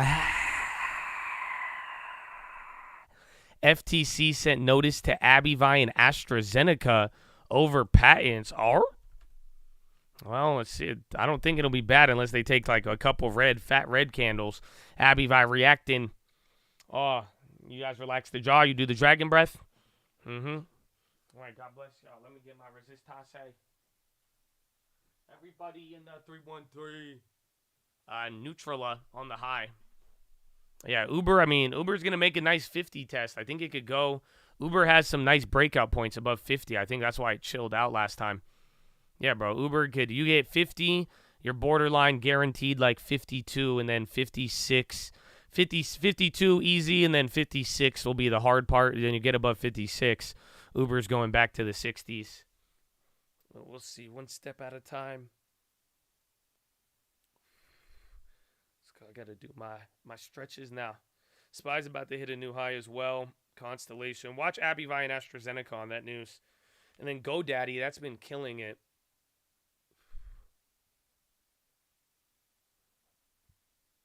Oh. One step at a time. Okay, resistances. We out here. Double top on the SPY. I don't know. I mean, we made progress. That's the crazy part. So, I don't know. When it's all said and done, it would have been, people were calling for that downside yesterday, but now you're 20 points away from breaking even like a technical downtrend. That's what happens at 4,400. So, the fact that we continued the high from Friday, this kind of pushes the ball more in favor of the bulls, but I do think the bears are still lurking. Remember, we got to deal with Powell. That's the thing.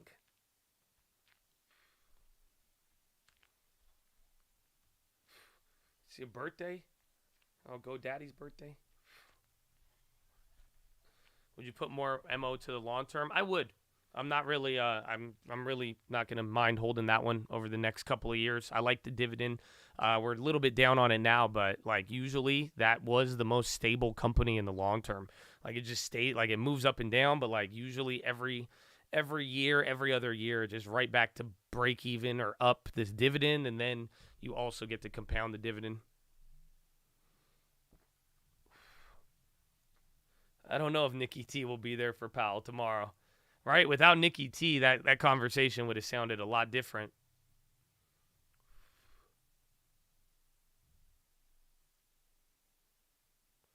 Oh, all good day. See, I told you, he always showing love. He got gifted. He said, let me spread that, baby. God bless you. Horn. Amen. Amen. I was finishing up my set, bro. Shout out to Twitch. Shout out All Day Star, baby. God bless you. God bless America.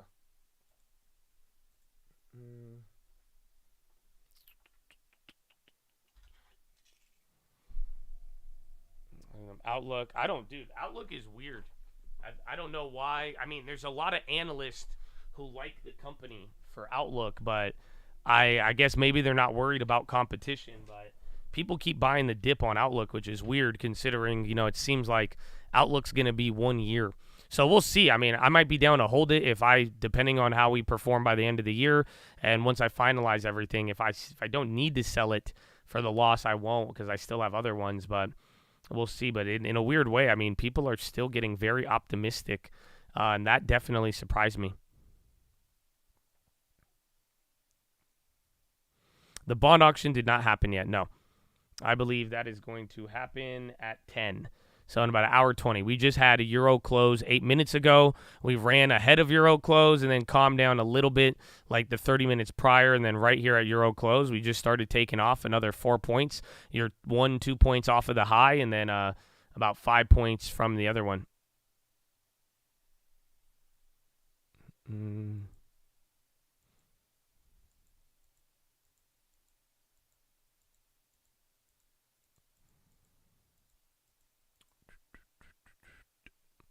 For the QQQ to take back or to take off. Dish short squeeze. I don't do Dish is clobbered, but this usually happens day after. I mean, again, you watch a company get murdered, next day goes up, but if that continues or not, I mean, it's going to be hard to say. But Dish is, Dish was wild. And then ARC, that thing keeps killing it. So those contracts are up 200% now, or just under that, 30 cents to $1, or 38 cents to $1. Just as suggesting for gun ban in domestic violence cases. So I think they're saying that if you get convicted of domestic violence, you'll get banned from being able to own a gun.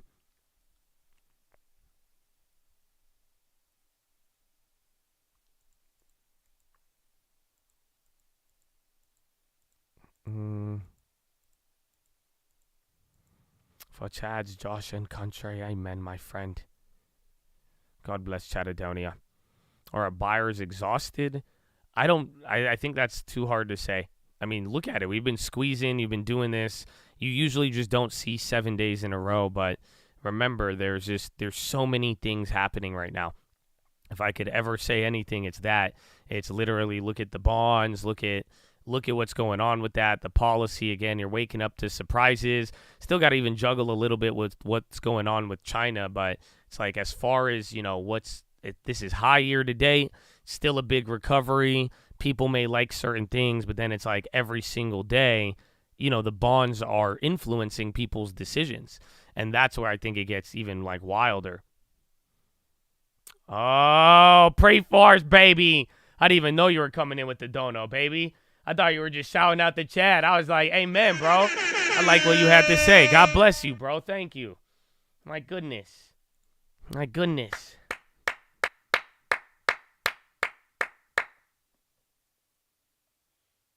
Outlook speaks at the conference today? Really? Hold on. I didn't know that. But it doesn't matter. They got a year. So, you got to hold that play for a damn year. Until if you want the big approval pop, if that's ever going to happen, I'd be down with getting my money back. SPY hitting a new high, Square on the high as well too. I'm going to go check Outlook here. 4385.33 now. That is the new high of the day. So you are 3 points, 4 points from the next high. It's like depending. It's like 4388, 4387. So we'll see. Oh man, we're keeping the hype train. I'm not even going to hit YouTube with it. They don't even know what's happening. God bless you. God bless you. All right, let me get this event, man. Thank you again, Charlie. It's been showing love for ages. Ages, baby. Ages. Yeah, what do you mean ages? Don't call me that. Don't call me a boomer. What do you mean ages? Come on. Article from Outlook, or from Yahoo on Outlook. You are correct. November 7th, Guggenheim Securities Inflammation and Immunology Conference at 1:50 p.m., but I don't know if that's Pacific time or not. I think it is. That sucks. Oh, what? Oh, let's go, baby. Bro, the Twitch is just turning up. I don't know. Usually they turn up when it gets bearish or something, but I think they all got long terms.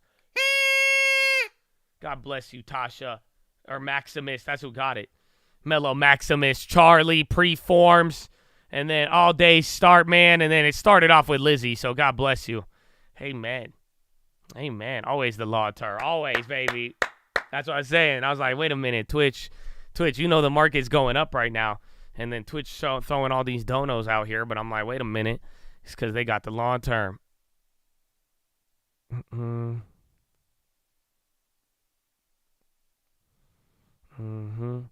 Appreciate that. I appreciate you tightening the pump it up policy and making sure hey, listen, man, higher for longer for pump it up, man. That's it. I told them they keep trying to move me on the markets, but the Fed futures say 4,600 for pump it up. The pump it up futures are at 4,600. We're going to keep our commitment, man. So thank you. Thank you. You know, it's a tough job. I don't want to comment on pump it up policy right now. You know, I'm going to let the pump it uppers handle that. But, you know, we have our mandate and 4,600 is our mandate. And we're going to make sure we reach that target before we do anything. So thank you for your support. Thank you for this. Thank you for this support, man. Yeah, higher for longer pump it up. It is. That's what we're doing. Amen.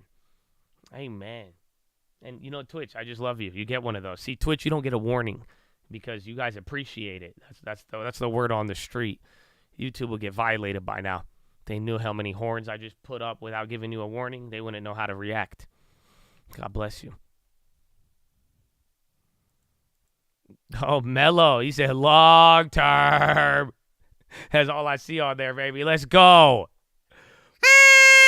YouTube's hella confused right now, man. They're turning up on the Twitch for some odd reason, man. God bless you and thank you. You're annoyed as fuck. I don't think you belong in the Twitch then, sir. There you go. That's to rebuke you. I hope it worked. It's funny because YouTube does it. I like this because now I could mess with him very peacefully. You know what I'm saying? Without disturbing a couple. Like, that's it. Because I know the Twitch. You know what I'm saying? Like, stop playing with me, bro.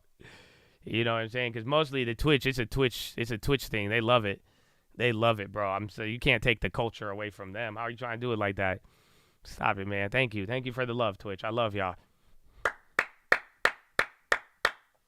I ain't done.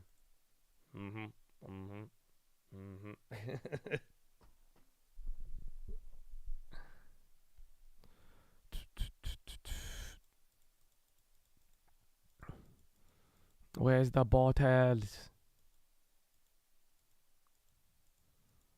Lots of love for the stepchild this morning. Okay, I'm sorry. You guys are getting a little mad. I forgot. You win, YouTube. You win. You win. Remember. You guys get firstborn rights. It's okay.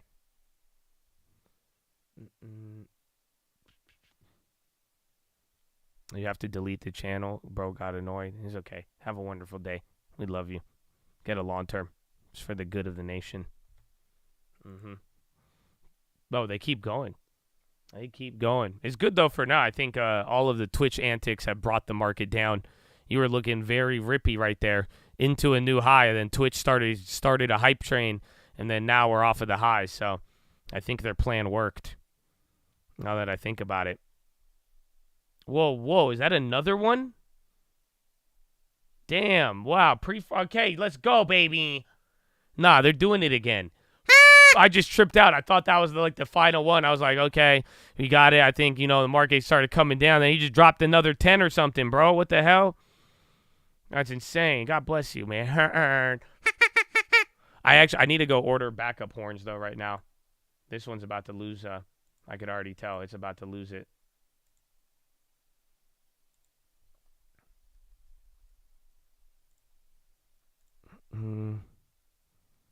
The Twitch delay, I think you could change that yourself. It's usually just the ads.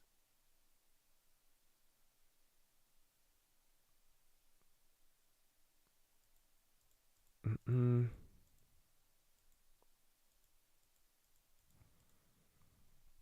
sounds like a dying giraffe. Oh, no. Have you ever seen giraffes fight each other? It's the funniest thing ever. It reminds me of, stock traders. I was going to post the video so you guys could see it. And I was going to, it looks just like stock. It's like bulls and bears. It looks just like giraffes fighting. You got Airbus numbers coming out here a couple of minutes ago. But, what did you do, Twitch? Level 7 hype train. Y'all just summoned something. But now, literally, you're down 10 points since Twitch decided to do this little hype train now. Look at that. Stepchild, you guys are getting blamed for it now. What did you guys do? That was like a Raul summoning or something. That was insane. Bro, Charlie has given a total of 665 gifts in the channel. What the hell? He's crazy. That's even YouTube got a horn for that one. Let's go, man. That's crazy. Yeah, but y'all just summoned Raul. You just, again, no headlines on that at all. You have Airbus numbers, so maybe you could take a look at Boeing. Maybe that's having some effect, but again, you had a couple of names show up on the low ticker in terms of velocity, but some names still holding too. Very, very odd.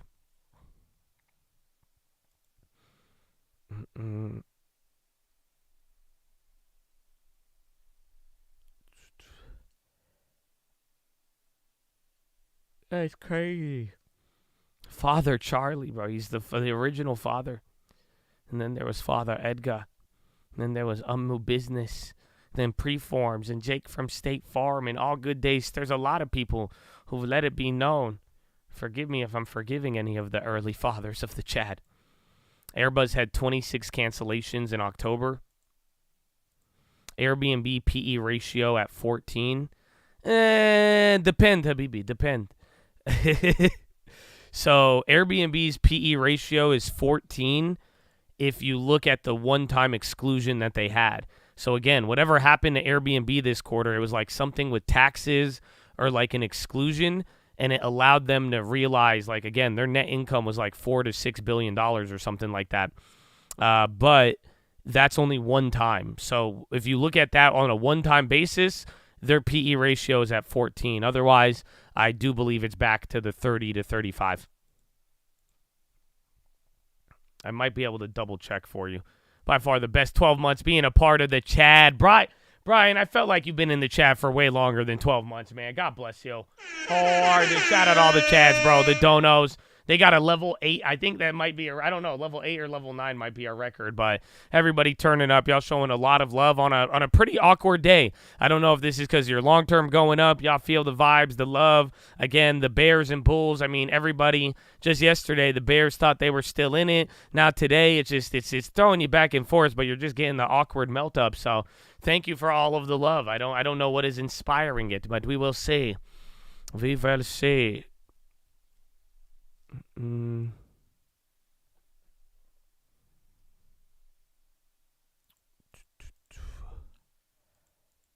Chris going crazy. Possible EU approval. That was from the morning, correct? Yeah, still just riding up here 10% into the high. You have all stuff going up. Not everything. I mean, oil names are down. It's 50-50 right now, I'm pretty sure. I think the Dow and NASDAQ are doing good. Dow, 12 names red, 17 in the green. NASDAQ, you got 28 in the red, 72 in the green. And then S&P 500, you got 267 in the red, 230 in the green. Earlier, you had a little bit more names green, but then at the start of the day, it was more names red on every index. So, very interesting. Level 10 was the record. Well, either way, man, I thank you, man. I'm grateful. I'm great on a day like this. I mean, I don't know what could have deserved it.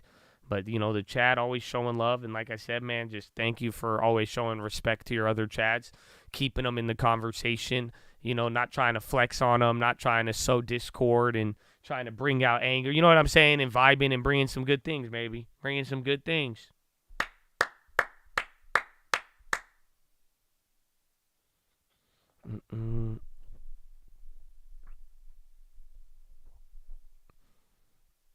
You're here because you're here Monday through Friday, 30 before the bell with the nightly list. All right, man, I'll take it. I'll take it, Oscar. Shout out to the Oscars. See, y'all might get unwarned horns today. That's it. There's just too much. There's too much activity going on. Honestly, the headlines slow down. We are still even waiting for the 3-year bond auction, but let's see, man. Let's see.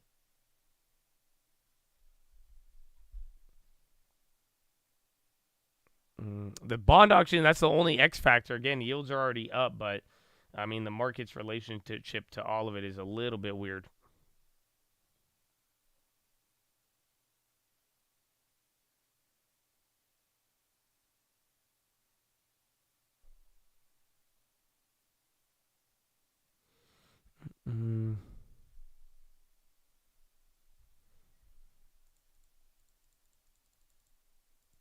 Rivian, didn't you ask that yesterday? Somebody did, but I don't think Rivian is going to impact Tesla. I don't know where people are like, Where did this idea come from? Was there like a YouTube video or something?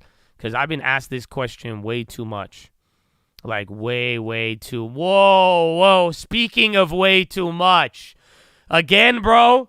We going back-to-back days like this? What's going on, baby? Brian with the hundo. He says, God bless you, Josh. I'm here for you even though I don't chat a lot. Been very busy lately growing my lawn term, man. Hey, I'll take it, bro. Hard. We feel the spirit. No, bro, you've been here for longer than 12 months, though, right? Like, honestly, like, I feel like I've known you for longer than 12 months, man. If not, that's amazing. So, thank you, bro. Yeah, you are a legend. I feel like your presence has been known even beyond, maybe before the 12 months, man. So, God bless you and thank you. Expedia or Airbnb, none of them. Both of them have a premium right now. So, I like Airbnb. I do like the general travel. My list would probably be Airbnb and Booking. But both of them are on a heavy premium this year. Unfortunately, I really wouldn't be looking to buy them.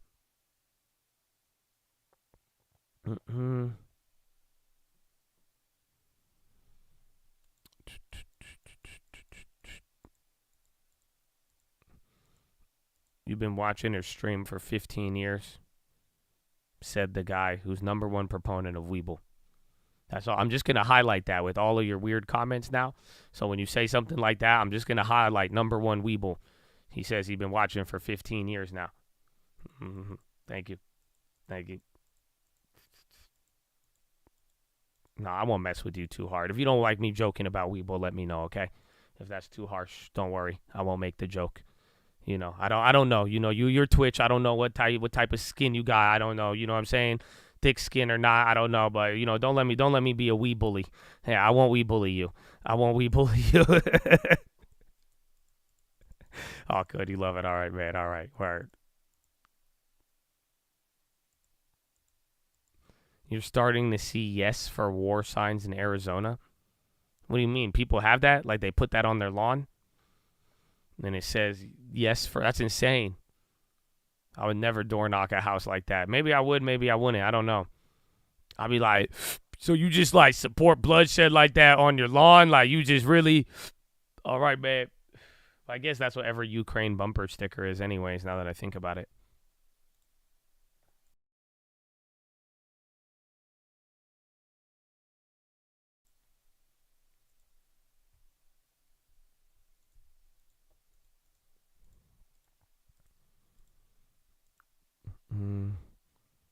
Uncle should do a Weeble Wobble diss track. Do you know Uncle has a Sam Bankman diss track? He just, you know, I think both Uncle and I got over our anger of Sam Bankman really fast. So he never he never released it. But he has a Sam Bankman diss track. I shared a little bit with you. I told you guys one of the lines of it.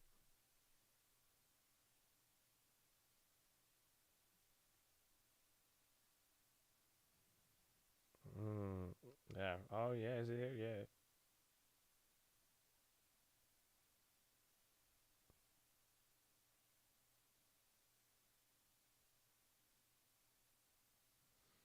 Yeah, one of the opening lines is good.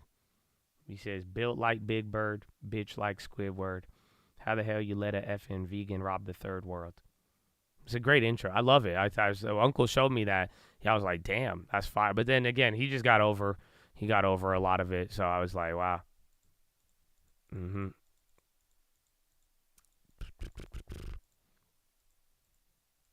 Proud to be a part of the best stock market trading community. And Josh, thank you so much for holding it down and keeping it 100. I mean, hey, man, you reap what you sow, bro. So like I'm saying, I think both ways, man. I could thank you guys all for the same exact way. Like I said, showing love to the Chads, keeping this a cool place, holding it down, showing love to me, even when it's not as. This is great, man. So talk to me in 2030, baby. We still got a lot of work to do. I can't even believe this year's about to end. It's crazy. So we still got a lot more, man. God willing, we keep going, and then we'll see what the world provides, a.k.a. the Lord. That country rap remix with the man. There's a lot on the schedule there. We got to see. There's a lot of music still that could be worked on between Uncle and myself. So we'll see. Can you review Riot earnings today? I would not, but for you, I will. I love you, Tiger Man. God bless you. But yeah, that's otherwise. Would I look at it? No, I would not. No, I don't care about those crypto miners. But we can go over earnings previews today. Who do we have? Today's Tuesday. Yeah, we got Rivian, Devon, Upstart, Oxy, Wish, Mosaic, Gilead, Axon, Dutch. All of these are actually kind of decent. How come it don't show up on here? And then we'll have Roblo in the morning. We'll go over that one. FSR, Biogen, Acabia. I will do Roblox today as well, too. Again, we'll probably do that around like 10 a.m. So a little bit closer, our normal earnings preview time.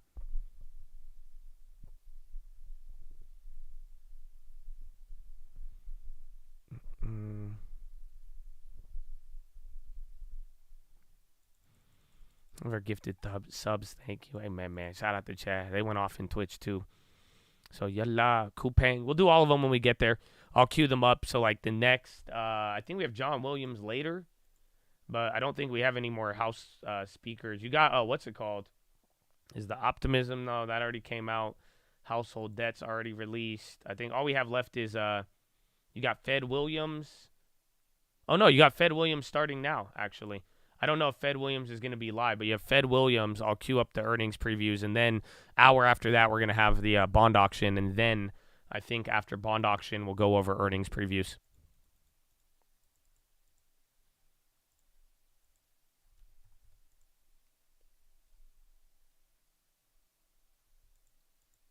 Christopher Waller.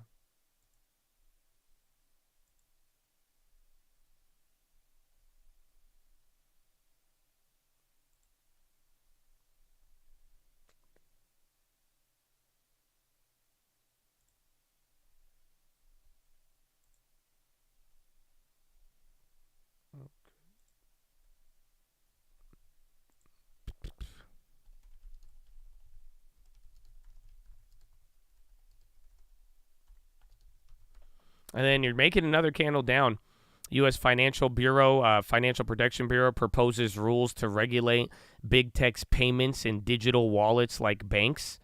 That's coming out right now. CFPB says they will examine tech firms to ensure compliance with fund transfer, privacy, and other consumer protection laws. I feel like watch PayPal square off of that. I don't know. Again, CFPB, something on proposing rule to regulate big tech payments. So maybe, again, Meta, Amazon, Google, all of those guys. Very interesting.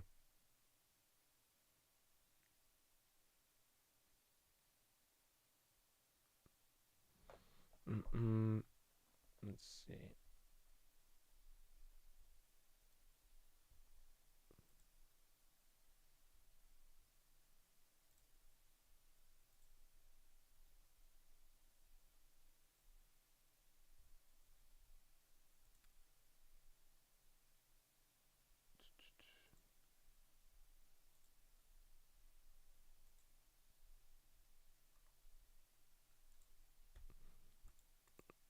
Apple Finance is dead then. Oh, yeah. I don't know the full extent of that, but that did just come out there right at the top of the hour.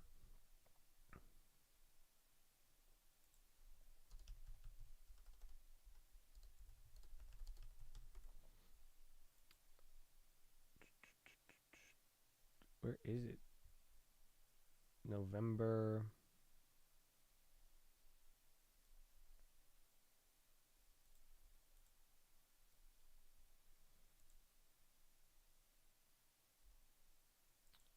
Yeah, I don't know. It said I have John Williams on the schedule, but I'm not seeing this.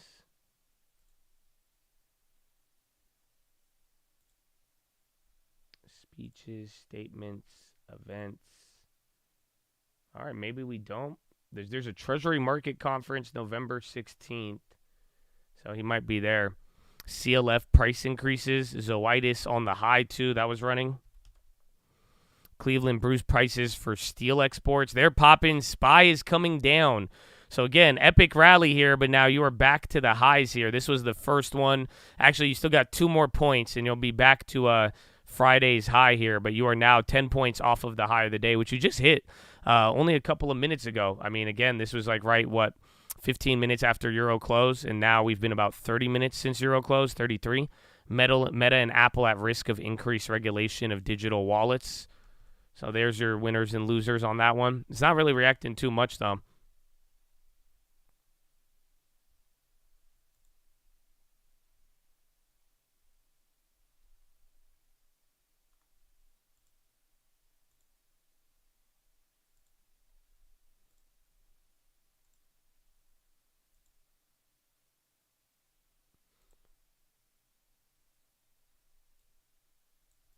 Oh, it's the Economic Club of New York. So again, I think Williams might be on. I'm still trying to find it here, but again, this was the one where the people protested with Powell. Oh, there he is. There it is, Chattadonia. Bradley Frizzle and the peach. We now have it. It don't matter about the Fed speakers, the market up or down. You got the peach. Good morning. Happy Toast Day. Horna. Oh, my gosh. This day doesn't get any better. You're getting a bunch of donos, the Chad's hype, the market, making a little progress, but not too much, getting you back here. You got events, and now you got Bradley Frizzle and the peach. To each their peach, my friend. To each their peach. God bless you. Thank you again, my friend. That's beautiful. That's beautiful. Bill Gates on December 7th at the Economic Club. All right, I have this little lunch thing with, it says remote event. No. Yeah, I don't think we're going to hear John Williams. If it does end up coming up, though, that could be good. But I wouldn't bank on it now.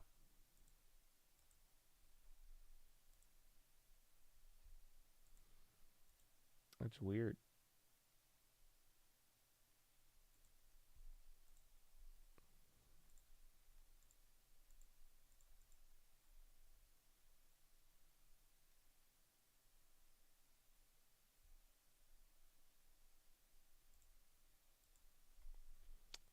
Yeah, no, I think it's all. I'm giving up.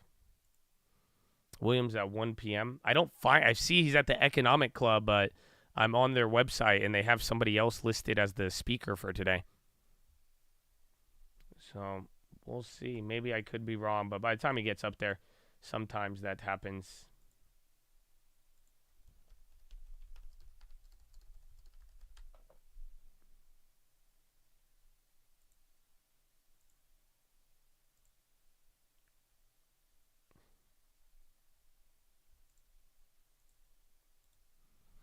The peach. God bless you, Bradley. Amen. No, I don't. Yeah, I see Fed Williams, 12 p.m. Eastern. And then we have Fed Logan at 1:30. Lori Logan. I'm pretty sure she's a voter, too. And then now you have bond auction in 55 minutes. So that'll be the next event we're honing in on. Datadog, damn. Again, from the morning, they're still killing it. That's crazy. So again, it was like Datadog, Snowflake, and Twilio, I believe. I'll have to jump on puts if the level fails. The greedy short. Well, this is the high, so pretty much if we fall through the high. Otherwise, I think like 43.73, 43.70 will be the next level, and then 43.58. That's like the ultimate level. But again, you'd be way down by that point. NASDAQ still up 0.78, SPY 0.2, Dow 0.16, and then Russell down 0.36. And the VIX is in the green. So honestly, the VIX went higher off of that little move here. Brought you higher on this move right here, brought you higher on the VIX than where it was at in the morning when you were like 2-3 points lower. Datadog keeps ripping, printing on the high ticker right now. PayPal and Square. Meta and Apple didn't move, but there was just that payment info or payment headlines.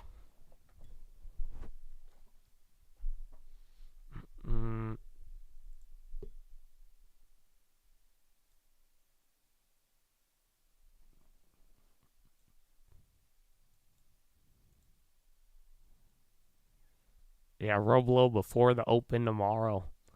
Slaughterozzi. What's up, man? Datadog still going. But yeah, we're gonna go over the earnings previews later. It's just early. Y'all ain't used to it because of daylight savings. That's all that's happening. Oh, Uber's CEO on Bloomberg right now. I'm gonna let y'all listen to this one for a little bit. To help you in your life, to get you where you're P2. going. Follow me on Instagram and at to the Trading save Fraternity. Time from some I of these love you. Good tasks. morning. You know, there are some people who like grocery shopping, but there are a ton of people who don't like grocery shopping. There are a ton of people who just want to eat at home, etc. And we want Uber to be that relevant life partner or life operating system for you, really all over the world. Is the freight unit, Dara, still part of that vision in 5 years' time? There's been talk from our own Bloomberg analysis that maybe that's spun off. Well, freight is a very promising segment for us that is suffering now from kind of the great freight recession that you see. Freight rates are coming down post-pandemic as a result of an oversupply situation. There are a ton of digital brokers and actually analog traditional brokers going out of business now. One of our big competitors, Convoy, for example, announced that they were going out of business a couple of weeks ago. And those rates have hit our freight business as well. It was down 27% year on year. It lost some money. But the technology of matching supply and demand in a digital way, we still think has incredible promise. As the freight business cleans up to some extent and some of the smaller players move out, we think that Uber Freight is going to emerge as one of the players with the best technology out there. We've actually invested into the transportation management part of the business. So not only do we connect you with a trucker to go from point A to B, we're helping you with your whole freight network and using machine learning, using the power of the data that we have to create a more effective shipping network for you. We think that's a very promising business. And at this point, we are absolutely investing in freight and innovating around freight. Dara, Uber's been in the AI business for a long time, but I know you're integrating it more and more into the platform. Where have you seen the biggest value add so far? And where do you expect to see the biggest value add from AI in the future? Well, AI is intermingled into every part of our platform. And, you know, every single time you see a price on Uber, every single time we make an offer to a driver on Uber, every time we match you up with a vehicle, route you, all of that is powered by AI. Some of the newer AI kind of innovations that you see with large language models are helping us automate some tasks that were difficult to automate previously or difficult to train machine learning algos previously. One is, for example, document transcription. If you put in your license, your insurance, background checks, etc., documents, we can transcribe those with the power of machine learning versus having humans look at it. Humans, as it turns out, often make more mistakes than algorithms. We actually combine both into call it a superhuman. Another area that we think is quite promising is actually on the customer service side. Anytime someone reaches out to us in customer service, we have to be aware of, you know, your history with Uber. We've got to be aware of the context, what's going on in that particular time, and also what are our policies, and our policies differ all over the world. Again, machine learning algorithms can go through all of that at the click of the button, essentially, and then get back to the customer, and we think actually provide an elevated customer service at a lower cost, something that's super exciting for us. All right, our thanks there to Uber CEO Dara Khosrowshahi, and of course Bloomberg's Emily Chang out in SF. Really big morning actually on the Uber earnings front. A lot of volatility in the stock, but a wide-ranging conversation. Now coming up here on Bloomberg Technology, OpenAI wraps up its first ever developers conference in. All righty. So that was Uber. A little bathroom break. Market came back down to the previous high of Friday. So it's feeling really, really good there in the morning, and now you've given up the second half of that. Remember, we just started going crazy there following what's-his-name's speech. We are still waiting on the bond auction. That's going to be your only other event. Euro close was about 45 minutes ago, so we've been reacting since then. Bond yields are still up. We brought this up a couple of times, and, you know, this is where I think you got a little bit of progress today. But remember that little 4-5 and how we reacted at the 4-5 there just the other day. Still very key for the next leg up or not, but very interesting that we did hit another high today. So if this closes green, 7 green days, but you now have, what, like 4 hours to get through? Just under. The bond auction is going to be in 45 minutes. The 3-year bond auction is going to be coming out at 1 p.m. Eastern. So we've talked about it a little bit. We explained what it was. Again, you can participate in the bond auctions this week if you would like to. Again, I was just showing that on Schwab. If you go to your broker, if you want to participate in the bond auction, you guys could, you could be a part of it. But for today, we have the 3-year today. Tomorrow, I think you got another 2-year or 5-year, and then the 10-year, and then the 30-year at the end of the week. So we will see, but it's going to happen in 45 minutes. This one shouldn't be too crazy just because the 2-year and 3-year are kind of linked. And last time we had a 2-year auction, even in this volatility, it came in better than expected. So we're right at the numbers, right at the screws. So we'll see what happens here. The TOS for the bond yield, you could use the futures. I think if you just put in 10Y, though, it might load up. No, it doesn't. But I use /ZN. That's the future, or you could use an ETF. Again, I think if you type in US 10Y, will it show up? I feel like it would. That's why I was like, if you just type it in, maybe. No, it doesn't. Usually, like other places, otherwise /ZN or the ETF. But I do think the best visual, just trading economics, trading view. You could get a nice little chart and see as it's moving and what it means. Again, yields going higher or lower, and then this chart reflects, it's pretty much the opposite of like a bond ETF. BioNTech on the high.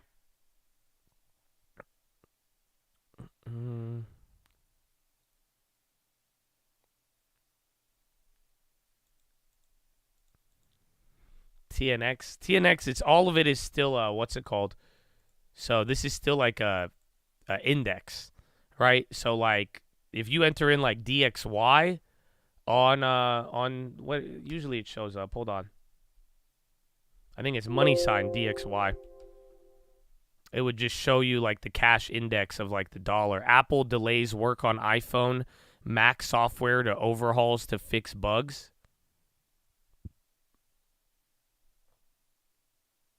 Apple Chicle. I don't even know what that means.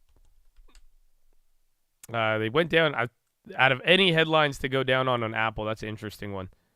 So is it saying that they're not fixing some of the issues, or they pause redevelopment for 1 week to ensure quality control? Are they talking about the MacBooks or the iPhone stuff? Because wasn't there iPhone 15 issues? Apple delay affected iOS 18, macOS 15, and watchOS 11. Yeah, that's coming across right now, but that is confirmed. So the bugs are so bad they got to pause future development to fix current version, I think. I don't know. The market does not like it. I'm not really I'm having trouble interpreting that one because, again, there's been a couple of reports with Apple in terms of, products and needing updates. So I don't know if this is future, if it's regarding the new MacBook that they said they're trying to launch, or if it's related to the iPhone 15 overheating.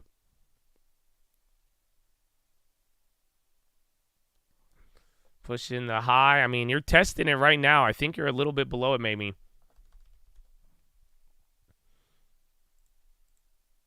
Yeah, you're right below the 4375. So 4373, this was its own little level. Again, this was from the last couple days. If we pull it out, again, like 4373, again, you were there. I guess, no, 4373 was the high. I don't know where I was getting 4375 from.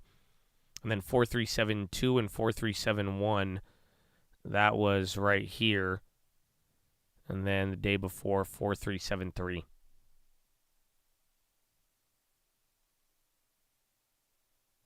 You don't normally see Apple pivot that hard to fixing software issues. Might be some bad bugs, maybe security.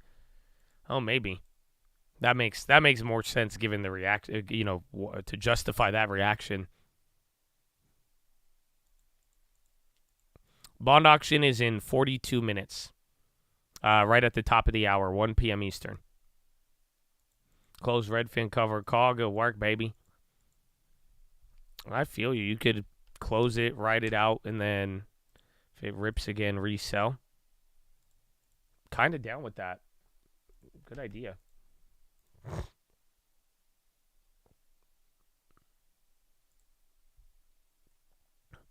Has Apple ever pivoted like that? I don't know, because I don't know if this is like, again, for what they're referring to, right? So again, if it is related to the iPhone 15, it seems like I don't know if they've ever done that in terms of quickly say, hey, before we try to develop anything, let's try to fix the software. Usually their software is fine.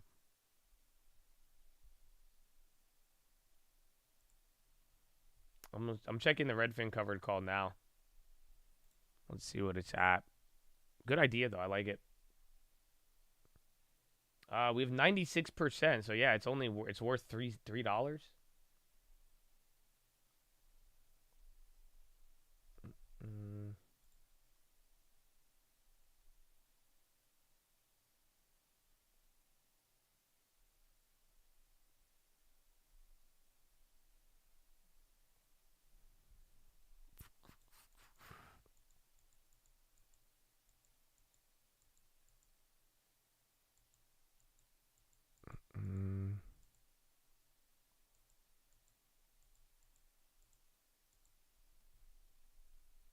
I'm kind of down.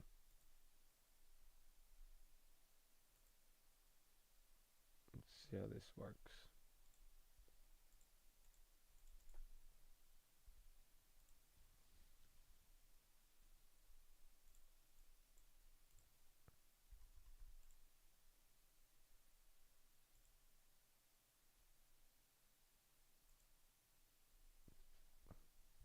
Oh, I can't close it. This is crazy. I was trying to put in a bid on. I can't even close it if I wanted to, because the E-Trade account, apparently it does not have options approval on this one.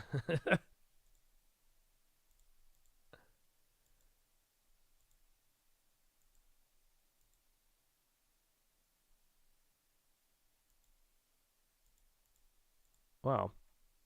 Good idea, though. I would do that if it's at 5 cents.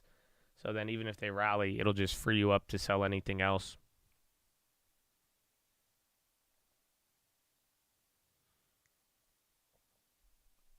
You heard this through the grapevine. One of the largest commercial mortgage brokers was raided over the weekend.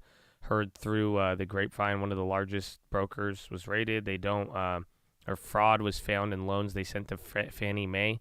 This could trigger a chain reaction of buybacks and less liquidity among Fannie lenders. I did not hear about that, but I did hear about the, you guys were saying Mr. Cooper or whatever for your mortgages, that some of you guys were having issues. Apparently that was a cyber attack.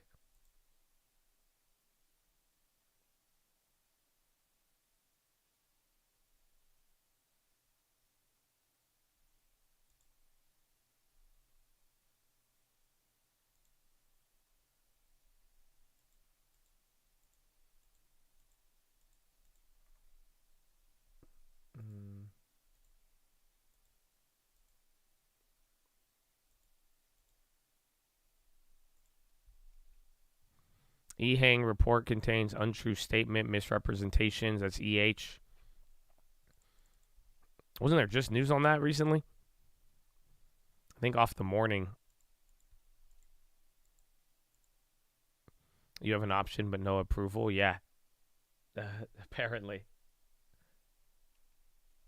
And now I have to call them again. Dude, I hate calling them. My goodness.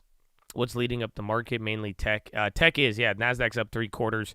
And the reasoning, I said it this morning, after listening to some of the Fed speakers, you had weird comments that were kind of bearish from Kashkari yesterday morning or yesterday night. And now this morning we heard from other Fed speakers. And I think as everybody realized that they didn't sound the same, we kind of just went up. But then a little bit after Euro close, we did give off the ultimate new high, but then came back to where the highs were towards Friday. Jiggly, welcome back. Twitch and YouTube. I love you. God bless you.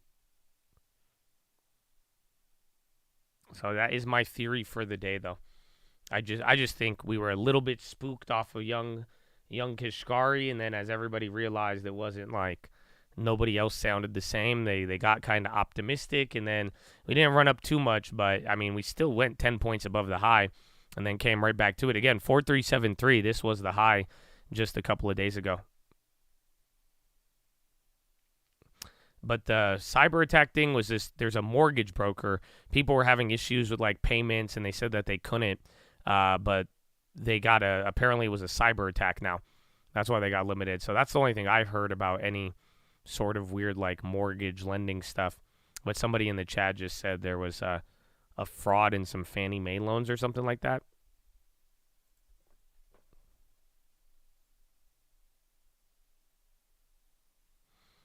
Contrarian moves retail traders intensify market crash bets as put activity surges. And then again, yesterday was about the treasuries. Remember, we opened up yesterday with everyone talking about how treasuries just had their insane movement.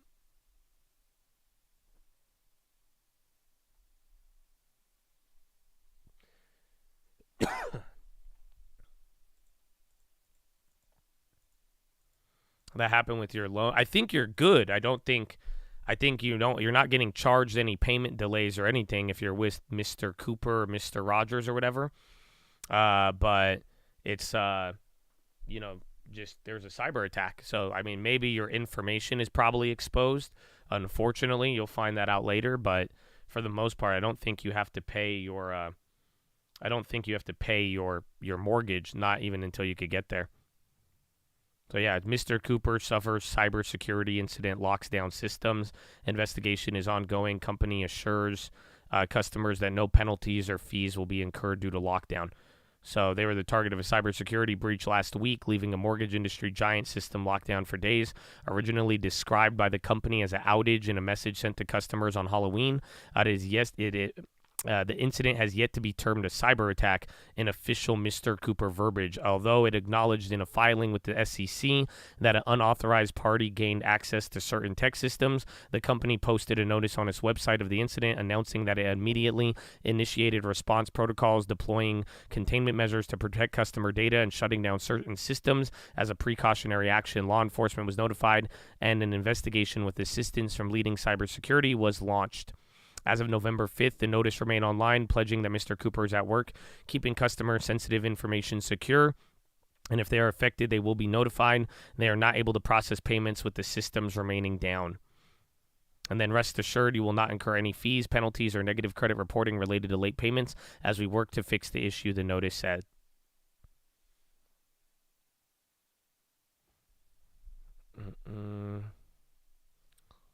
So, yeah, that's literally a mortgage broker. You have Mr. Cooper and you paid your mortgage yesterday? No way.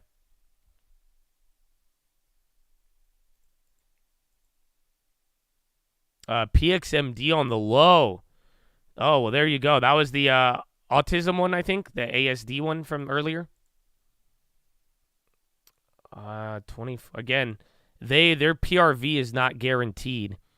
But they're only worth $6 million. I don't know. I feel like they've done a couple of issues. So they're still up 80% at this price.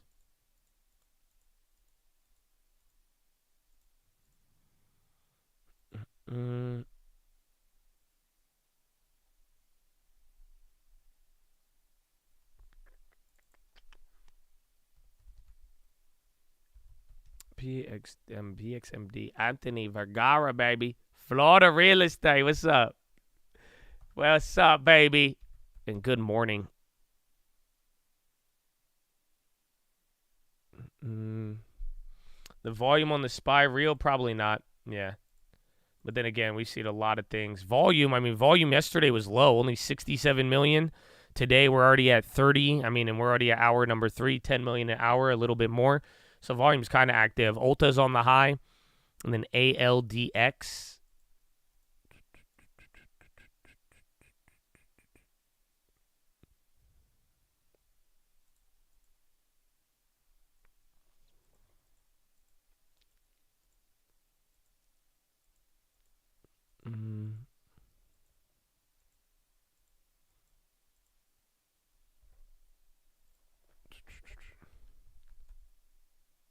Meridian, that's the one. Oh, that's to the other thing, not Mr. Cooper. Yeah, that one, I can't confirm that other one, though. Like, again, fraudulent loans sent to Fannie, I have no idea. But the Mr. Cooper thing, that, I mean, people in the mortgage world are all talking about that. A couple of issues on that front.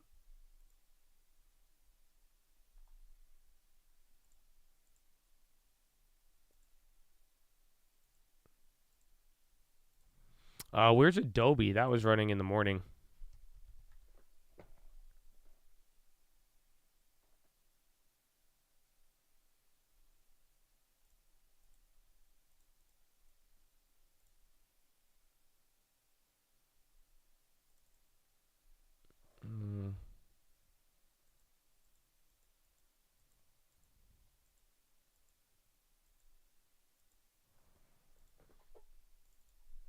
TLT, Chicle, it's chilling. It's up 1.3. I'm just glad he gave some of the rally yesterday. It's just weird, though. Look at how just gap down, gap up, stay and hold.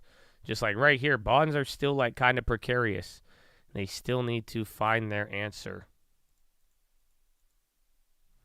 Israel Defense Minister Gallant, hostages must return before any humanitarian pause. And then Biden expected to meet with Indonesian President Joko Widodo as soon as Monday.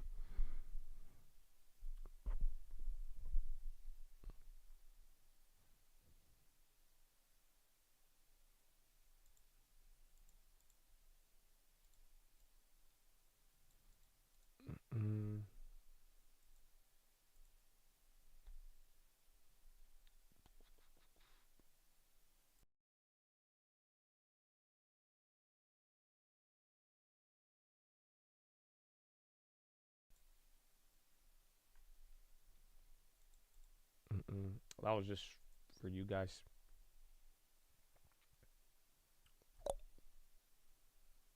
Flush. It could be. I mean, you're below the highs now. So, I mean, you were feeling a little bit more precarious. You hit the 43.57 level in the morning, then went up almost to the top end of the range. So, you'll see here. But if anything, you're just now giving up the highs. You're getting a little bit more downside. I'm telling you, the Twitch summoned Raul. That's crazy, bro. Ever since the little hype train, bro, you've gotten more Raul candles than anything, even off of the morning. My goodness. You're bad. It's okay. It's okay. Don't worry about it. It happens.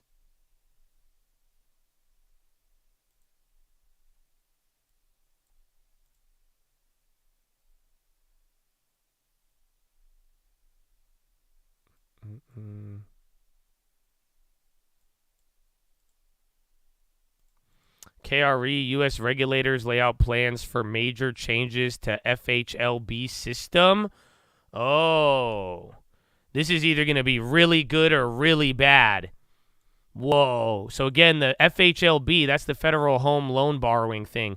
So remember, before the BTFD, that's how they used to scam and get free capital. So if you guys remember, there was a bank called Silvergate.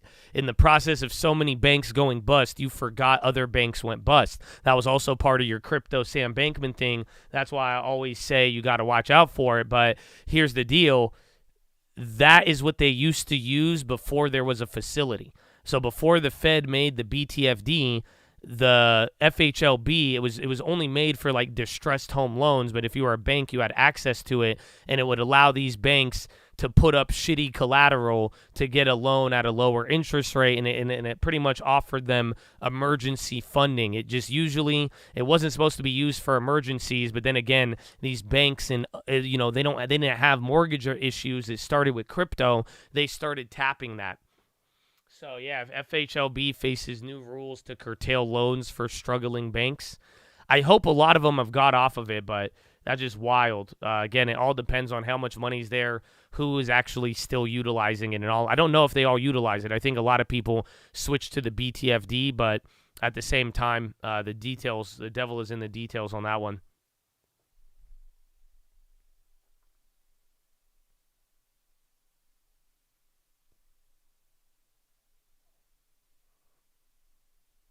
Carvana's ripping. Yo, Carvana, a couple of prints on the high. Carvana's actually popping red to green on that. And then SPY right back to VWAP. U.S. regulators have outlined a comprehensive strategy for making significant alterations to the FHLB. Again, regionals dropped a little bit. We'll see if they react.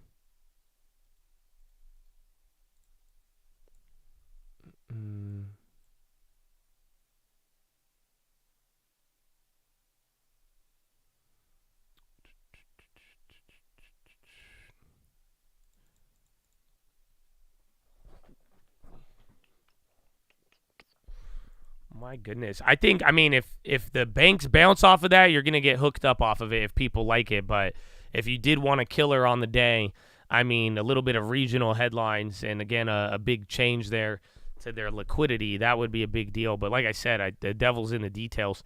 I think it just depends on who's still using it, how much, because, again, I think it's like $250 billion in the BTFD right now, which is huge if you think about it. But I don't know how much the FHLB is being utilized.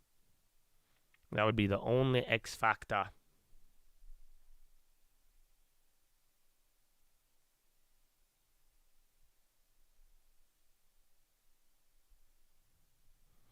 Greedy short. Someone was talking it earlier, but I don't know. I think your greedy short's at the level because, like, right now this is just the high. So if you don't think we should have hit a new high today, then yeah, I mean, in a weird way, this could be the greedy short.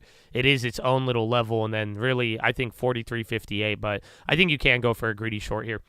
Again, that was the high. This is its own little level from here, so you're pretty, I don't have it charted out, but you are just shorting that, and then you either go down 43, it's 20 points, and then if you get really lucky, you get the ultimate downside, but for the most part, I think the real craziness, if we flush 43.58, we'll already be red on the day, but that's where today starts to get like really ugly if you can't hold that. Bristol Myers, they make a lot of like products you use. Big multinational corporation. You know, Bristol. What's something Bristol makes that everybody knows? I want to say, don't they make like, they make some like toilet products. I think they make some toothpaste and toilet paper, and then a couple of medicines and other chemical stuff.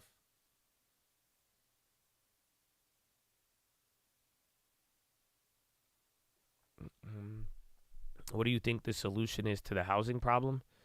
I don't know, but how are you asking me the first question and then we jump to housing? That's insane. I'm not. The continuity of questions is throwing me off, not your questions. You're like, hey, Josh, are you an incel? Okay, how do you think we fix the real estate market? What? Hold up. I muted the YouTube on the first question you asked because I answered it on Twitch, but I didn't want to expose the YouTube to too much. Two valid questions.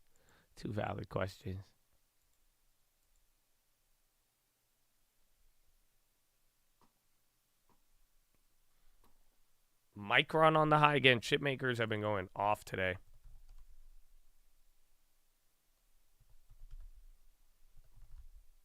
Tesla, Micron. Micron's actually still red. AMD, Intel, the rest of them. They're all even green after that little give back too. Meta's green, Apollonian, all big tech, and then oil is just getting destroyed. Yeah, oil's down 2.6. That's not helping the SPY. And then back to holding this level. Yeah, oil's not helping at all. Again, 4373. You got a sick Roblox ad on Twitch. Hey, man. Roblo's in the morning. That one's going to be exciting. Oh, crap. What did we just listen to? I was supposed to get that during the Uber. I was supposed to get all the earnings previews. What is the Lil Wayne song you play before 2K? It's called Army Guns by Lil Wayne. It's a classic. Yeah, I got Army Guns. Two questions. How do you see the bonds moving in the near term? And then how do you deep fry a turkey? Again, the continuity is what's throwing me off. The near term, though, I think we need to find out if we hold 4.5 in lower or 4.5 and higher. And anything higher than 4.75 puts 5 back on the table, and then we all get terrified.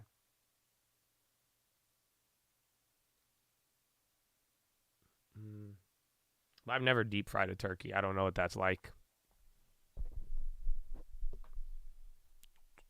Yeah, the turkey, I don't know. Yeah, I've never done it. I have no idea. Wish I could be of more help.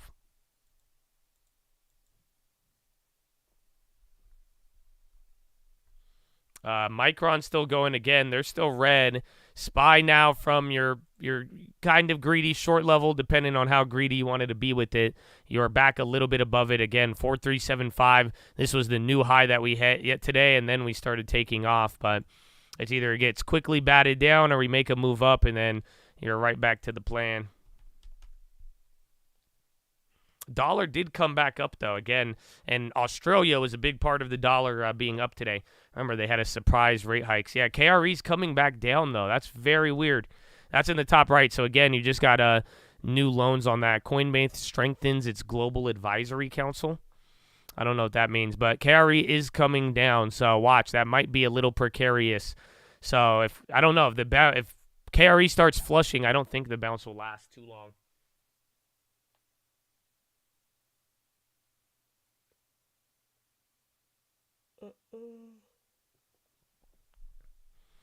The greedy long is in play. This could be, greedy long, you'd want to wait more of a breakout. You're just trying to buy the dip here. You're buying the greedy short. I think greedy long at 43.80, because then if that rips and gets momentum, you'll at least have more confirmation. But right now, I think it's either do you want to short the previous high or not? Otherwise, we see where the market leads us into.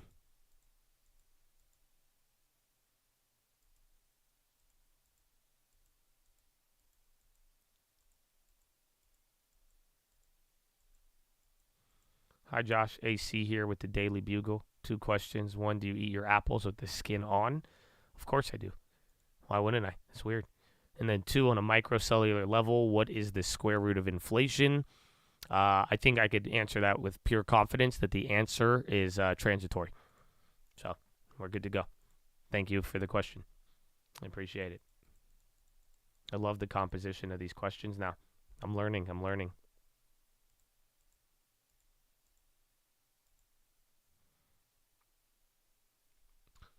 Still in the same channel. Yeah, again, these two little lines will be in, and it'll be a test, and then ultimately, I think if we break below 43.34, we got a problem. That's when, if you break down below there, that changes it, and then 4,400 and above, you break the downtrend of this. So again, this like little downtrend right here, if you get to 4,400 and start holding up, you just start to neuter the last 3 months essentially. If we could break 4,400 and hold, but like I'm saying here, just a couple points down, you could kind of knock yourself out of this little rally, and then we're right back down.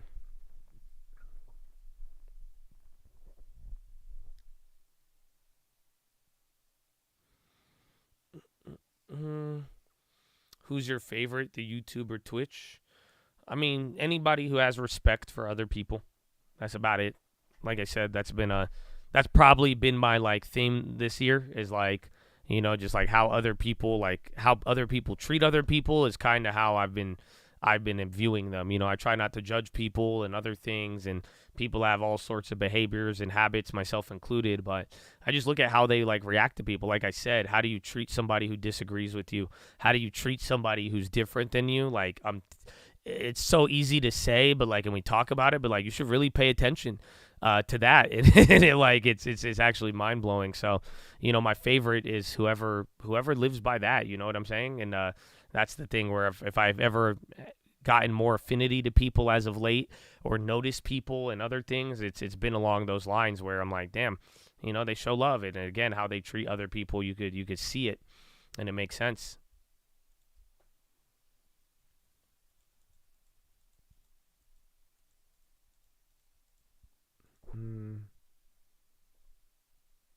Brent WTI futures fall to the lowest since July. Hot dog. Then SPY back at VWAP. So KRE is dumping. Again, that news isn't good. Norwegian settles trademark dispute with Bank Norwegian. And then Zillow's on the high. Where's young Redfin? That's very interesting. KRE has 75% short interest. That's insane. I really want to know the details of that, but it's kind of nuts. Literally a literal alteration now coming into next year to how they could even tap some free money. Very interesting. We have not talked about Disney, but their earnings is Wednesday, I believe, Wednesday after hours. So we will cover that tomorrow before they report.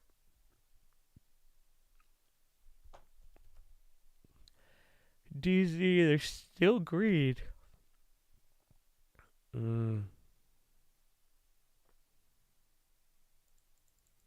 Yeah, regional banks are getting clapped. You're short on them, GG.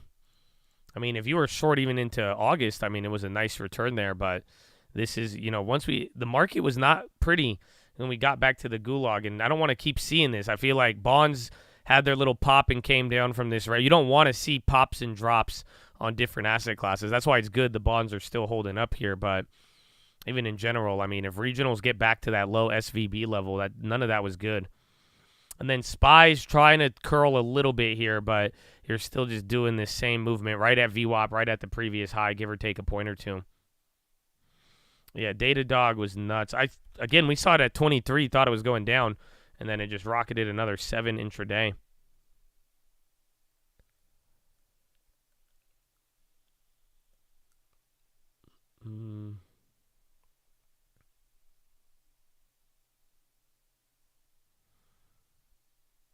Pop, look, and drop. Let's just see if the market could get out of this little gulag. And it's not even anything to get out of. I mean, it's good.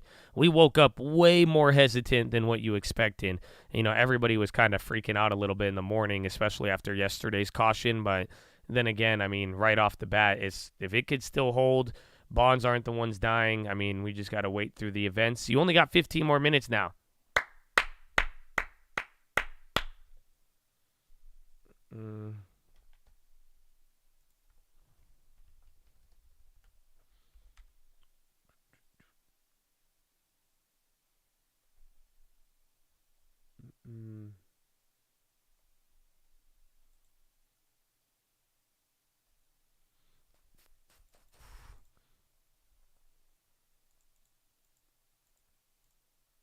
Bond auctions at 1, so in 15 minutes. So a little higher here. I mean, highest you've been in like 30 minutes or so, maybe like 15 or 20. You got to get above this little baby line here. If we get right back up to there, then there you go. Right now, the question is how much cushion are you going to have into the bond auction, essentially?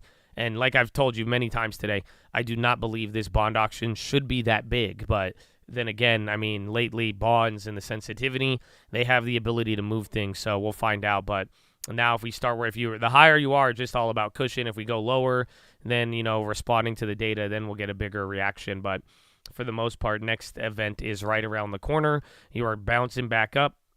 The SQQs, I'm not going to get back in, no. If anything, I mean, I want to play a little bit of upside, use whatever upside to get out, and then if I'm going to play any other types of plays, I'm going to be looking for the yen, the bonds, and then maybe go back to flipping my ES and NQs both ways. But at the same time, I'm not really I kind of want to just finish up this year, we'll see where the end of the year is providing, but I'm going to be focusing on some other stuff, I think, coming into next year. And again, I like the currencies. I like some of the bond plays too, but, I don't think next year I'm going to fall for it again. And I'm definitely, if I still got 5% yield, I'm going to make sure I get paid to do nothing. Even more. Again, no trading if the rates are going to be too high. And then if I am, it's probably going to be trades on the yen, which will probably be longer term swing trades.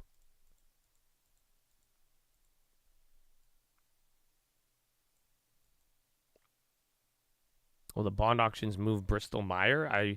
Bond auction could move everything in the market right now. So Bristol pays a dividend. It's more of a value play too. So I would say, yeah, it can actually get affected. Yeah, KRE hit a new low, then bounced. I'm surprised the market's not vomiting more. Maybe the big banks. Again, energy is a real drag on the day today too.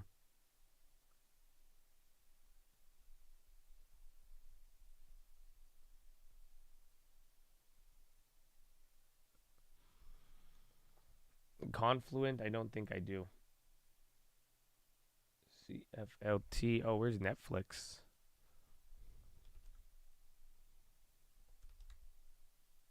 The bond auction is in 12 minutes. 3-year bond auction. You came in at a perfect time. Perfect time.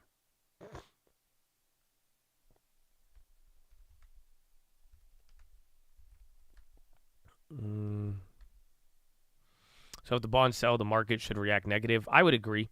Yesterday bonds sold off and we managed to close green, but you did feel the pressure. So that is something I could definitely get behind. Fed bids for 3-year notes total $913 million. Are we getting some updates on this? And then EIA raises forecast for 2024 oil demand by 80,000 barrels, now sees 1.4 million barrels a day year-on-year increase. EIA cuts worldwide forecast for 23 oil demand by 300,000 barrels and now sees 1.46 million barrels year-on-year increase. So again, news on bids on the 3-year. Again, the auction's here in 10 minutes. And then EIA cutting oil demand for next year, or raising it for next year and cutting the forecast for the rest of this year.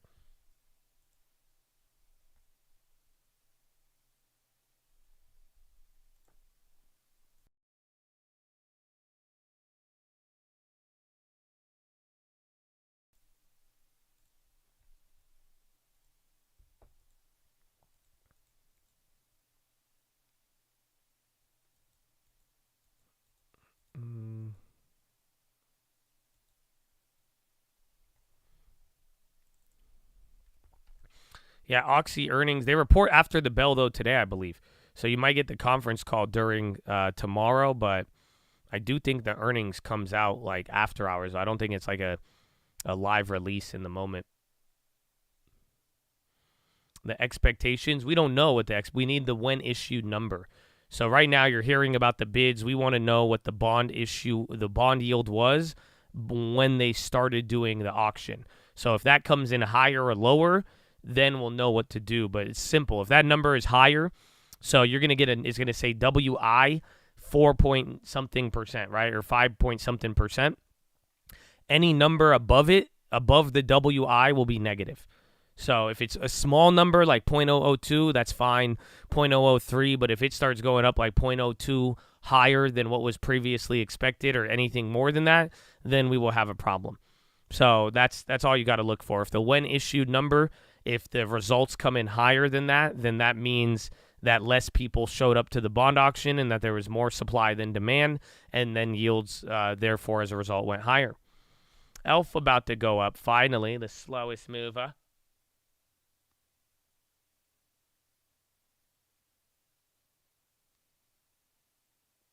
Capitol Police scrambling to an incident near Senate office. Capitol officer says a man with a gun is in custody.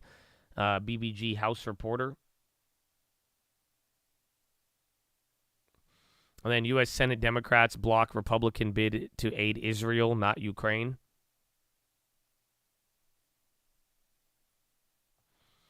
Retail, you already just came right back down. You had that little rally, vomited it all up there real quick, and then, I mean, just think about it. You're 10 minutes away from the bond auction now. 9 minutes, you're already getting some info. So I think you're holding the high of Friday coming into the bond auction. If you could dodge the bond auction bullet, maybe we go back up. If not, then you'll get relegated back to the gulag.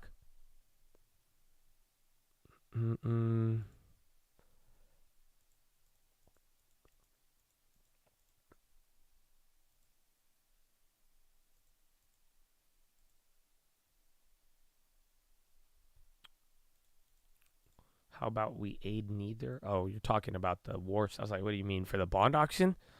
I was like, what do you mean? If nobody shows up to the auction, they're like, sorry, we're canceling the auction. Nothing's going to be like, what? That'd be crazy. LME 3-month copper closes 52 lower a ton.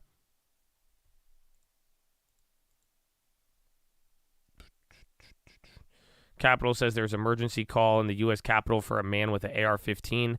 Officer just told us there's someone in custody and no current threat. Wall Street Journal reporter. Good update, El Coyote.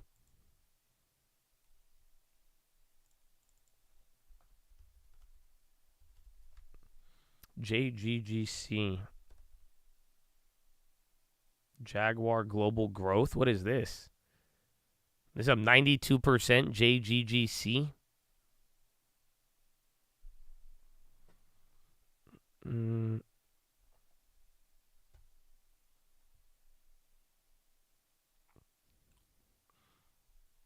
How do you feel about shorting banks? I mean, it makes sense with everything going on, and I'm still kind of worried. But my only problem with the banks is that, like I said this yesterday, you got to realize, do I think it's going to happen? No, I don't know what scenario it would take for this to occur as of right now, but it's pretty simple. Just all of those banks, whatever value they have now, if the rates are cut, all of their losses disappear immediately, which is a game changer. And that's what you got to worry about shorting it, essentially, is that you are kind of at the mercy of that. Timmy tweeted, well, let's see. He started the last rally. He said, Department of Super Weird Trivia. On Black Monday in 1987, the CEO of Wall Street Journal's parent company was meeting with two Wall Street bankers who were advising on some financial transaction. One of them was Gary Gensler. The other was Jay Powell.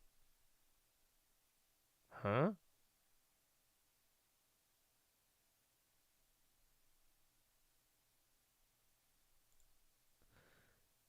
This was on the heels of significant problems in 28. This is just like a weird story he's posted. It's from somebody.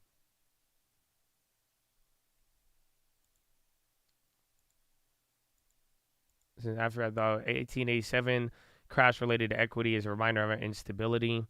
I recall in 1987, it was the day after my 30th birthday when the Dow fell nearly 20% that afternoon. I was in a conference call at the Wall Street Journal meeting with Dow Jones CEO at the time, Warren Phillips, along with another investment banker. We were advising on a financial transaction. We were interrupted as Mr. Phillips needed to make a decision about whether the Journal would run a 2-column or full banner headline to mark Black Monday.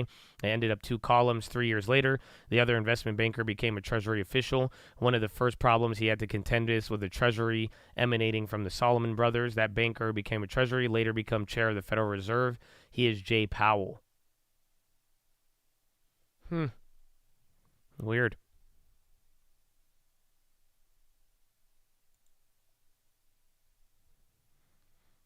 IMF increased quota on resources would safeguard financial stability. IMF coming out with some what does it say? Approval for 50% quota increase in proportion to current shareholders. IMF wants countries to pay more. And you're still getting more EIA numbers.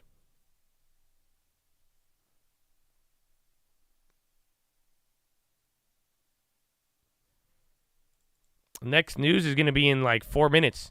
You got the bond auction coming up. So that's it. Just be on the lookout. You'll see something. It'll say when issued. That's all you are going to need.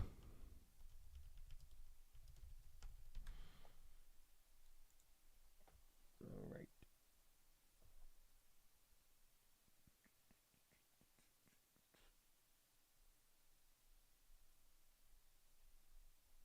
Where is it?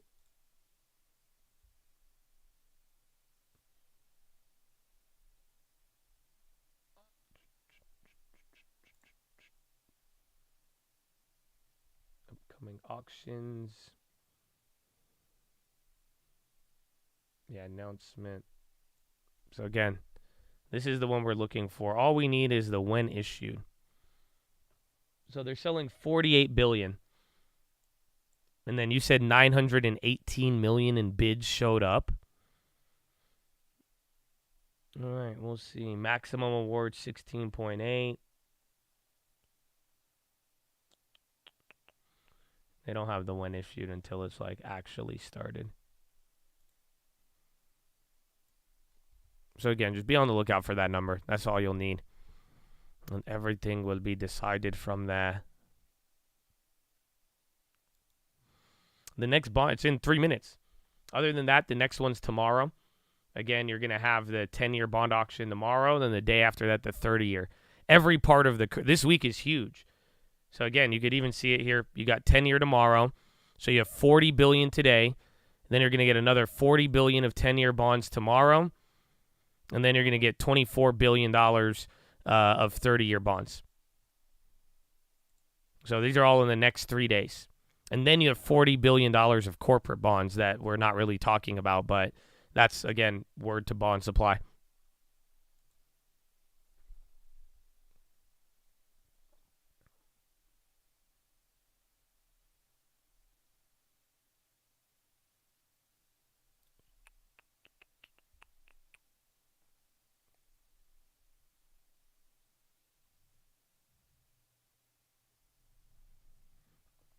Due to police activity following roads are closed. This is all because the Capitol stuff there, too.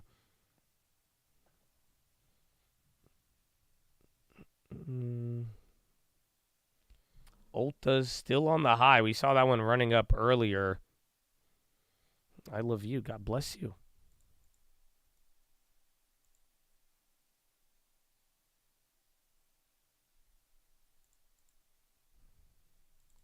Apple trying to go. You're getting more EIA numbers again about crude. SPY still holding up, and then 1 minute, 45 seconds here.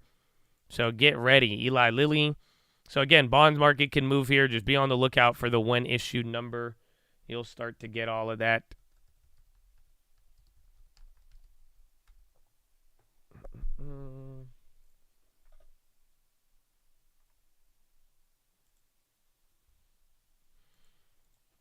All right, wait for it.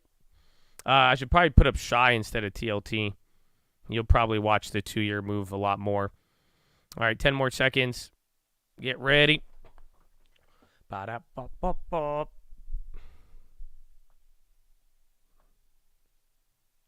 Eli Lilly at 600. Okay, now it's 1. We'll get the data in a little bit. That usually happens. Sometimes it comes out instantly. Sometimes you got to wait a little. But just be on the lookout. You'll see it on the wire. You'll hear something about when issued or WI.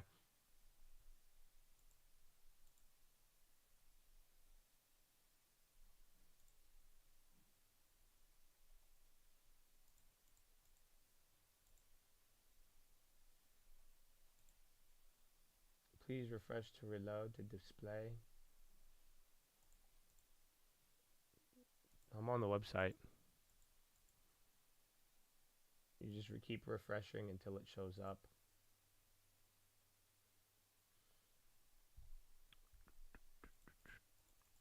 U.S. total petroleum consumption to fall 300,000 barrels a day.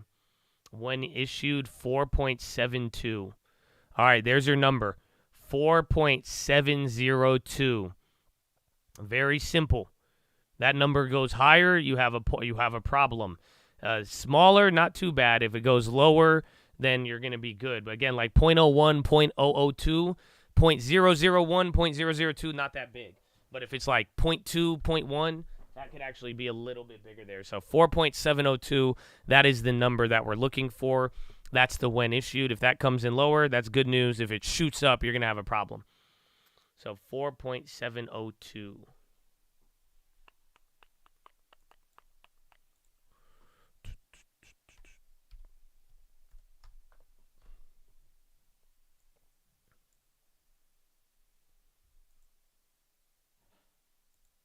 What's the 2-year note right now? So again, keep in mind. So the 2 years at what? 4.94. Yikes. Wait. What? And the 3 years 4.719. So the when issued was lower than even where it's at now. That might be good. So if that doesn't come in, here it is. Wait, 4.7 at 4.28. No, they're just giving you the update.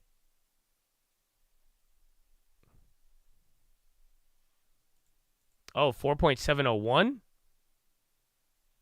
Oh, yeah, no, that's what it is. So it came in lower, 0.001. It's not bad. You just dodged a bullet.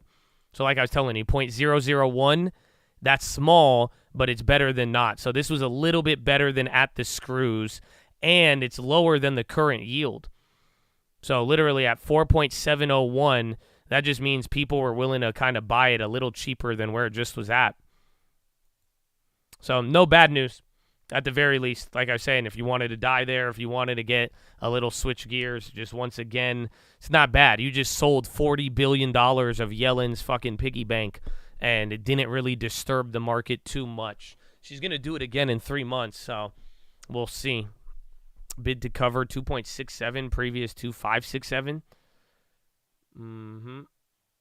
Yeah, so you have more demand than demand was there. I think it's even reflected on the yield. But overall, just no problems with that. It's all minor, though. It's only 0.01. So you can't, throw a party off of that. But you're not going to get pissed off about it. You see what I'm saying?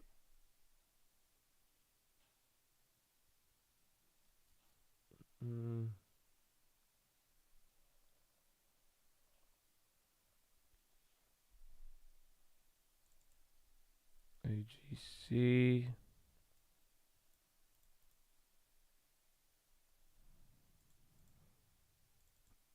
Yeah, not bad. Not bad. So let's see if the market could shake this off then, but you have one more Fed speaker, I believe, coming up, and then that's it. And then you got the earnings after the bell. Then tomorrow is Powell. So you're going to, if we keep going up and keep closing into the highs, you're going to hit several highs before hearing from Powell. But then you have him tomorrow. Then Apple, then U.S. Sold $48 billion in 3-year notes. Average yield 4.701. Previous was 4.74.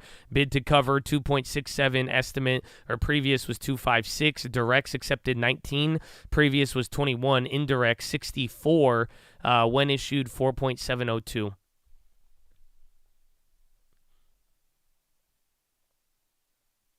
These are the lower risk ones. Yeah, this one is all this is all tied to policy. People want to buy the 2 years and 3 years right now. Again, you've been hearing people talk about it. Tomorrow, another $40 billion on the 10-year. The 10-year auction, that's going to be really, really decisive tomorrow. And then the 30-year, that's just the long end of the curve. So we will find out. But if all of those go good, that may be enough for us to, clear out. With what I have Tesla up here, but that might be enough for us to clear out of this little death zone. So pretty much if this week's bond auctions 10 and 30 is good, we can maybe run out of the range on bonds. But if they are not good, then we are going to die. But short end of the curve, I mean, we already, again, just like last week, we're facing the barrel of the gun. You're looking at it, and then the shot goes off, and we're dodging the bullet. So once again, you had something here on bonds, the sensitivity, and it did not clap us yet.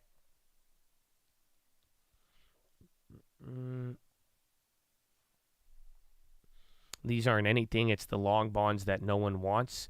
Well, yes and no, but I mean, you have to, follow along with the story and don't be as disappointed with what you're seeing. Just because, remember, we had multiple auctions prior. So it was 3 weeks ago that the 5-year and the 7-year auction was bad, and then we did bad. But then the week after that, the 5, 7, 10s, 20s, they ended up doing good. And then now we're entering into this period once again. So it's not as if what I'm trying to say is that every bond auction hasn't been bad. Again, the 10-year, 20-year, you saw maybe one bad one that you witnessed this year. To put it in the full context, everybody here, there's only one bond auction that you know about. And it was the one a month ago when we dumped like 2% off of it. Other than that, you have no idea what happened at any bond auction unless you've been following. And why? Because it was the 7-year bond auction that freaked people out. And then it started with all the other rest of the auctions. That week, people got worried. But that was the only time. And that was after all of the volatility, Powell, and everything else. So when it's all said and done, you are correct. The long end of the curve is what matters. And, last week, that's why when Yellen said she wasn't adding to the long end, we were able to rally up. But hopefully, you are observing the whole situation. So far, there's only been one bad bond auction that made the market react. So, like I said, it's something we care about. Usually we ignore it, but I wouldn't read into it too much. Like I was even saying today, this shouldn't have been a big deal. Everybody's, there's just so much tension and pressure, and then that's why everybody is like, okay, well, maybe we should look at it. But the 7-year, the 10-year, and the 30-year tomorrow will be important, but hopefully, look at the context. So far, the bond auctions have been good now for almost a month after the prior month was pretty bad, but there was only one standout that made people freak out, and it was just yields climbing ahead of that.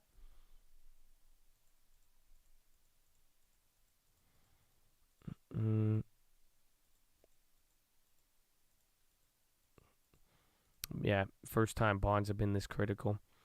Well, it's always been critical for me, but what I will say is that, you're going to see like this whole situation play out where all I'm trying to say is that the bonds, it's not like every auction has been awful this year.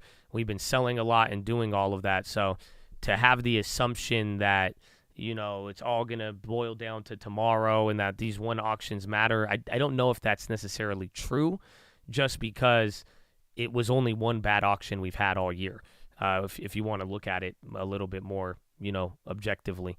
So it's not like, I don't know why it would be a threat tomorrow. We've had way more supply. We've lived it. We had one bad one and we reacted negative, but it's not it's not like it's something crazy and today was a fluke just because the 3-year auction was good and that means, the 10-year has to be bad or good. No, it's like in general, we just haven't been exposed to lopsided auctions, and which is surprising considering how much supply there really is.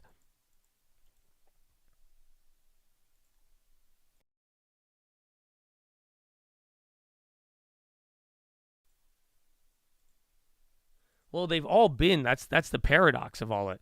They've all been higher or lower. So it's like to say there was just one that was really bad, which was, again, like a month ago, and that was a result of every auction ahead of it coming in higher than expected. And then, that was where rates were already higher, and then the market just kind of, saw the elephant in the room, and we were like, oh, wait, hold on, this isn't going to be sustainable. You know what I'm saying? Everybody just started looking at the bond yields and they're like, well, if the Treasury's selling this much and we're having all these problems, people started getting worried, and then they reacted very big to a bond auction. That's why I'm saying. So it's like lately now we've had paranoia and we've been watching all of them, but if you notice, every bond auction afterwards, you haven't ran into that problem. So what I'm saying is just like it took a lot to repeat that little reaction we had with the jobs earlier, with the bond auction earlier. So to see that again, it would take a lot, but I'm not assuming that's going to be the base case here. And then we'll see. For now, Yellen lowered the bond auctions. Those are the two things we have, the 10-year and the 30-year, in the next few days, and they will have more importance than this. But like I'm saying, we just don't know what's going to happen. And even the market's reaction, a little higher, a little lower, it's not going to give you what you think per se. The only way we really respond is if it's a blowout number that's awful, and now we got to rethink things like what happened a month ago.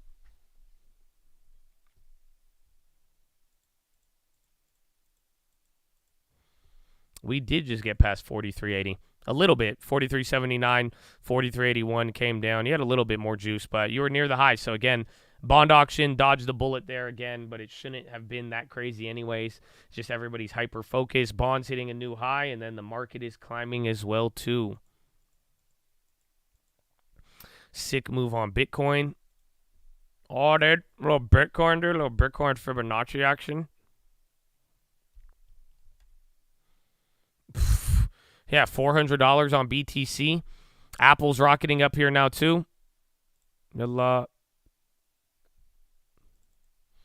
then bonds are going up more. Again, I think people might feel good. Because remember, 3-year auction now, tomorrow 10-year will be key, but then the 30-year auction, Janet already lowered it. So I wonder how that's going to play in after a decent auction with demand here today. And then crypto's running up. Again, you got a couple of those crypto plays after the bell.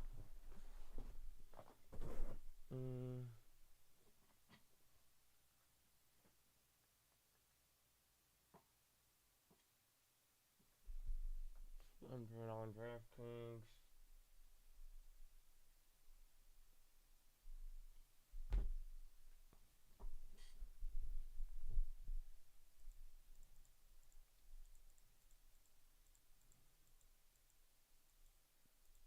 Is Netflix lagging? No, I think Netflix is leading, unfortunately. Because remember, they dropped way before everybody, and then they were in the gulag, but when the market was dying, Netflix was up.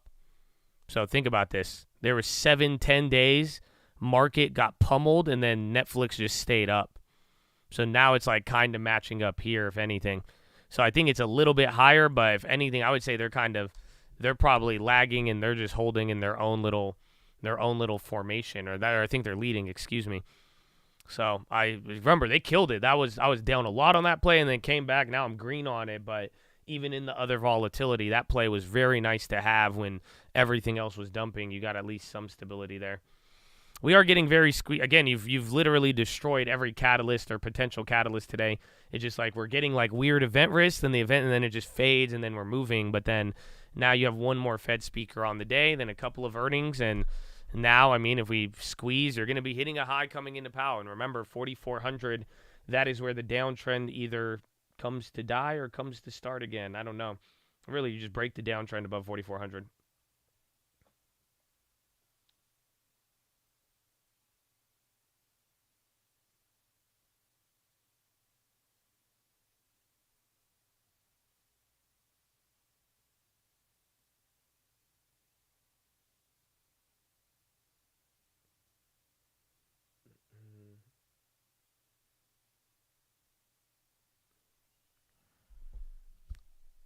But Raul, it was the Twitch, bro. They woke up Raul.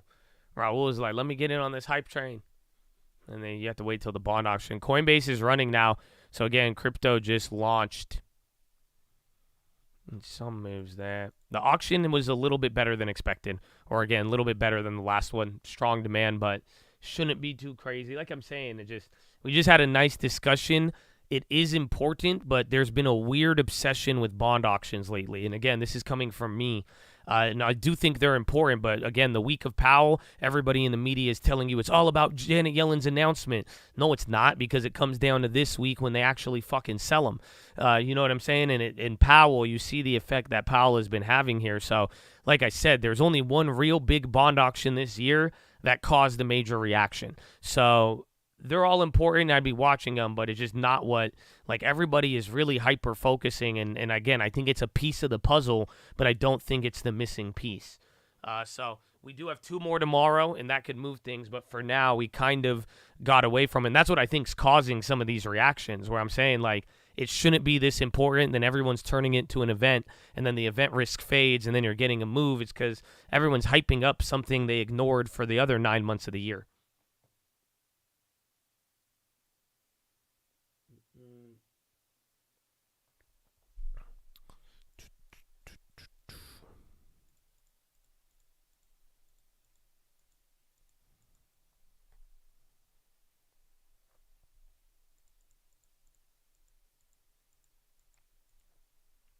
The next speaker should be in like 30 minutes or 15 minutes. I think 1:30 for Fed Logan.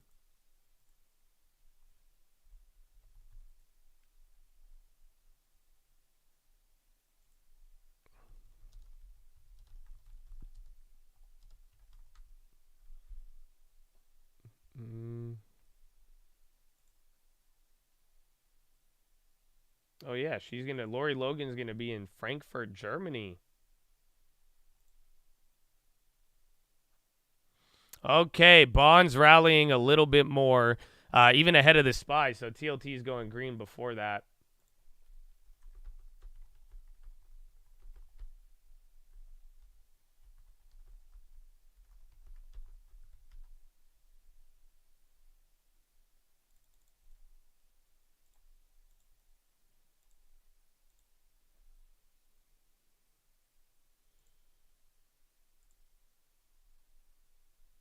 Well,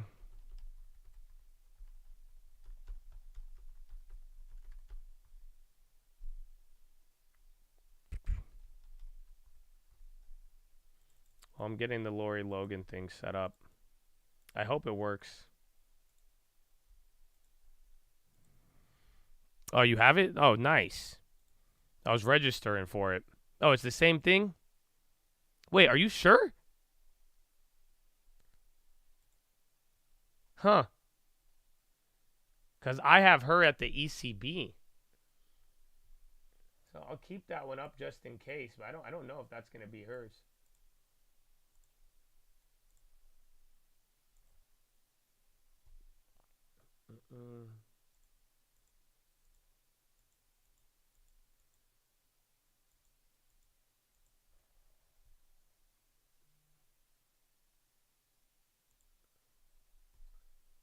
Join webinar. Wait, I gotta download something? What the heck? The Fed's gonna attack me. I don't know if that's, let's see, I have a registration link right now.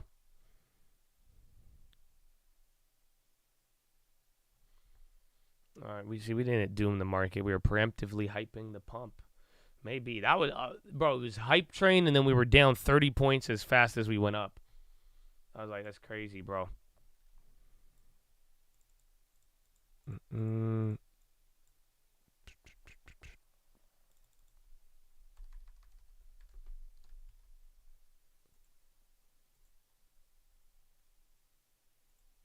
Webinar has, wait, where'd it go?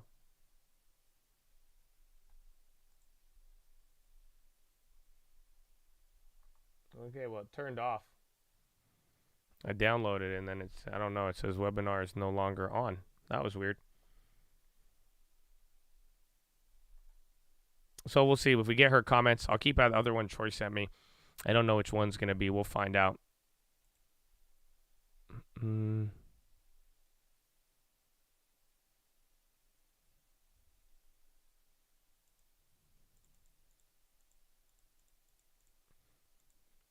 All right, but that's your only other event for now.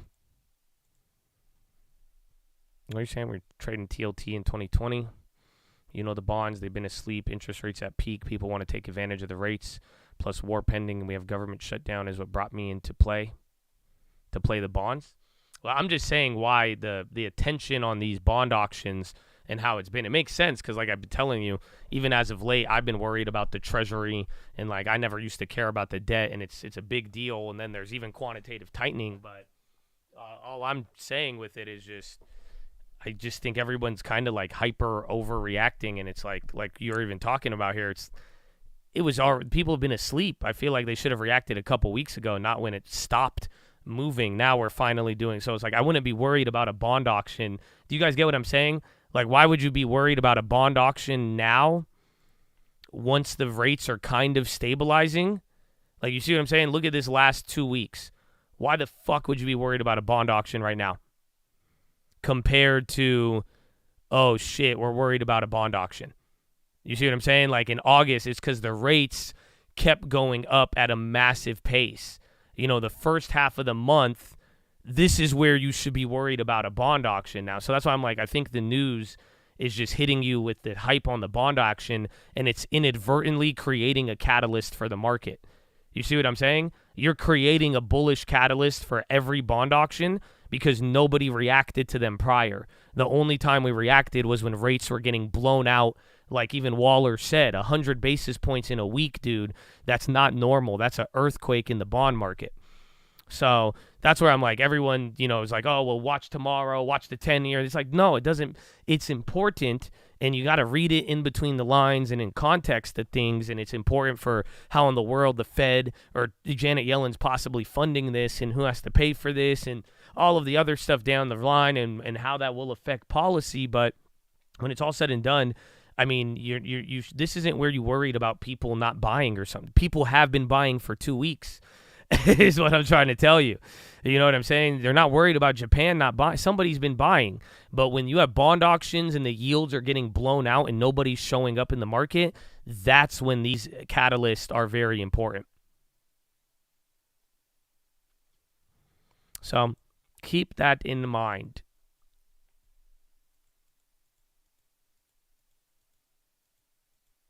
But yeah, you're gonna get the 10-year tomorrow and then the 30-year after. Like I'm saying, it will have some level of importance, but I would try not to make it bigger than what it is. And we're also, we've also kind of been primed for what's gonna happen. So this was the auction that they raised. Yellen raised this amount, and the bid came in good. The 10-year they raised as well, and then the 30-year they didn't, or the 20-year. We want to see how those end up playing out. Sports Radar spikes, SRAD. Aren't they trying to buy somebody? Or like some broadcasting rights or something? SRAD.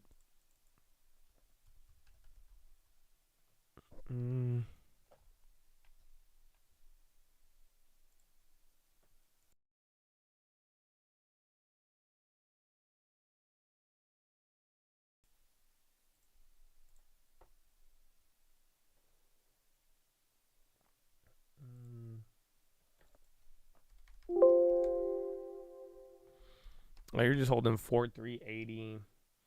No other crazy moves in currency land. Microsoft's running up. Dollar came down, so that's at least good news. If not, and then all of your big tech's still kind of running here.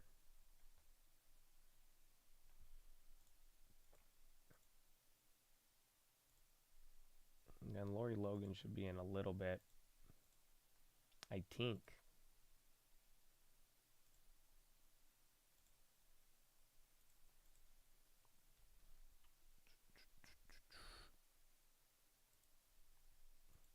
Okay.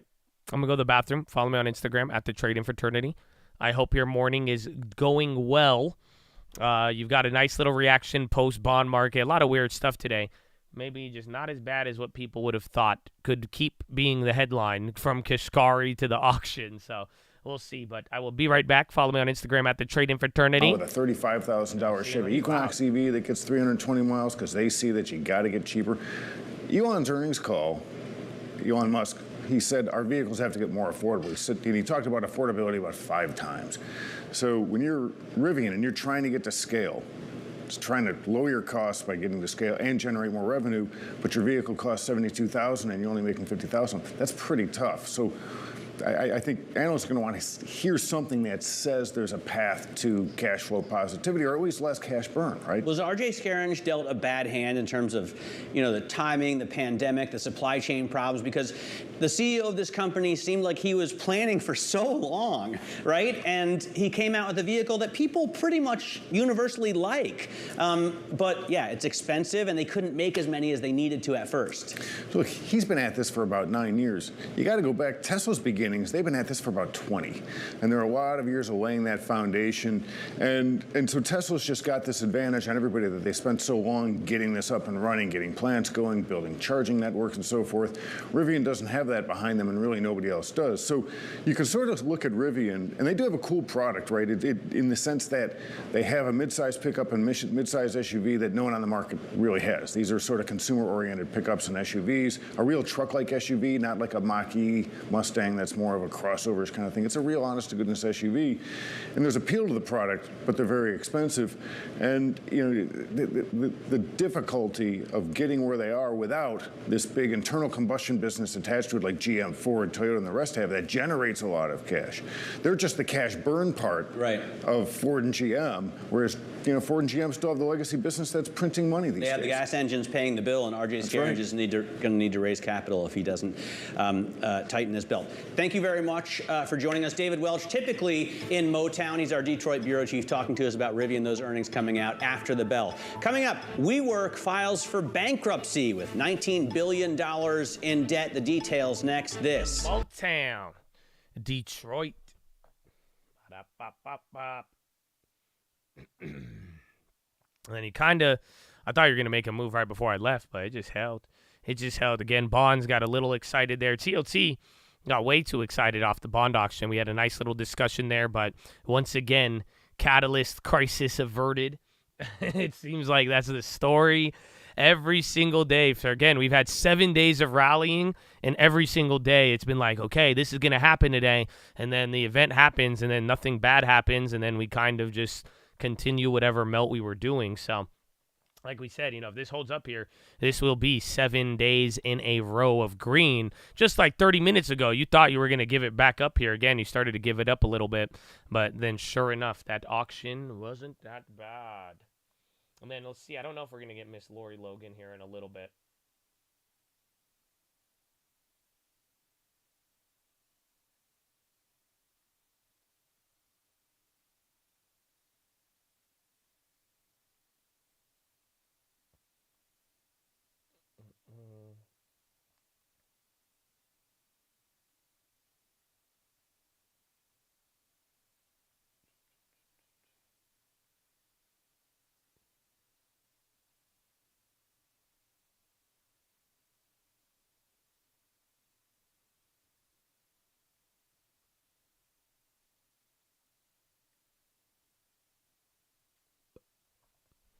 Okay. I'm seeing how we could do this. Market's near the highs. You got one more potential catalyst on. Again, as I think in a weird way to interpret the Fed speakers, as long as they don't talk like Kashkari, I think the market's going to like it. That's it. I think the worry today is that you are going to have a barrage of all the voters sounding like Kashkari saying that they want to raise rates. So that would be it. NVO, we're up on it. It's a slow mover. That's kind of my I have a couple of plays like that where just like they're like barely like up or down, and the question is, do we keep trying to ride or do we trim? But I don't know. NVO, I like Eli Lilly above 600, NVO above 100. These are supposed to be their breakout points, but again, you're probably going to need the market or individual news there. But I think in general, if things could go up.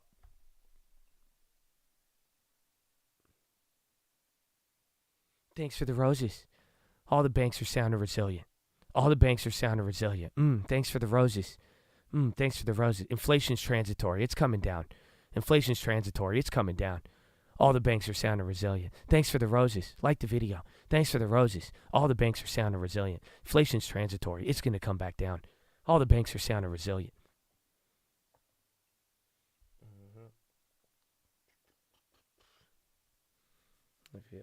I only did the TikTok thing for a couple of days. It like fucked up my computer. China invaded all of my fucking like files on my computer and shit. You know, it's all good, but I haven't gone back on there yet. No, it's hard to do 3 chat rooms. I could do 2. I could do 2 easy. 2 I could handle it, you know, while getting the news, and like, you know, I don't have an app to make it easy, you know, I got to do the homebrew news, you know what I'm saying? So like I could do it, but it's just 3 chats was getting out of hand. And then like I didn't know what to do. I like doing the AI stuff for free. I don't like people throwing fucking money at me telling me to say something. Like let me do it on my own accord, okay? I don't like I don't know. It's like just one step removed stripping, I guess. I don't know. I'm getting ready for a lot of things here. I'm excited.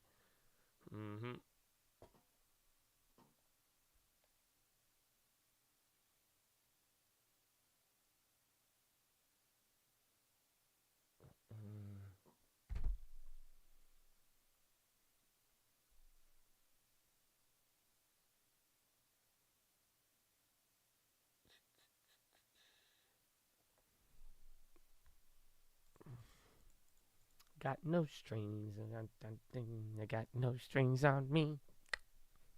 Yeah, man. They were feeling, they were like, dance, say something.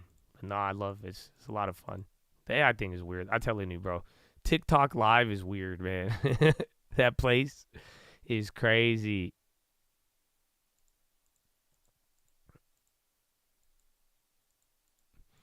TikTok IPO would break the internet.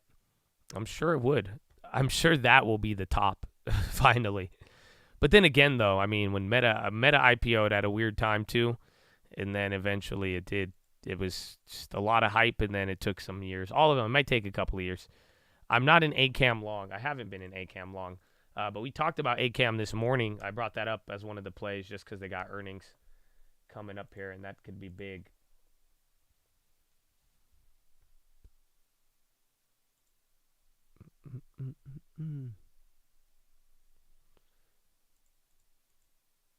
You could view TikTok on your desktop. That's why I streamed it, because they allowed you to do it from the computer. I was like, oh shit, that's crazy. I didn't know. I thought you only could do it on your phone. I don't know if Let me try to join in. Again, I have the link, but when I try to join, it got hella weird with me. Open WebEx.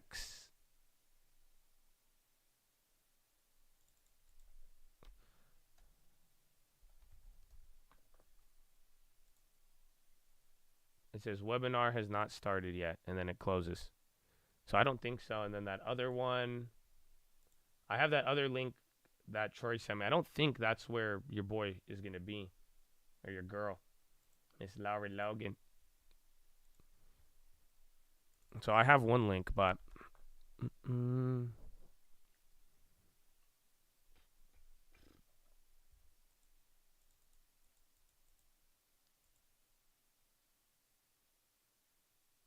oh, Fed Logan, inflation remains too high. Fed Logan, the core question is if financial conditions today are sufficiently restrictive. Interesting. Yeah, so hold on. Let me try to join one more time. But pre-written statements coming out now. Again, she's already said a couple of things. And Fed Bowman that's someone else, continues to expect further rate hikes needed. Some tightening, though run-up in yields will continue to support hikes if inflation progress stalls financial conditions. Have tightened in September. That's kind of what I was telling you guys on the watch list yesterday. So Bowman saying, as long as yields go up, it doesn't matter. That will tighten conditions. Who cares about the market? And then Logan is saying, we have seen important cooling. Labor market still tight. Logan is just bringing up the main issue. Again, she just said that, what's it called? What was her opening statement? The core question is if financial conditions are sufficiently restrictive.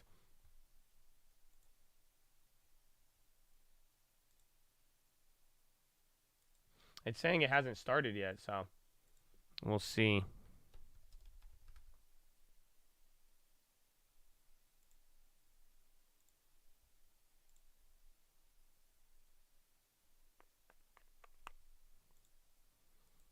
Cost basis on Airbnb, I think like 150, 155 or something like that.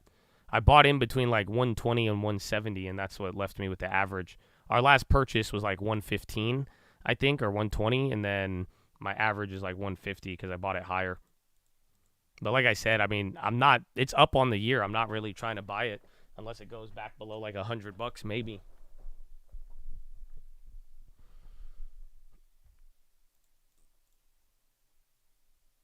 Logan says, since July, we've seen tightening in financial conditions driven by rise in long-term rates. Logan, my expectation is that growth will start to slow, but we were wrong before. Logan, my expectation growth will start to slow. She said, had a string of better data on inflation, but most recent reading was high. Logan, wage growth has cooled some. Have seen important cooling in labor market, but the labor market is still too tight. She's a voter, yeah. That's the crazy part. All of them are voters today, I'm pretty sure.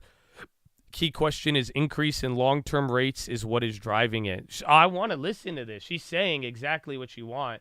I hope this is just pre-written and we're getting it now. But, oh my gosh. Boo.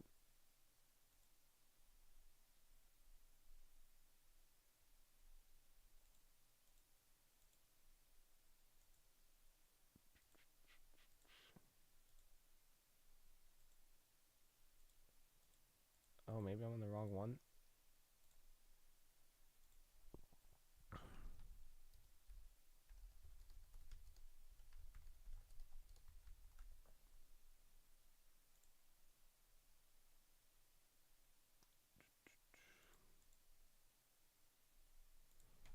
She said a recent meeting thought a hold was appropriate to give time to look at financial conditions. She says if long rates rising on back of strong economic growth, FOMC will have to deliver on those expectations. If long-term key question is increase, it keeps getting me spin out double. Your IG account is DMing. I know you wouldn't reach out like that. It's probably a fake account. I don't think it's like my account, but it's probably like one that is spelled really close. So just report it. Thank you for letting us know. But you're still going up again. I really want to hear what she's saying. This is annoying. Where's Laurie Logan?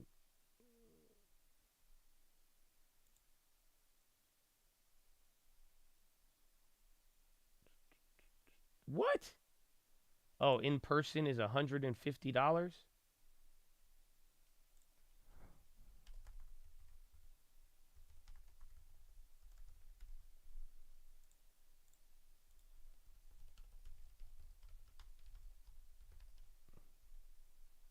Oh, here's Logan. You found it? Oh, is that her? So it was that one. The other one, they brought in like the FHFA guy. But at a more granular level, what does that then start to look like across the value I don't think chain? that's Laurie Logan. We work in the sort of space of proof of concepts and prototypes. And I think in doing so, it really reveals. Yeah, I don't think what are the any of key- these if- are Laurie if, Logan, as regulators bro. and central banks, we are using these technologies and we are thinking about them. What questions do these surfaces? What are the things that we need to contemplate? Whether it's Yeah, around. that's not. She's none of those unexplainability. people. Let me see.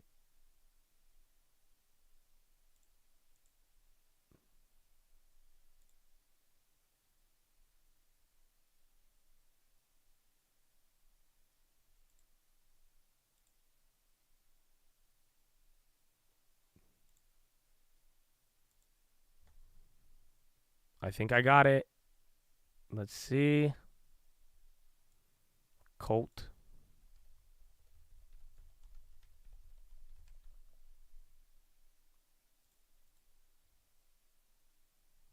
And consumers would face higher gasoline prices, and that would, of course, So decrease this is it. Discretionary spending, Making and me that money work. would flow abroad instead of here in the U.S. But now with the developments in shale, as we've talked about, Bloomberg lying to you we're that no that longer was Lori Logan. an importer, and so the effect Ain't none of on the these. overall economy is less, That's like, is nah, less man. meaningful. I don't think she got a than it British was, accent, bro. Than it was historically. With respect to inflation, there's still an effect on inflation, but energy prices, as this group knows quite well, can be quite volatile. And so in order to have a persistent effect on inflation, you'd have to have repeated energy price shocks to really have a persistent effect. So when I think about my inflation outlook, I like to look at core measure of inflation, or the Dallas Fed trim mean, which really takes out those volatile aspects of inflation. Now, there still is some pass through to core inflation, but that pass through tends to be smaller. And so typically I think that we can look through those energy price shocks. But I think an important point today is, because inflation's been running so high over this period of time, we really need to be sensitive to inflation expectations. And so I worry that if we see these type of shocks, that could unanchor short-term inflation expectations, which would make it much more difficult to restore price stability over time. So I would say that I'd be much more attentive to these energy price shocks because of the potential effect they could have on short-term inflation expectations. So overall, in terms of growth, typically small on inflation, also typically small in terms of pass-through to core. But I think given the environment that we're in, and the importance of keeping inflation expectations anchored, I think it's an important risk that we stay very focused on. Super. One of the things, the 11th district encompasses all of Texas, the southern half of New Mexico, and the northwest portion of Louisiana. And, just if you look at the energy metrics in there, I think we're over 50% of U.S. oil production, 50% of NGL production, probably a third of gas, and then about a third of refining capacity. I suspect both you and President Schmid, are this is Lori Logan. She's a voter, and honestly, her first statement's very good so far. She's talking about this whole have conditions tightened because of rates or because of the market, essentially. So very good discussion. We've got some good ones here today. Well, that's an important question. I thought when Chad opened the conference this morning, he talked about the many roles that the Federal Reserve System has. So, of course, one that we talk about a lot is our responsibility for monetary policy and achieving our dual mandate. But we also have a large responsibility for supervision of banks, for the payment system, for financial stability, promoting financial stability, and also the work that we do in our communities and community development. And I think what's really important when we're talking about energy is that it intersects with all of those responsibilities that we have at the Fed. And the Federal Reserve, I think, broadly looks to the 11th district and the 10th district to provide insights on the energy sector as it affects all of those business lines, whether it's thinking about loans that banks are making and the stability of those loans over time, whether it's about energy finance and its impact on financial stability, or as we've been talking about today, the energy transition and what that means for different communities, because the overall impact could be disparate across the different communities that we serve. So I think we provide a really important source of perspective on energy, both from the cutting edge research that's done within our research departments, the outreach that we're doing to community and business leaders, the convening that we do, like we're doing here today with the private sector and the public sector coming together to really think hard about these important issues, as well as the people that we bring together to serve on our advisory councils and our board of directors, like you've done for so many years. I think all of those things come together to help us bring those insights and those lessons to all the work that we do to serve within the Federal Reserve System. So I know the Dallas Fed has had an energy survey that it's been in place for a while, but just curious as to what kind of interesting feedback you're hearing now in this day and time from that survey.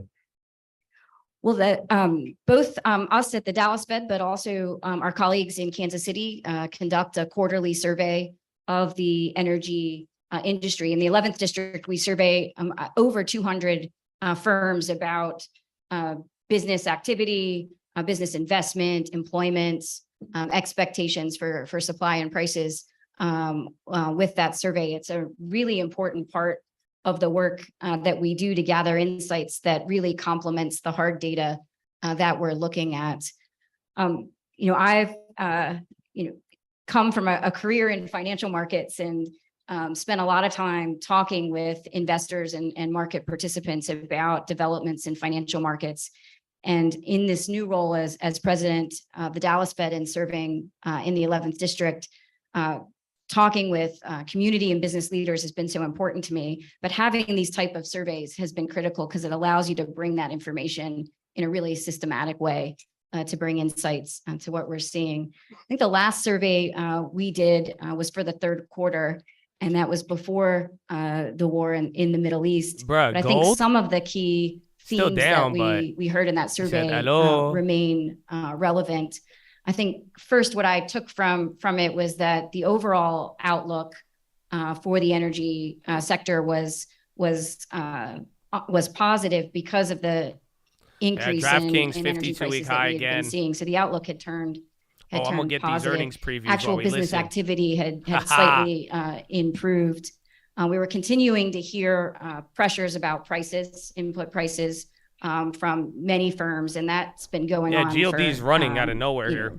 Several quarters, and we continue to hear about the tightness in the labor market in those sectors. So I think those four themes remain quite relevant to the discussion, and I think are important pieces to incorporate in our economic outlook that we bring to the FOMC table. It's also, those surveys are great. If you haven't looked at them, I'd encourage you to do so. And if you haven't signed up and you are representing an energy firm, I hope you'll become a survey participant, either for us in Dallas or in Kansas City. It's a really important set of insights. And if you have feedback on the survey for how it could be more useful to researchers of the industry, I'd also, and our team would also welcome that feedback. It gives us a nice opportunity to ask a number of ad hoc questions, and there's some interesting ones in the survey I'd point you to on the energy transition, both in terms of how firms in the 11th district think prices will be affected over the next 5 years because of the transition, and how they think energy demand might look like as we go into 2050. So some really interesting longer term themes were also presented in the most recent survey. So you mentioned earlier you started in August of last year, so roughly about 15 months. I know you've been doing a tour throughout the 11th district, not only to focus in on the energy business, but also just business in general. And you've had a chance to make, I think, several trips. I know you've been to Houston a couple of times and other areas. What? Was that the question? I thought he was just ending the question. I think it's lagging. From your trips.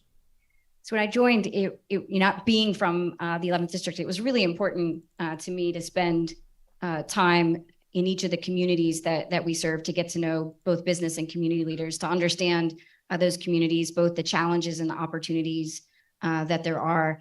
And the 11th district is an amazing place with an incredible diversity of communities.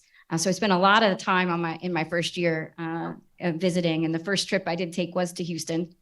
Partly that motivated that was the importance of the energy sector to our economy in the 11th district, and I wanted to begin that path of learning what's happening in energy. And Houston was the perfect place to start, given the significance of it.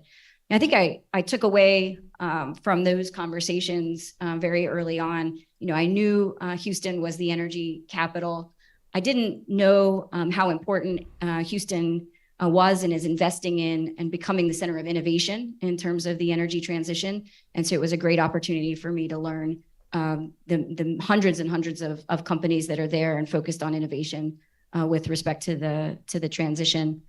I also had a chance to spend some time in Corpus Christi, which for many of you who've had the chance to be there know that the port in Corpus Christi is incredibly large and complex and important to the exporting that we're doing. And it was at a time that was critically important because we know that a lot of the LNG activity that's being exported is going out from the port there in Corpus Christi. And it was a good opportunity for me to hear from the experts on the geopolitical considerations with respect to the LNG business at the time after the invasion of Ukraine from Russia, and just how important those shipments were to the economic stability in the European area.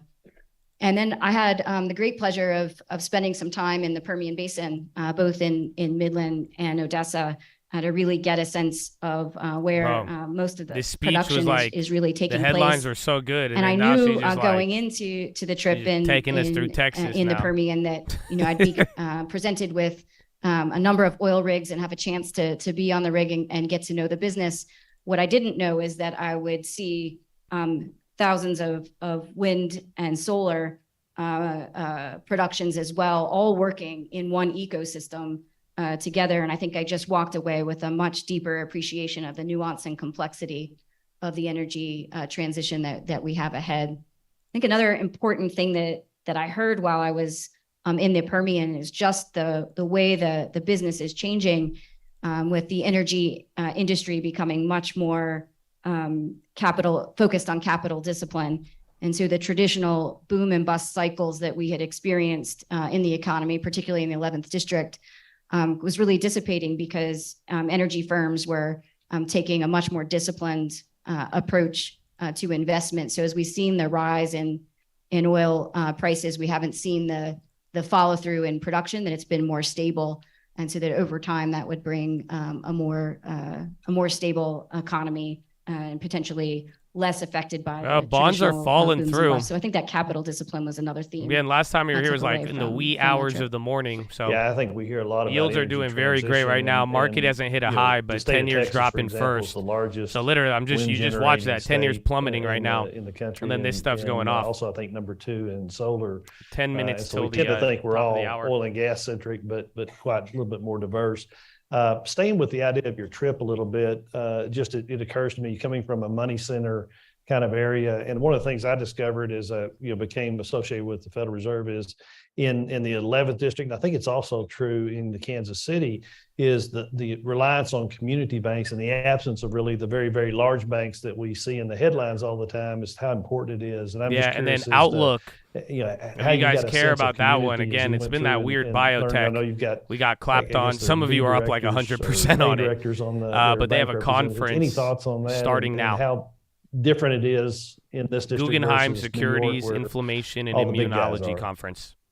Well, I grew up in a small town in Kentucky, Versailles, Kentucky, if anyone's had a chance to be there. So I grew up with a deep appreciation for the roles of community banks. For those who grew up in small towns like I did, you know that the community bank tends to be the center of a community, and that community really evolves around that small bank.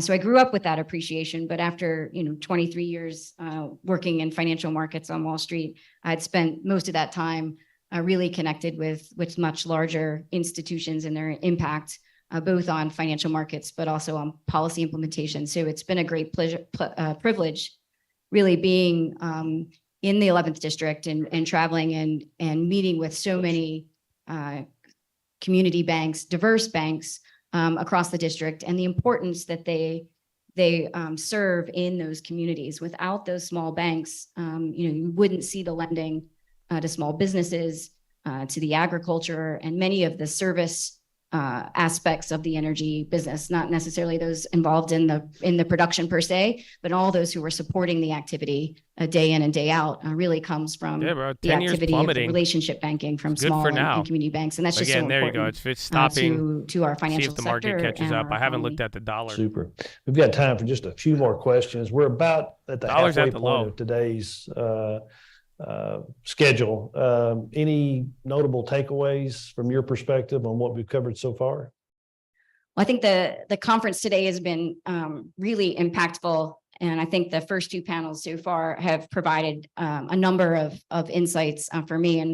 And I was busy taking notes through some of those conversations, just really absorbing the expertise that we have here in the room today. You know, for me, I walked away with a number of points that really will stick with me, and if I think I shot are a quite video and that's what my wall looked like, y'all would clown me. To do with respect I shoot a close up of my keyboard and got some dust on it. Y'all won't let me live. I really wanted to highlight distracted me. Why is this wall so beaten up? Discussion that we had in the first panel on the geopolitical risks. And really the impact of the transition on geopolitics in the future.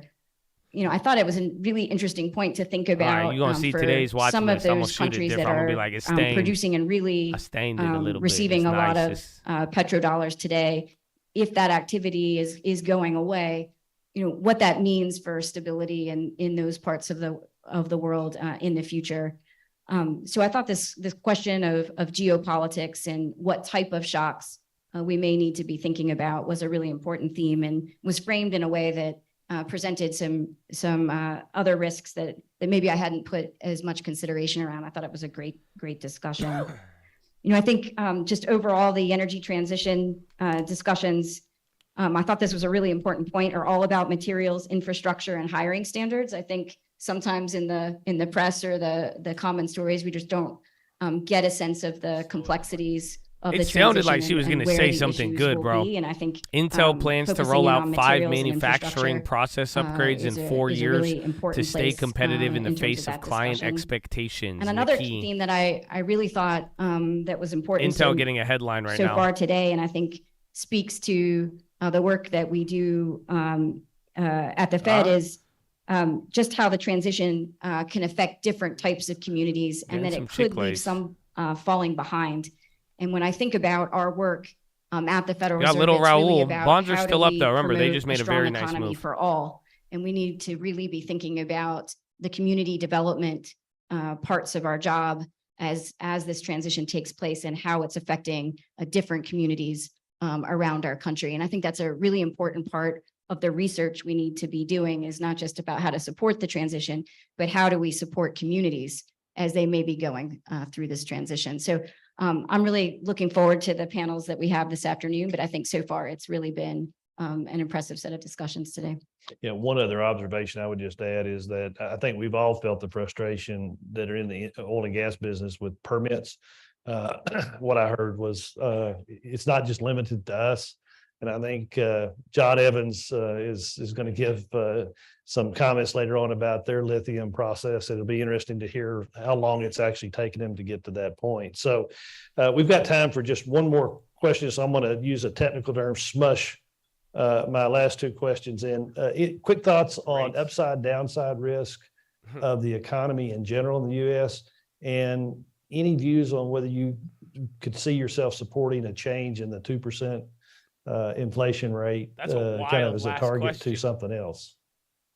I'll take the second part first and just say that, you know, our responsibility is to restore price stability, and our objective is 2%. You know the damn answer. And it's critical that we stay true to that responsibility, because businesses, like many of you here, and communities and households have all made commitments and decisions. Tesla's running right now. Tesla's like goal printing is on the high 2%, ticker. And we're committed Tesla new to high, achieving that. 221. So that's that answer is quite clear for me.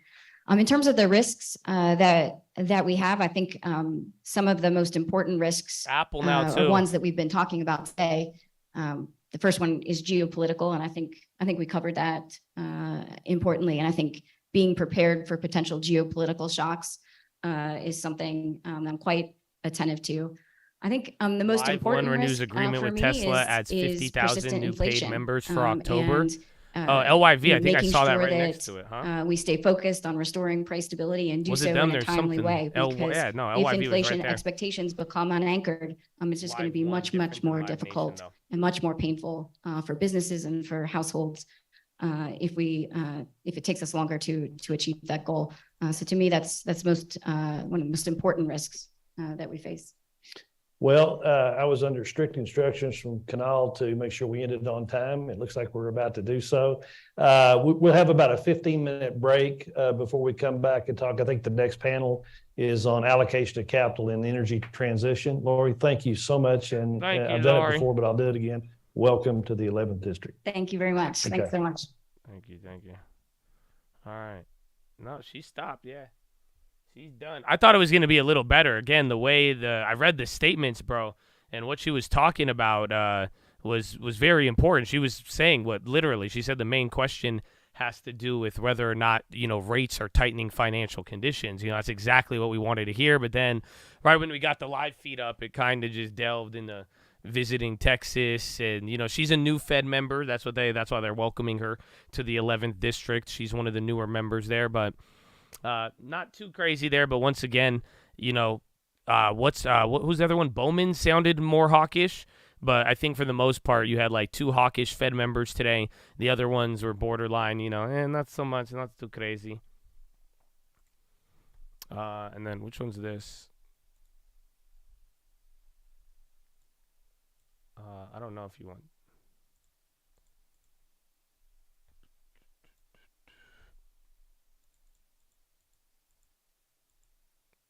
Okay, we're holding up.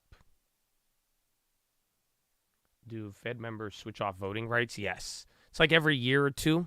So again, last year you had different voters, the same people. Like last year we were focused on Bullard. He's not even with the Fed anymore. Loretta Mester, same exact thing. You would focus on her. I don't think she's a voter anymore. So there's a lot of flip-flop every year, but it just in terms of when they're important, you got to just, make sure That's why we always look every time. No matter what, you always got to verify who's a voter or not.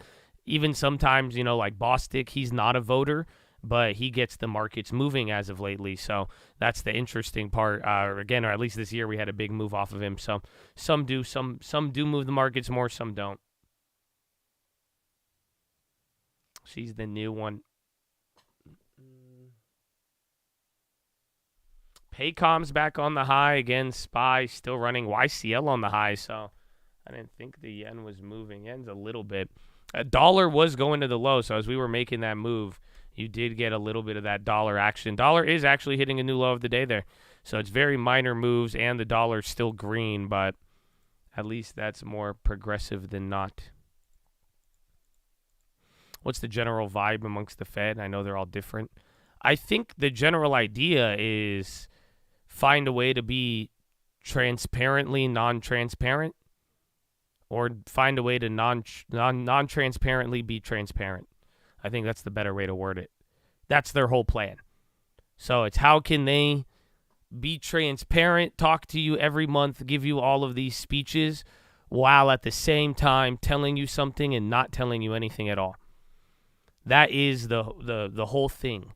A sparkling opaque. Yes, indeed. But that's the general, that's where they stand, because half of them are higher, half of them are lower. You hear their statements. 1 week it's good, it's bad. And if you ever ask them about it, you're like, wait, why did you say this? Why did you say that? They're going to look at you like you're crazy and then be like, well, the data when I said that was saying this. So why do you think I said that? Well, what do you mean? I don't know what the data is going to say. So when it was good, I said it was good. When the data was bad, I said it was bad. I don't know what. So they look at you'll be looked at like you're crazy by if you ask any of them. That's how it's kind of been playing out lately. So I generally think the idea is go through the motions still. They want you to have an idea. They don't want you to have enough of an idea to front run or make an assumption or tie them to a commitment. And that's why they're giving you info. But at the same time, I said this before, you guys got to, you guys got a girlfriend, you guys got a wife, you guys got a boyfriend, a husband, depending, no matter what you are. But think about it. Do you know when people are stalling? So, like, if there's new information and new things to let on, they will talk about it as long as it doesn't let on too much to try to lead you to a front run. But once everything's been discussed, they just start stalling. Like, you got to, like, I mean, at this point, like, I don't know, maybe it's just not your significant other who stalls. I don't know if you've been in a bad business deal or dealt with somebody, but it's like, you know, think about it. You got people who are, you know, they'll stall. Like, you're saying the same thing, but not really. So it's a very interesting one when you think about it. TBT on the low. Is bond volatility dying? And bonds going lower. SPY is trying to break out here. Again, you're 1 point off of the high right now. So let's see if this could actually hold.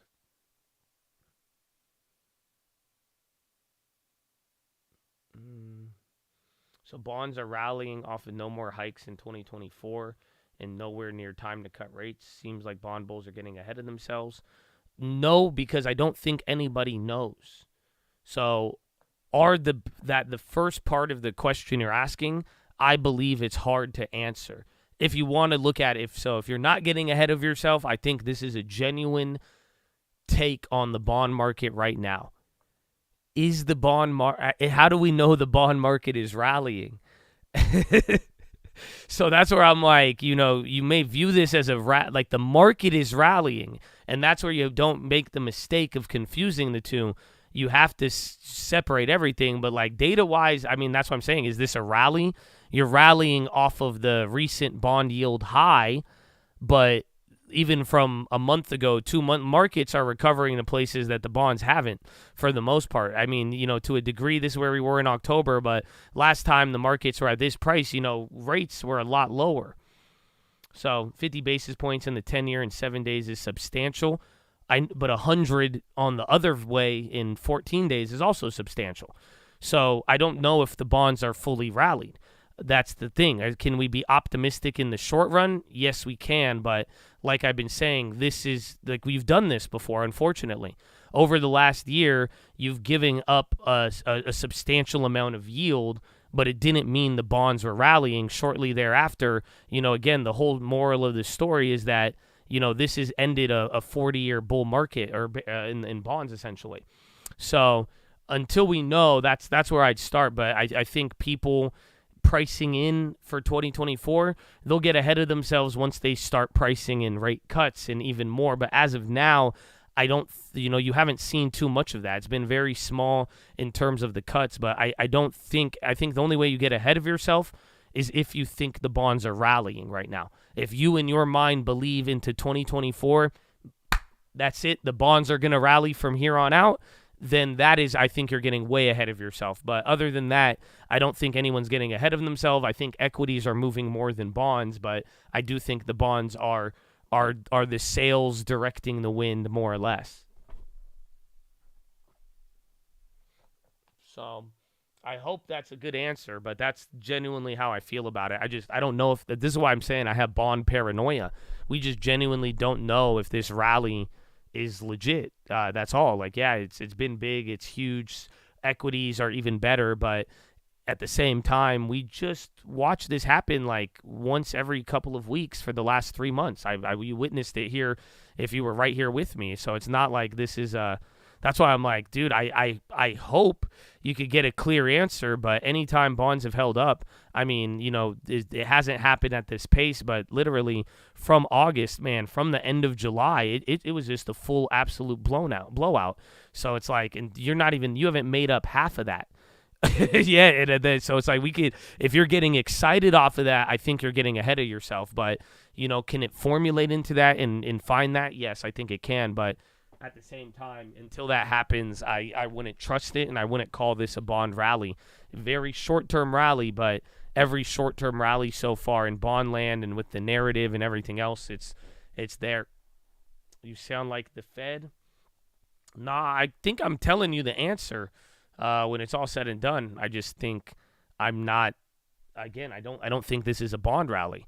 That's all. The bonds. I think a lot of what happens every single time is that both bulls and bears, it's never enough. That like, you know what I'm saying? Like, it's never enough. Like for the bears, it's never enough when it goes down. When it's bullish and, you know, no landing, it's never enough to the upside. You rally off of nothing. You know what I'm saying? So I just think in this context, people are ignoring that the bonds have been destroyed. So whatever temporary relief we have, I don't think we could say it's a rally. And that's why I'm saying I think people in the bond market or people who are bearish, they're like, it has to die. They want it to just go straight down. But at the same time, I wouldn't even say like, maybe it does. But it just all depends on whether or not we could hold up for a month, man. It's about the x-axis. That's all it is. And maybe that's the part that people, if you look at the y-axis, the up and down, you're going to get shit on. It's going to be mad confusing. But like I'm saying, let's just hold up bond gains for at least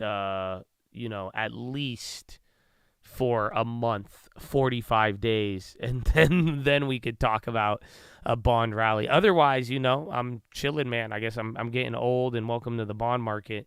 You got to relax a little bit. But we'll see. We will see.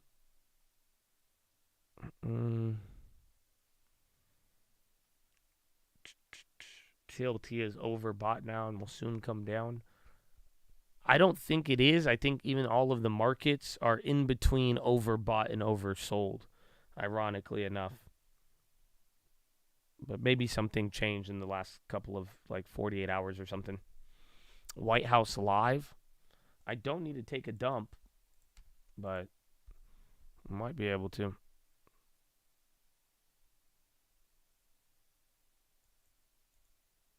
The bonds rally, does that point to a soft landing? As long as they don't rally too much. It's just like I was saying yesterday, there's a lot of scenarios. Now, this is where I'll start to sound like the Fed. There's a lot of scenarios when you really think about it. Again, how financial conditions, this is what I said on the watch list, and I think everybody is, again, ignoring this one too. You can have tighter financial conditions, and the stock market can rip. That I don't think we have understood. Literally, just like you saw yesterday, if the bonds do not rally from here on out, and the yields stay at like 4.6, 4.7, and then the spreads widen on the bonds, and you watch some of the demand still die down and the rates still stay elevated, but then the market just wants to rip, you would have tighter financial conditions. Again, there's a lot of little factors. Again, commodity prices and oil, but lately that you haven't had that happen. Lately, the correlation of everything has been very, very high. Kirby.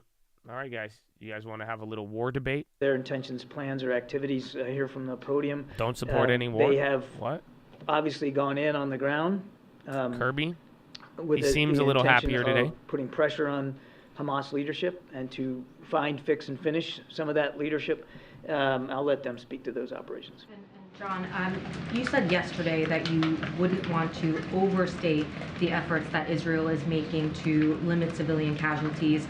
That's a change from a week ago when you said that it was obvious Israel was trying to minimize casualties. Can you just help us understand that shift in the language? No shift. Both can be true. We have seen indications that in certain operational environments that they are making an effort. For instance, let's go back to the ground thing. And again, I don't want to be armchair quarterbacking another military, but they're moving into and onto and into Gaza with smaller units than what a lot of people thought they would do. They thought it was going to be this big, massive formation into North Gaza, and that's not what they've been doing. And when you are on the ground, while the risk to your troops is higher, you can be more discriminate. You can be more careful in your formations and your targeting and what you're going after than you can be from the air. But it's also true that airstrikes continue, and it's also true that civilians keep dying from these airstrikes.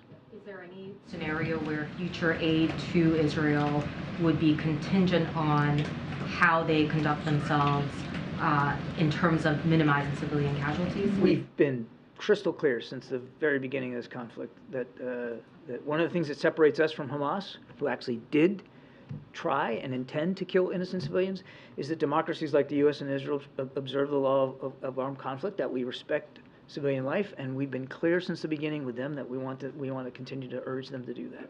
Gotcha. There's hundreds of USAID employees that have signed on to a letter disagreeing with U.S. policy towards Israel. There's some dissent cables floating around the State Department. Why are so many federal government employees at odds with the policies that you're talking about? Well, I think one of the great things about certainly working at the State Department and in other agencies is that multiple perspectives and multiple opinions are respected.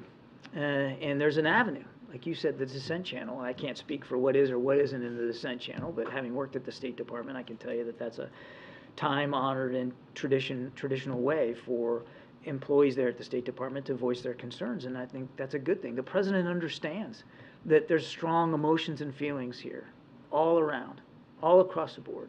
And here inside the administration and in the federal government, that's certainly the case as well. And he appreciates the fact that people feel strongly and that there are multiple perspectives. And we're going to continue to listen to them, Trevor, both inside and outside the government. We have been engaging with partners and organizations and experts and analysts and people with different perspectives to listen to their concerns, make sure that we understand them as we develop policy. And is the President frustrated at all with his inability to prevail upon his Israeli counterpart to engage in these humanitarian pauses? There have been humanitarian pauses already. There's been some. I mean, one of the ways we were able to get those first few hostages out was a pause in the fighting. And Prime Minister Netanyahu, I believe in an interview last night, also talked about the fact that he has approved certain pauses throughout the country. So there have been, and we are going to continue to work with our Israeli counterparts going forward to make sure that we can continue to do them. But the idea here is, they're localized in terms of geography, they're limited in time and duration, and they're usually for a specific purpose or purposes, getting stuff in, getting people out. And we have every expectation that we'll be able to continue to have those conversations. Just to follow up on what you just said about the Prime Minister's comment about the little pauses. So does the U.S. see that as sort of a satisfactory response to the humanitarian pauses that President Biden has been calling for? He's talked about like an hour here, an hour there. It's in keeping with the conversations that we've been having with our Israeli counterparts about the need for humanitarian pauses in the fighting. I wanted to ask. No, that's okay. I figured. In late October, you had referred to the fact that the administration is not drawing any red lines for Israel. As the death toll for civilians in the Gaza Strip has gone up, I wanted to ensure, is that still the case, that the administration has no red lines at all? That is still the case. No red lines? You all have spoken a number of times about a two-state solution, and this is not so tangential to the immediate conflict, but I wanted to understand, coming in, you all have maintained a policy of recognizing Israel's control over the Golan Heights. That was a move that your predecessor made, reversing, U.S. policy after half a century. Is that still the Biden administration's policy, that you have, that you believe that Israel has sovereignty over the Golan Heights? Let me get back to you on that specific policy question. I don't want to freelance it from here, but you said something at the beginning that talking about a two-state solution seems tangential to what's going on, and I would respectfully disagree. It's actually what's going on underscores how important it is that we continue to try to make progress towards a two-state solution. But I will get you a better answer on the Golan Heights. I'd rather not just spitball that. Thank you. I want to follow up on the previous question. I have another question. So why not embracing these dissident voices who calls for a balance between private and public message, and criticize Israel when actually it is in violation of international humanitarian law and the Geneva Convention?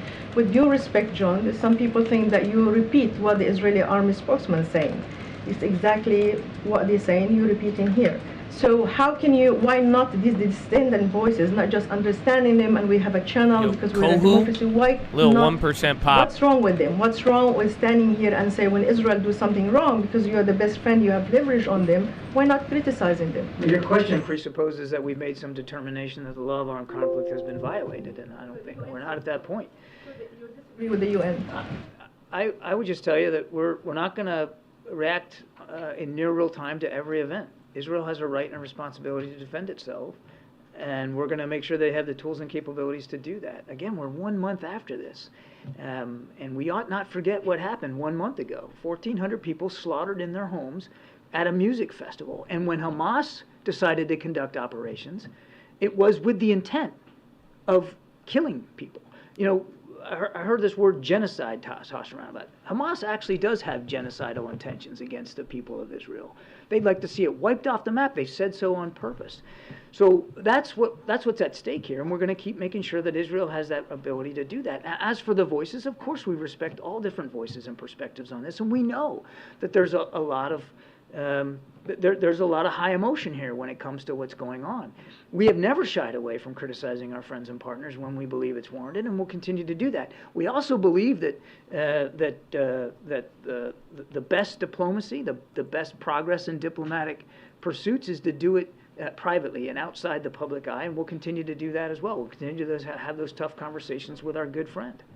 Anybody forgot what happened on October 7th, but regardless, I'm not saying you did forget. I'm just saying it's all good for us. We should all be reminded of what happened, and it happened a month ago today.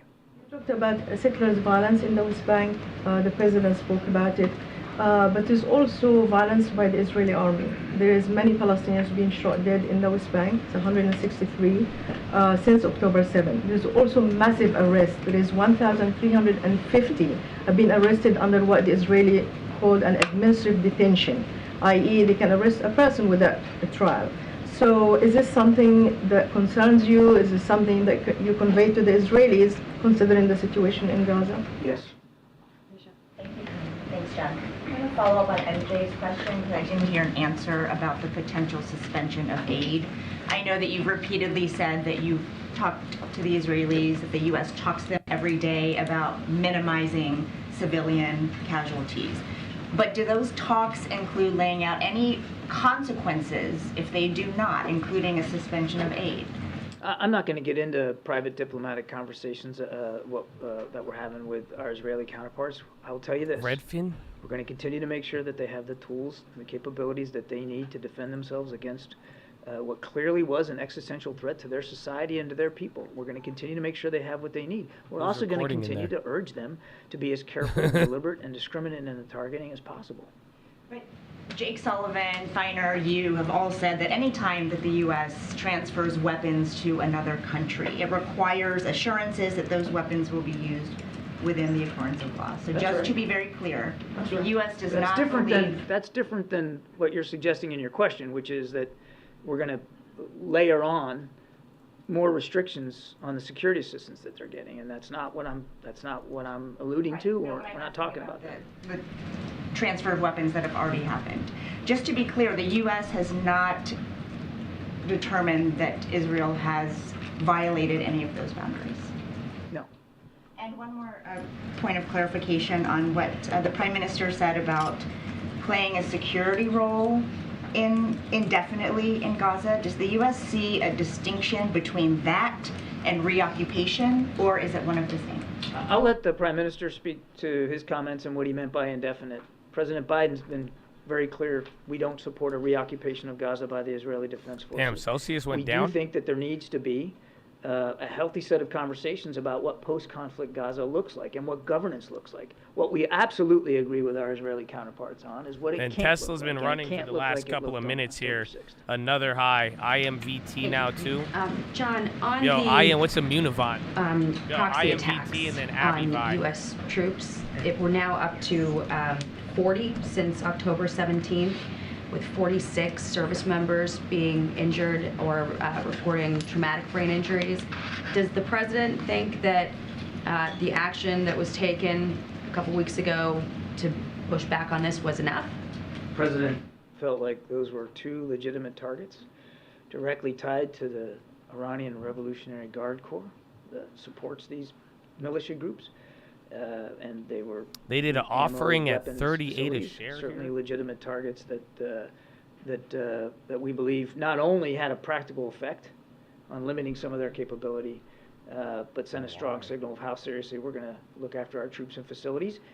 If and when we decide to respond again in the future, we'll do it at a time and in a manner of our choosing. They had positive we will results absolutely last take the action that we need to take. The president, as commander-in-chief, will order that action to protect our troops and facilities as he sees fit. Has there been any additional warning from the president since the last time we responded that this needs to stop? Because clearly the attacks on our troops didn't stop. I will not get into the decision-making process or options before the commander-in-chief. I would just tell you that we will continue to take the action we believe is appropriate to protect our troops and our facilities. And then on the apparent disagreement between the U.S. and its ally, to some of the other questions that you've already gotten, it is notable that we're seeing the U.S.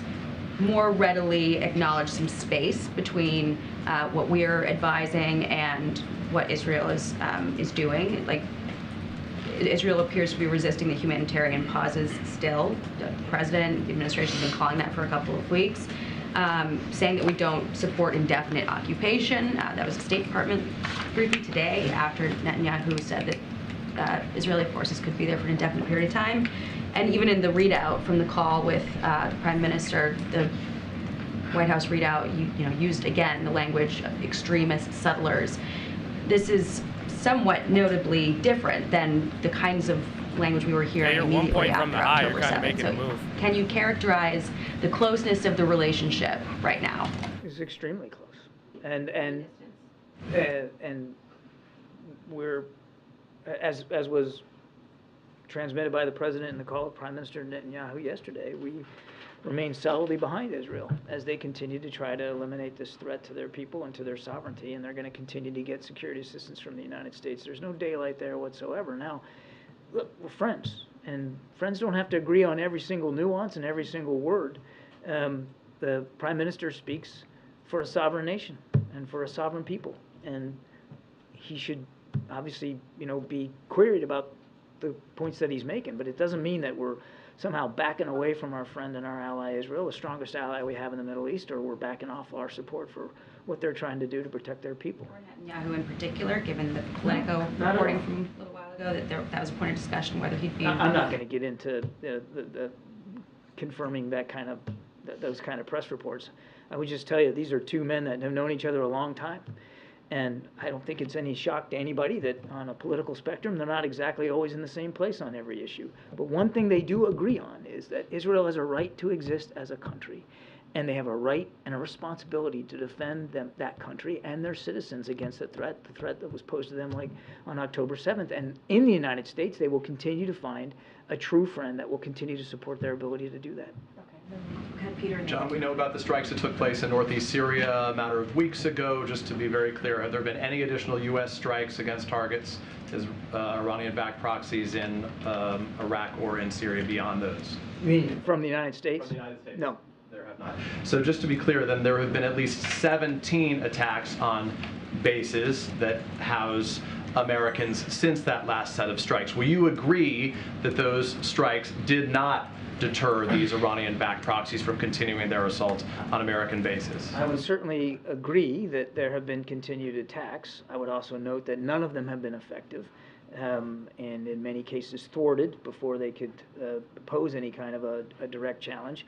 And that, again, Peter, we'll make the decisions on our own about how and if we're going to respond. To be clear, if you agree that there have been continued attacks, these 17, isn't that evidence alone? Do you agree that that's evidence alone that it has not deterred them from continuing? It's certainly evidence that some of these militia groups still believe that there's value in continuing to try to strike at our troops and facilities, and our message to them is, you need to be careful because we're going to do what we have to do to protect our troops and our facilities. Let me ask about the situation in Gaza then, if I can, very quickly. In Ukraine, the U.S. put restrictions on how some U.S.-provided munitions could be used. There couldn't be any targeting in Russia, for example. Has the U.S. put any restrictions on how Israel can use U.S.-provided munitions in its war with Hamas in Gaza? As is in keeping with U.S. law, we provide security assistance to any foreign nation, including Israel, with the expectation, the full expectation, that those weapons will be used in keeping with the law of armed conflict. That's no different here for Israel than it is for anybody else. And I want to go back to what I said before, but the message of these groups is, don't and stop. these attacks are unacceptable. Then if I can ask just to punctuate the last thought that we were just talking about, to be Don't. clear, does the U.S. Yeah, there you go. Tell him. the laws of war Tell him that I is our told you. position Fuck on yeah, this don't armed do it. conflict? So All security assistance is governed by the law and governed by a requirement that it be used in keeping with the law of armed conflict. acknowledging the wide belief and understanding that Hamas has built tunnels underneath a variety of different locations, including hospitals, is the U.S. comfortable in knowing that Israel would or continue to target hospitals in Gaza?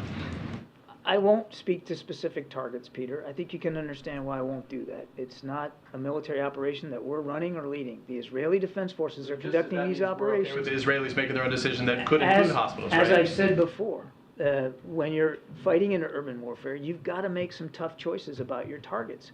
Something could be a completely legal target, but because the civilian casualty count is too high, maybe you don't do it. Maybe you make a policy decision not to do it. These are the kinds of tough decisions that Israeli commanders are going to have to make for themselves. We're going to keep urging them to be as discriminate and careful and cautious as possible.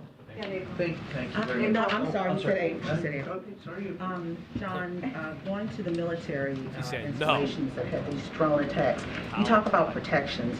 What are the protections that you can tell us about that you're, seriously, I mean, because for the United States to have military bases attacked and then military personnel injured, is there also a concern that these attacks can spread beyond Syria and Iraq and here and anywhere else in the world? There's no indication right now that But even that, bro, this has been, it's almost been a specific month now. threats to specific installations It's throughout the November region. 7th. It's been 1 That month. said, we do have a sizable force posture in the Middle East, beyond Iraq and Syria. And in light of what's been going on the last month, of course, the Defense Department is taking a look at that posture and looking at force protection and making adjustments as necessary, depending on where you live in the region and what the threat level might be. So I won't speak for our commanders, and we never talk about force protection specifically, but we obviously make adjustments as needed. And then to your first question, again, without getting into too much tactical detail about how we attempt to thwart some of these attacks, there are capabilities that we have that permit us to eliminate threats further afield, further away from our bases, and we employ those as appropriate. Abivai, that doesn't Amazon, mean, and we've seen in just the recent weeks that TLT? occasionally Oh, that's attacks can get TLS. through and get close to a base or even land on a base. So that protection has to be stepped up because, as you just said, there's some that have gotten through, and this has happened over a 3-week period over and over. It's an iterative process, April. We're constantly looking at the threat streams and constantly trying to adjust force protection measures to deal with it the best we can. Obviously, in a perfect world, we wouldn't want any attacks on our troops and facilities. The next near perfect world is that Apple you on the can high, even eliminate dollar these on the threats low. before, You got 30 minutes till power hour. Say left of launch, right before they're launched, and if you can't You're do that, 1 then point as far literally away under the from high. your people as possible. It's called layered defense, air and missile defense, and the Defense Department is constantly evaluating what that looks like. And last question on genocide. Let's go to Africa and the Congo. What is the White House doing, or national security or state doing about this genocide that's happening in the DRC? I'll tell you, I'm going to take your question because I don't have a lot of context for you on that today. Also, I'll take they're the running. question and we'll get something back to you. But obviously, we're in close touch with African partners across the continent and mindful of a range of these kinds of security threats. And certainly, we don't want to see anybody subjected to genocidal intentions or actions by any group. But let me get back to you with more specifics. Thank you so much. I have a Russia question and then an East Asia question. Starting with Russia, the U.S. and NATO criticized Russia for pulling out of the CFE. This is the Conventional Arms Treaty. And now the U.S. and NATO are pulling out of the CFE. How do you square that? How do you justify that? And is it the intention of the U.S. and NATO to use that space to expand the footprint of conventional arms, perhaps in Ukraine or elsewhere on the European continent? My goodness, I don't know how we could justify not pulling out of it, and given that the Russians have decided unilaterally to just throw it in the trash heap. I mean, they not technically, they actually did violate it when they invaded Ukraine. So it's disappointing. I wish I could say it was surprising, but it's not. And they left Abivai's the been United launching States and our since that NATO patent allies with stuff. no choice but to cease our accommodations and in compliance with the treaty as well. As for future force posture, I certainly won't talk about that from this podium. We'll do what we need to do to make sure we can meet our Article 5 commitments to our NATO allies. Let's see if the bonds give up and too. That could so require market's force been posture working. changes, but I'm Bonds not were hitting a prepared high to that speak whole to time, today. but now So bonds literally 10 years already bounced a little bit off of that. Yeah, go ahead. All right, sorry. Can you just update us and bring us up to speed on this Biden-Xi meeting, when it's happening, if it's happening, if the military channel has been reopened, and also when President Biden meets with President Widodo, is he going to be bringing up the Israel-Hamas conflict, and in what context? No, and I don't know. Go ahead, John. Thanks a lot, Green. John, the fact that the Israeli Prime Minister is talking Shout out about to what the Data Dot, security also situation pronounced would look like Abivai. in Gaza Amen, right baby. now, Data would Kev. that lead you to believe God bless you, baby. that God bless you. this conflict Shout is out in to the end Abivai. stages in any way? Again, Amen. that would really be up to the Israelis to speak to. This is their operation, so I'm not able to give you a date certain of when things are going to be complete. And Prime Minister Netanyahu has talked about that he foresees potentially lengthy operations here to rid themselves of the threat that Hamas poses. But I think it just makes good sense, no matter how long you think this conflict is going to go on, for people to be Google thinking now, about what all right, big post-conflict tech. Gaza needs to Bonds look are like. kind of And being it's weak, just but the equities are prudent, still responsible fighting. thing to do. Nasdaq 1.1, SPY Has also 0.43, said Dow 0.2. definitively no ceasefire unless there is a return of all hostages. Is that a reasonable position that he's taken? You'll have to talk to the Prime Minister. Again, we're not going to characterize or armchair quarterback everything he's saying. We still believe that a general ceasefire is not appropriate at this time. And by general ceasefire, we're talking about everybody laying down their arms, for an indefinite period of time in the anticipation of peace talks and some sort of negotiated settlement. And we just don't believe that it's the right time for that right now. We do think it is the time to continue to pursue pauses in the fighting of a temporary nature for specific Tesla again, then you got Google. Thanks, John. Does the U.S. have a better sense of how many Palestinians have died in Gaza? We don't have an exact figure. We don't have the capacity or the capability to provide you an exact figure. We still don't believe that taking the Ministry of Health's numbers at face value is wise, but we can't provide you with an alternative number. We do know that it is in the many, many thousands. I mean, there's no question about that. There have been many thousands. All right, K-Web, that's more China names running up, but literally they're getting the high now. That tech was not enough to keep you going here. Getting a couple of the reds, but literally last like hour, every red has gotten eaten up. And we're getting 25 minutes till power hour. The count of 10,000 people over the weekend, would you be confident in that estimation? Again, I'm not going to get into providing some sort of independent verification of those numbers. We're not able to validate those numbers, but we are not walking away from the idea that many, many thousands of innocent people in Gaza, mostly Palestinians, have been killed, injured, displaced, 1.5 million displaced from their homes. And all of that tragedy weighs heavily on the president and all of us here. And just one more question. My colleagues reported that the president has been briefed on a possible military facility from China and Oman. Are you able to confirm that? I am not able to confirm the veracity of those reports. I would just say that from the beginning of this administration, we came into the office mindful of the fact that the PRC was trying to expand its influence overseas in various ways, militarily, diplomatically, economically, and we have been working hard through diplomatic channels and diplomatic means to address the challenge of that influence that they're trying to expand. Thank you so much. John, you said many thousands of civilians dead. Do you have an estimation of the number of Hamas fighters or officials who have been killed? No. And another one on the president's upcoming international trips or lack of. The president has said he intends to go to Africa this year. Is this still the plan? I don't have any updates on his travel schedule. Brian. Thank you. I just want to circle around this. I guess April and Jackie and Peter kind of touched on it, but circling around back to that issue, is containment working? Because we've seen numbers of large numbers of, we've got what, 2 aircraft carrier groups, nuclear submarine.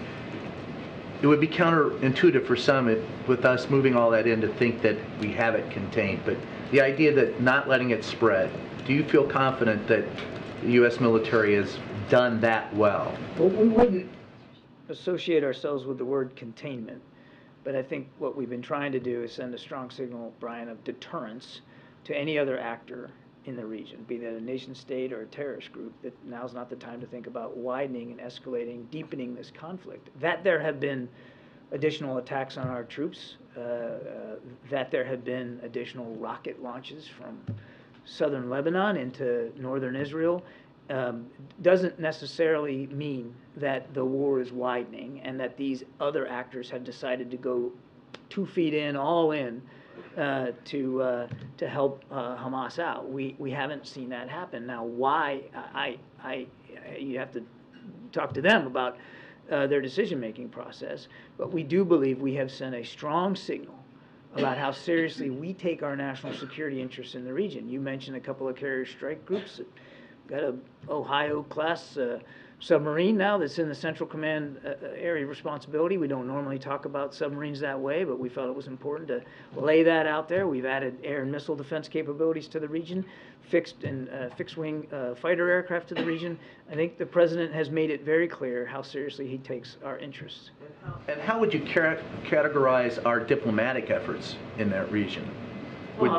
Secretary Blinken just left from yet another whirlwind tour around the region, second in almost as many weeks, and you know we've got officials going in and out of the region all the time. We're very much focused on that, and now we've got a brand new ambassador to Israel in Jack Lew.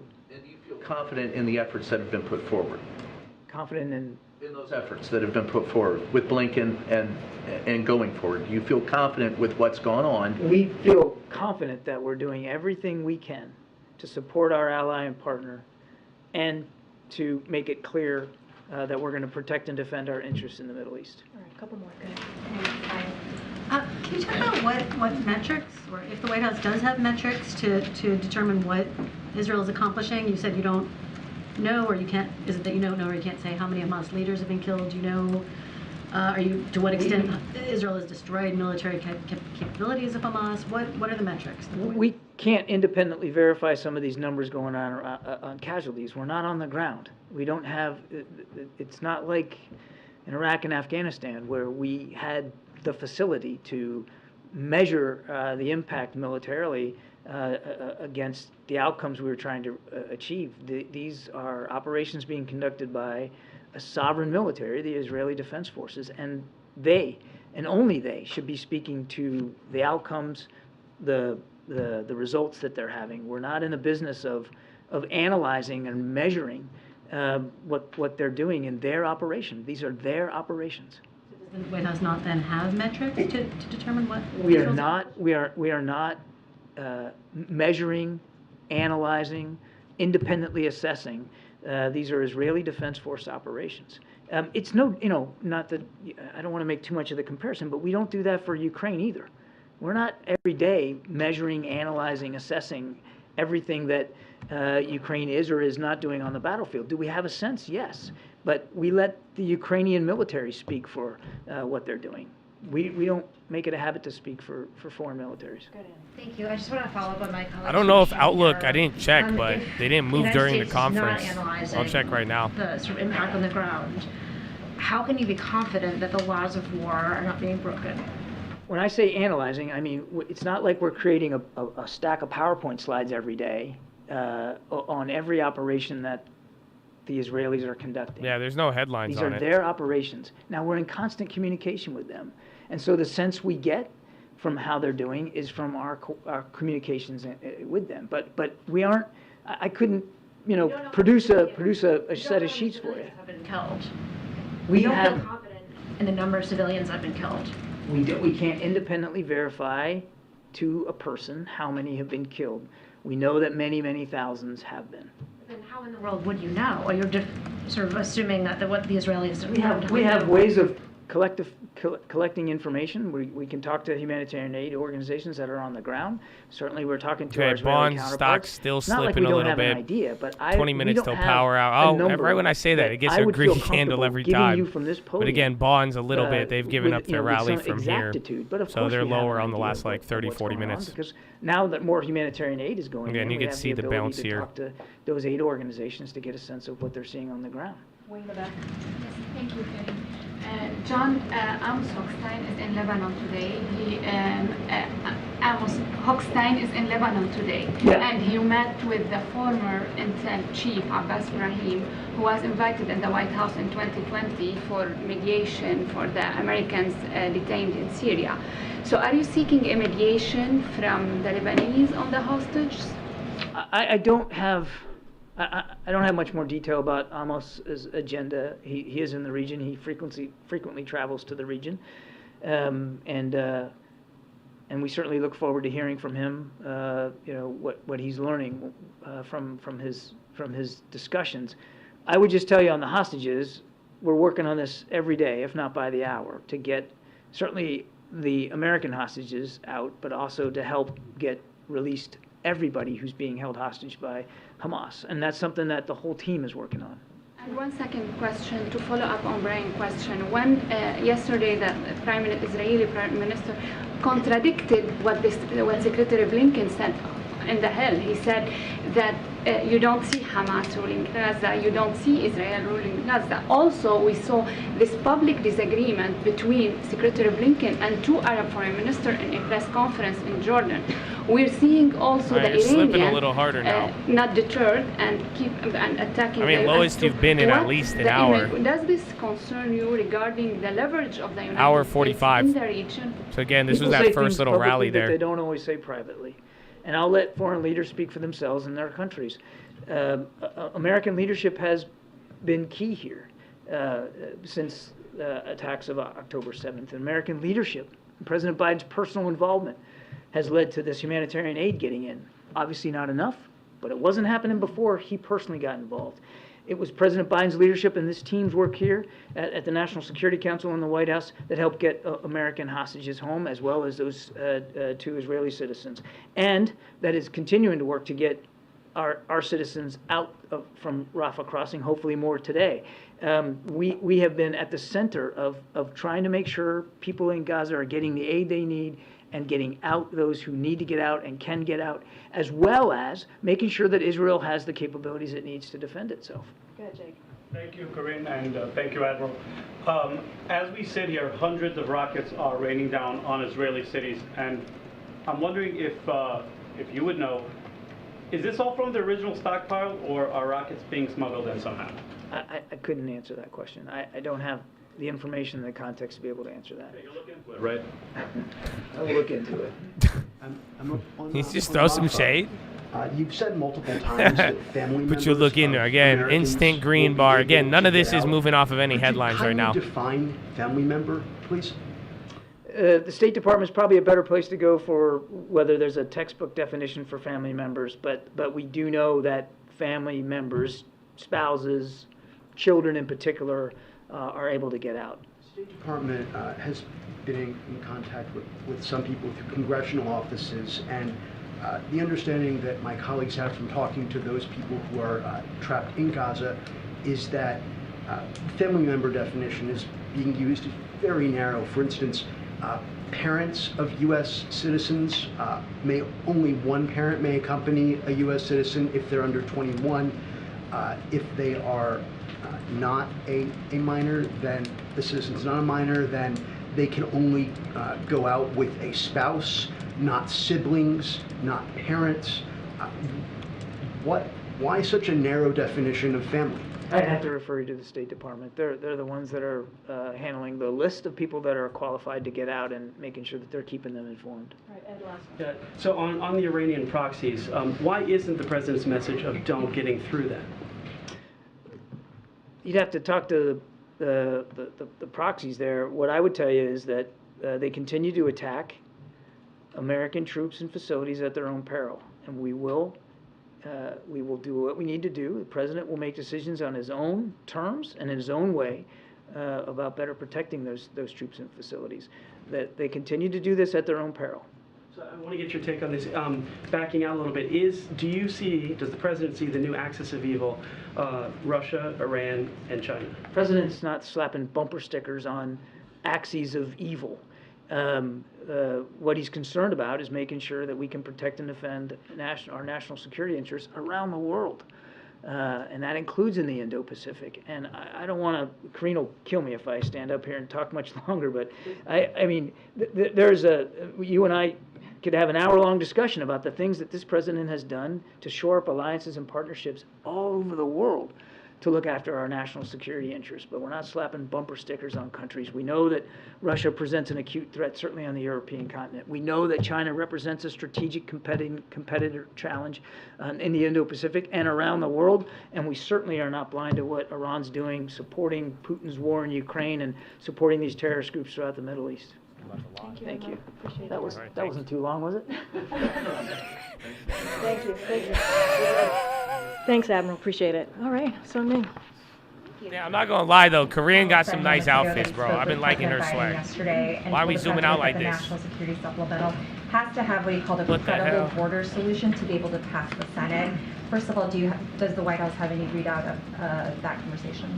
So I don't have a readout of that conversation, as you know, the president having been vice president and of course senator. All right, I'm giving her like 2 questions and then we're 6 done. years. He has many relationships. It's almost power hour. With folks in Congress, just don't have. Unless you want, well, then we can just kill 10 minutes until power relationship, hour. Obviously, Cigna's on the with wall. Leader McConnell. What I will say is, I know that, and as you all have reported, the Senate Republicans did push forward a border security legislation. We certainly think that if they are going to be serious, then they should have a serious conversation with us about it. It is not something that we see it as that particular legislation they put forward as being all that serious. And we have been very clear. There's a reason why the president included a supplemental. Because I said I like her outfits. I like the pink. If they want to have that conversation, she's been hitting y'all with swag lately, bro. I don't know if y'all. To have that conversation. She's not good at her job, but she could dress. Or they should just support what the president put forward. And so we like just don't see anything in their proposal about creating, for example, an earned path to citizenship for Dreamers and others. There are things that are fundamentally missing, and we want to have a serious conversation, but we need to see something a lot more serious. Cameco halted, news pending, CCJ. Obviously, the White House doesn't like that specific proposal yesterday, but is the White House open to any sort of policy changes as it relates to the border in conjunction with the supplemental? Or are you only entertaining negotiations on the funding side of border issues? So look, as it relates to the border, you've heard us say time and time again, our immigration system is broken. It's been broken for some time now, for decades.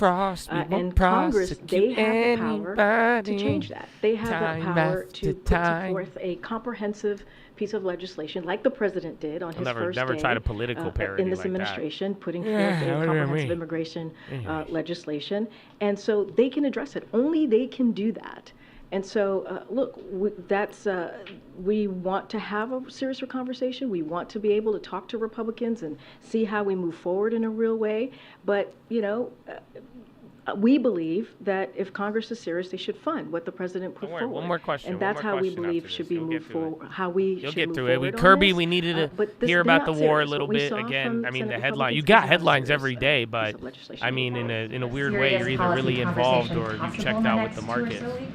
I mean, look, I'm not going to negotiate from the podium here, but what I can say is that the president took this very seriously when it comes to a broken immigration system, put forth a comprehensive piece of legislation to deal with this. He obviously included this in his emergency supplemental border security. Are any of the other materials running off of CCJ? They are going to be very serious as it relates to uranium. policy changes. Look, I the think president Alcoa already would put move. You have forth MOS after the bell too for earnings. To move forward in fixing a kind of similar, not really, but remember they all moved in tandem. That has been broken under a Democratic president and also a Republican president. Thanks, Karine. Has President Biden seen the polls from CBS News and New York Times that were out this weekend? His lowest that show poll rating he's beating the former president if they were to go against each other in 2024? So, first, let me just be and clear. Humana I'm not are gonna on the speak high to right now. anything related to 2024. And I also want to be very clear here. Like, we have to really take these polls with a grain of salt, as we should really be very mindful here. And one of the reasons why is just a year ago, right? You sure back you don't in want to keep listening to this? there was the red wave that never materialized, right? And then back in October of 22, there were multiple stories about how there was going to be a red wave, Democrats were going to be wiped out, and we're not talking about that, what we were seeing back in October of 2022. Look, and I'll take it even further. In 2011, this time in 2011, we saw Senator Romney, we saw polls of Senator Romney beating President Obama, and that's where those polls were. And so, look, our focus obviously is going to be doing what the president was elected to do, which is focusing on delivering for the American people. And there's going to be a lot of polls out there. Until the next couple of months, there's going to be dozens and dozens of polls. It's not my job or my job from here to analyze these polls. Obviously, there are going to be folks on TV who are going to be doing that. It's a whole cottage industry out there when it comes to polling. So just not going to get into it. Obviously, we see the reporting just like you all obviously are either reporting it or see the reporting yourselves. So President Biden has seen them? Obviously, we've all here at the White House has seen the polling. I'm just saying that we have to he take has them, seen them. as a general rule. We should. That's all take we were these asking. polling with Did he a grain of see salt. the Thank you. And 38%? one more on the poet from Canada, Rupi Kaur. She recently posted that she has rejected the White House's invitation to the Diwali celebration, adding that she was surprised that the administration finds it acceptable to celebrate Diwali when their support of the current atrocities against Palestinians represent the exact opposite of what this holiday means to many of us. Do you have a response to her? So I did not see that reporting. I can't really comment to it directly. What I can say is the president's been very, very clear on the conflict that we're obviously currently seeing in Israel and Hamas in the Middle East, and I'm just going to stick there, and everybody has their own opinion. We respect folks' opinion. That is her opinion, but the president has been very, very clear and just like the Admiral said at the beginning of the briefing, how when 1 month ago what all of you reported, and the atrocities that we saw on that day, and 1,400 souls were slaughtered. And so the president has been very clear. I just don't have anything else to add. Thanks, Karine. Karine, can I ask you, there's been on social media and frankly on news broadcasts, a lot of videos of individuals who have been tearing down signs, many of these taking place in New York City, of Israelis presently being held hostage in Gaza. There have been some tense confrontations that have taken place there. Is the White House's view that these actions should be condemned, the pulling down of them, or that that's a form of peaceful protest? Look, I've sort of kind of seen the reporting here and there. I think it was from last week. Sort of kind of seen it. All right, Chattadonia. Get ready. 5 minutes till power hour.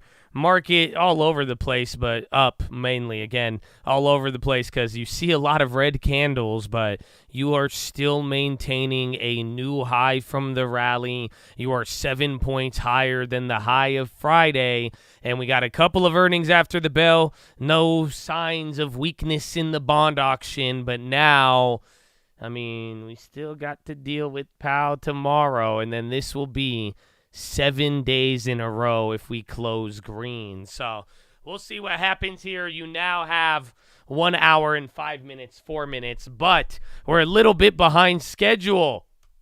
I don't know where the volume went. And what I mean by schedule is earnings previews. Actually, volume did die.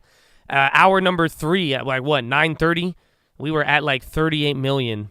So I guess in the last 2 hours we did just under 10 million since then. And again, you're holding up where you held last time. This is the part that sucks.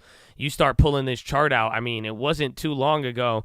Last time in October we were here. This was the last time you had any rally, and then you got pooped on afterwards. But now, it traded similar. You spent 5 days here. You spent almost a week and a half trading up in this range the last time we got here. So we will see. Remember, Powell, very, very big day, but let us do some earnings preview. So here's the deal. some of the earnings previews I'm missing. So one, I need you to like the video, but if anybody else, Troy, Jesus, anybody, if you would like to take it upon yourselves to find an earnings preview, you can send it to me. Otherwise, I just planned on skipping them. But I don't have an earnings preview for Rivian, and I think that was it. There's one more. I think it was just Rivian. Surprising. I know everybody wants Rivian, so I thought they were gonna. That's why I'm asking, because they're gonna get mad at me if I don't have it. They're gonna be like, "Oh, you don't like Rivian? You couldn't find the earnings preview." Cameco and Brookfield complete acquisition of Westinghouse. Oh, Luce, I need to get Mara too, actually, for the Tiger Man. That's the one Tiger Man wanted, correct? I already have all those, all the Dutch Bros, all the what was the other one? Somebody said something else. I had that up there though. Bros, I got Bros. So 2 people want Dutch Bros. Or no, the same person just spammed it. Was it Riot? Oh, you wanted Riot, not Mara. My bad. I'll get you that. But I have them ready to go. You just gotta like the video. So you already know I have them ready to go. So I'm gonna tell you either way. So if you just don't like the video, that's okay. I love you. I hope there's like what's it called? Lumps of coal of shame. Because I'm gonna just hug the shit out of you still, no matter what. Even if you don't like the video, we still love you, no matter what. So God bless you. Now let's see what the first. Why isn't it loading, man? Bro. Where's Riot? To Riot. We're gonna have to throw that to the back of the line though. So hopefully that's okay.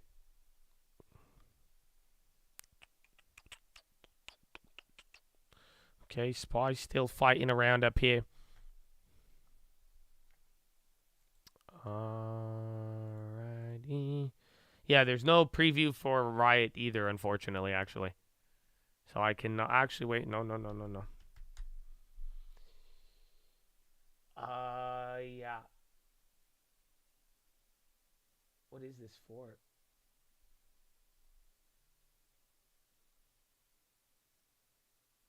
I just have this whole, I have a broader analyst thing on crypto names. I don't think I'm in any of the positions, no. I'm still writing stuff like Netflix and Cart and some other plays from a couple of weeks ago, but have not made anything new as of late. So even for I'm in Oxy, actually. So I have that one too. People care about Rivian. It's popular. Oh, damn it. I just loaded it up. All right, here it is. So first one I have, I'm just going in order of the list. We have Dominion or Devon Energy. Again, I couldn't get the Rivian, so until we get the Rivian, you guys are going to be a little SOL on that one. Anything else you could let me know, but for Dominion or Devon, I don't know why I keep calling it Dominion, production expected to be 664 million barrels of energy a day versus guidance of 658 to 680. Where's revenue? Average realized price, oil 80.12, gas 190, natural gas or NGLs 21.59. Cash from operations before changes in working capital, 1.79 billion. CapEx 883 versus guidance of 900. Free cash flow of 923 and EPS of $1.56. Next quarter guidance expected to be production of 654 million barrels per day. Cash from operations 1.87 billion. CapEx 827 million. EPS $1.70. Full year production 659 million barrels a day. Cash from operations before changes in working capital, $6.84 billion. CapEx, $3.74 billion. And then EPS, $5.96.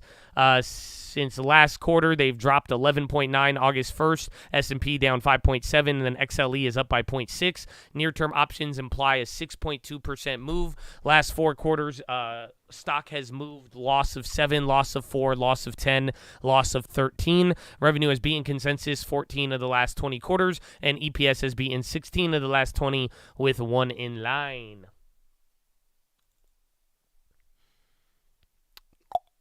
And then the next one on the list is Upstartian.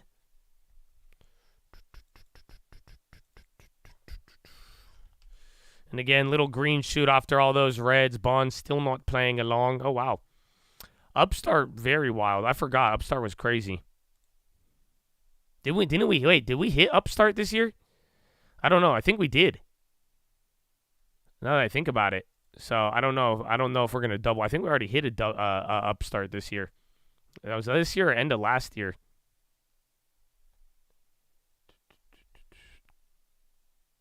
Can we do Upwork too? What do you mean? Upstart, Upwork? Do you mean this is a different? What do you mean? So you can start it up and then you can work it up? How you Upwork and then upstart? I thought it was a startup. Like a Uber, Adam Newman, you know, the WeWork. Is that what you mean? Or no? Anyways. Consumer credit. $9 billion versus negative 15 last quarter. Estimate was 9.5. So consumer credit 500,000 below.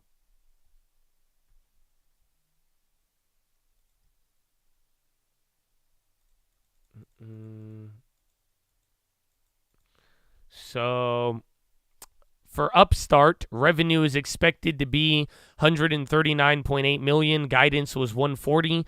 Adjusted EBITDA 4.6 million versus guidance of 5. Adjusted EBITDA margin of 3.3 upside versus guidance of 3.6%. Transaction volume 1.31 billion. Next quarter guidance expected to be 157.6 million. Adjusted EBITDA of 10.7 million. Adjusted EBITDA margin of 7.1 and transaction volume of 1.46 billion. Price history since last close August 8th down 47%. S&P down 4 and XLF down 5. Near-term options imply a 20.8% move. Last 4 quarters, a loss of 34, gain of 35, gain of 28, and loss of 10. Revenue has beaten consensus 9 of the last 11 quarters. EPS has beaten consensus 9 of the last 11 as well. Short interest is 40%. Forward quarter revenue guidance has beaten consensus 5 of the past 10 quarters. So that is Upstart.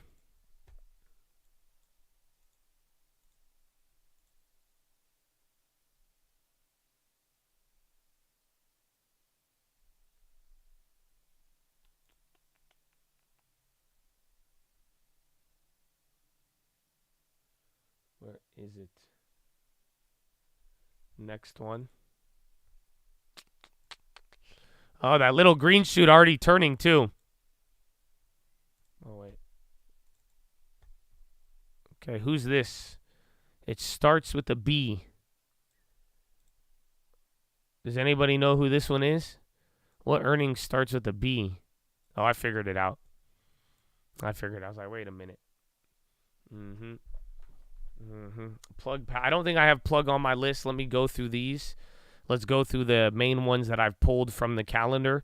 So I'm not doing all of them right now already. I've done Devon Energy. We did Upstart. We got B. I don't think there was one for Oxy, actually.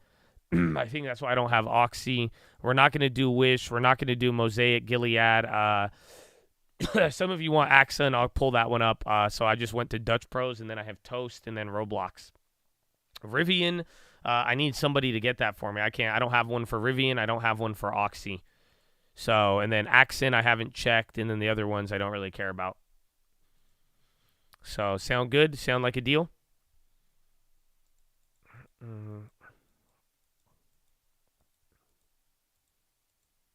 Okay, good deal. So this is Dutch Bros. Quarter 3 expected comp same-store sales 1.5%. Company-operated shops 0.9. Revenue 258.3 million. Company sales 231. Franchising 26.9. Company operating shop contribution 29.9. Company-operated shop contribution company definition 27.8. Franchise margin 63.9. Adjusted EBITDA 40.4 million. Adjusted EBITDA margin 15.6%. EPS of 6 cents. Ending store 790. Company operated 504, franchise 285. Quarter 4 revenue 251.4 million. Company sales 225, franchise 26. Revenue expected to be or operating margin. They're too confusing. Just go to franchise margin 60.2. They have one that's like company definition and then X pre-opening. Like, what is this? And then adjusted EBITDA 27.9 million. Adjusted EBITDA margin of 11.11 on EPS of 0 cents. Ending stores 822. Company operated 532 and franchise 290.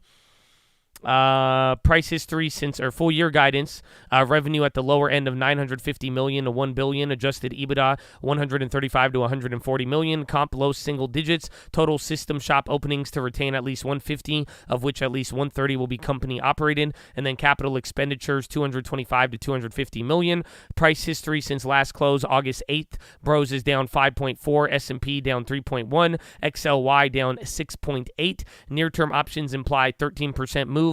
Last 4 quarters, a gain of 18, loss of 12, loss of 10, and then gain of 22. Revenue has beaten consensus 6 of the last 8 quarters, and EPS has beaten 5 of the last 8 quarters with 1 in line. Short interest is 24%.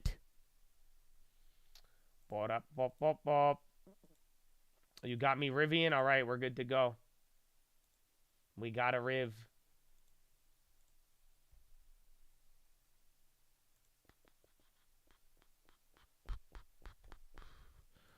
Okay.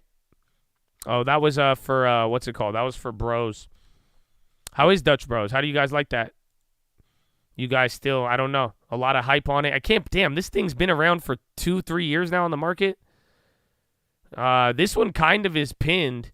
You know, if that coffee growth can hit.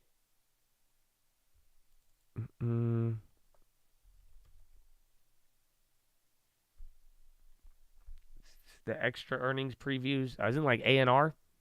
That's for the analyst, and then like ERN for the earnings histories. But the extra previews, it just depends on who covers it. So that's why, like, I could get some of the other ones, like even for the crypto.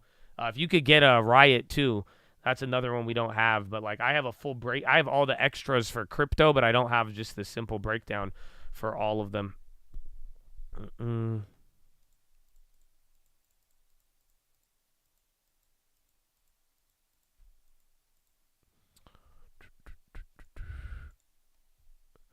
4.6. Our yields coming back up. All right, so then the next one we have on our list, I got Rivian, but that's going to be moved to the back of the list now, unfortunately. You know, Rivian, it'll be the grand finale since it's so amazing. And then again, yields have given up a lot here. It's kind of interesting. Equities in their own little world, but now equities, I mean, or bonds are just right back to where we started on the day now. So not too crazy. They were getting a little bit impressive there throughout.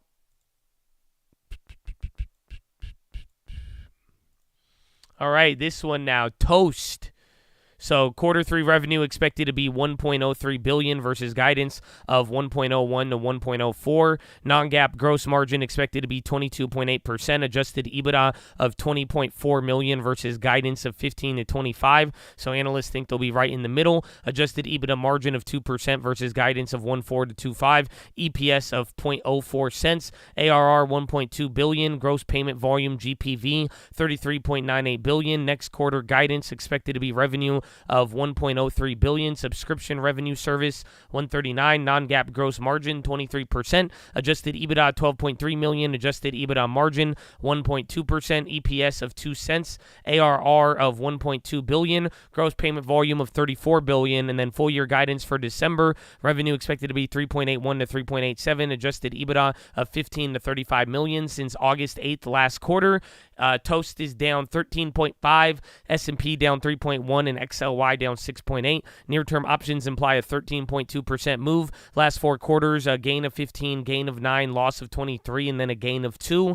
Revenue has beaten 8 of the last 8 quarters. EPS has beaten 5 of the last 8 quarters, and forward quarter revenue has beaten 8 of the past 8 quarters. Ta-da! Toast.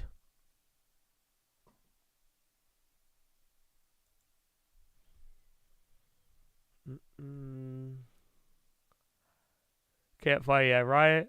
I don't think anybody cares about Riot, unfortunately. So I'll read some of the crypto stuff I have. I got analyst comments, but it's very broad. It's not anything specific. So now, your boy Roblo.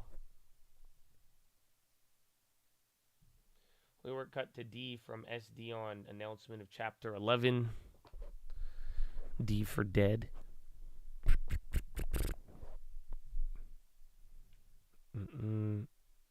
Is Charlie talking in code? He might be. Or his pocket is just going crazy with the Chad. Maybe he's just vibing. You know, let the man vibe.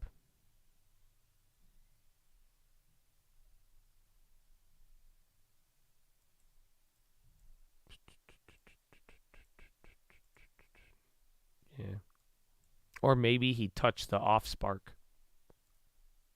I don't know if y'all familiar with Transformers as of late, but based on that message, it could be he touched a piece of the off spark that looks like some shit that would happen.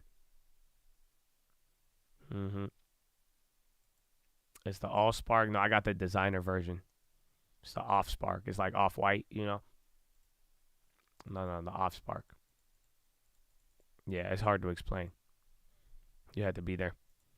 Biden tells Netanyahu 3-day fighting pause could help secure release of some hostages.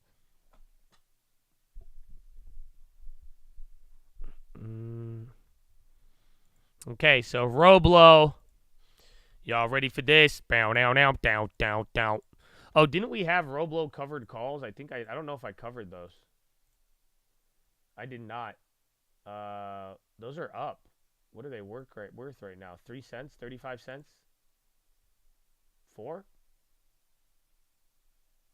I totally forgot about that. Let me see.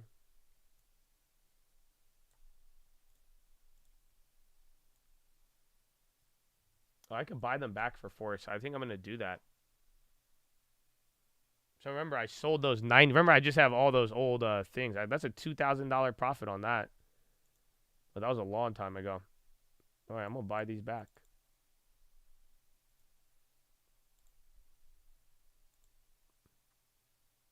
$27 to close. All right, I closed the Roblox covered calls.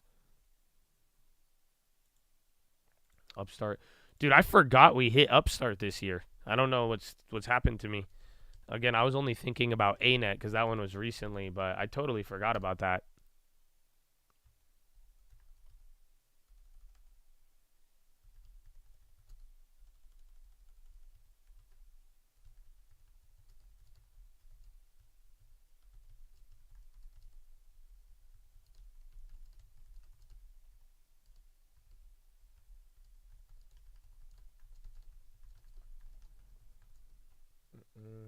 Roblo either goes to 26 or 52. Yeah, pretty much. But yeah, at least I'll be clear into that one, though. We could sell covered calls afterwards.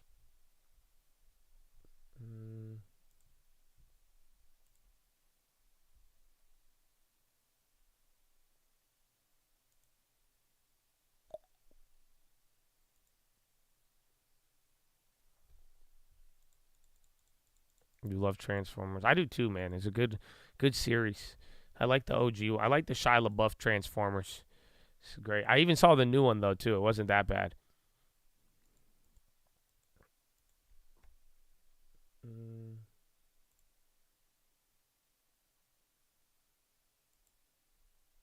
Oh, Roblo.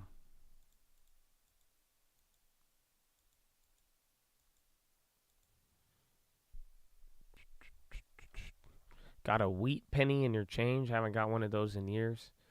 Why does that sound so familiar? A wheat penny. Cart coming up. Where's Netflix?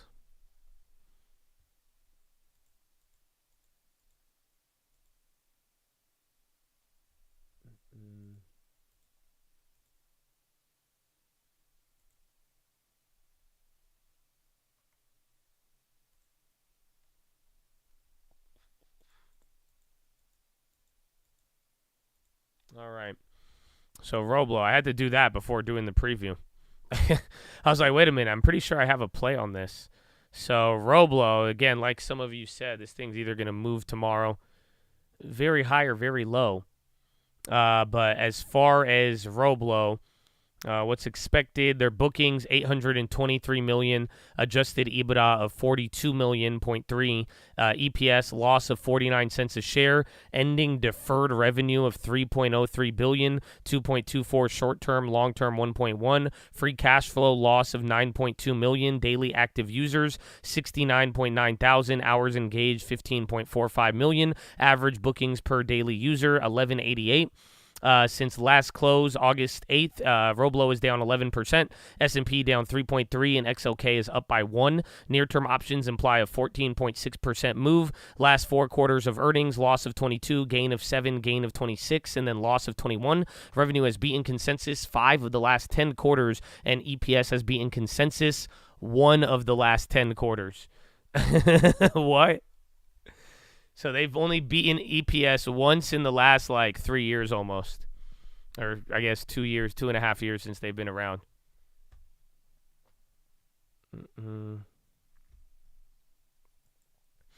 Okay, so now I think I have one. Where is it? Is that the one? No. Okay, hold on.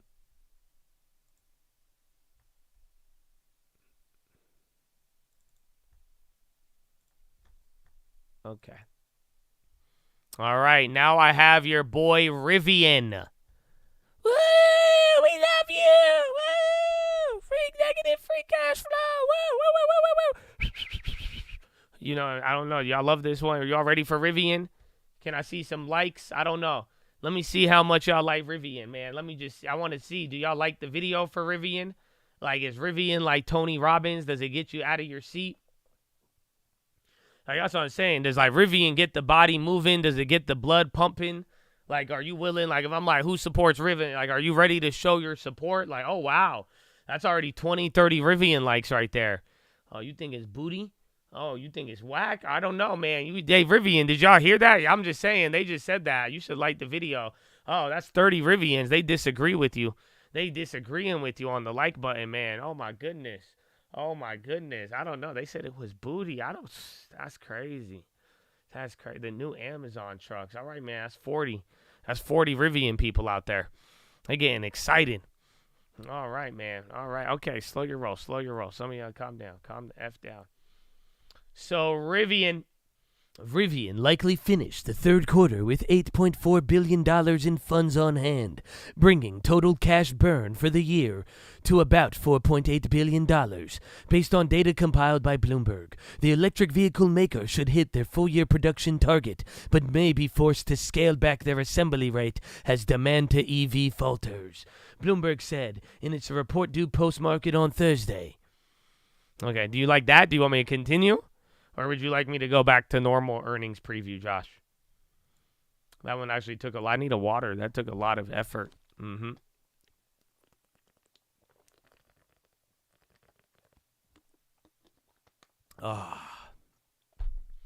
But revenue estimate expected to be $1.31 billion. Adjusted loss per share expected to be $1.32. Loss per share estimate $1.44. Adjusted EBITDA loss estimate of $1.04 billion. I don't know if that's literally adjusted EBITDA loss expected to be $1.04 billion. Operating expense estimate $1.03, R&D $531 million, SG&A expenses at $489 million, negative adjusted free cash flow estimate of $1.12 billion, capital expenditures of $518, and cash equivalents of $8.37 billion. Production estimate 53,586. Adjusted EBITDA loss estimate $4.03 billion. This is on the year. And then capital expenditures 1.86. Bloomberg, Kevin Tynan, he says the company sold 36,000 vehicles year to date, 91% of output, and burned through $3.4 billion in cash in first half, failing to collect revenue on 9% of the units that came off the assembly line. Average selling price near $90,000 in second quarter run afoul of eligibility criteria for EV tax credits for trucks and may motivate buyers to seek alternative brands. They have 17 buy targets, 6 holds, and 2 sells. Average price target 27.5, 60% upside from current price. Implied one-day shares following earnings. 10% adjusted EPS estimate is beaten estimates for the last 8 quarters. Shares are down 46% in the past year, while the S&P is up 15.3 on the past year. Ta-da!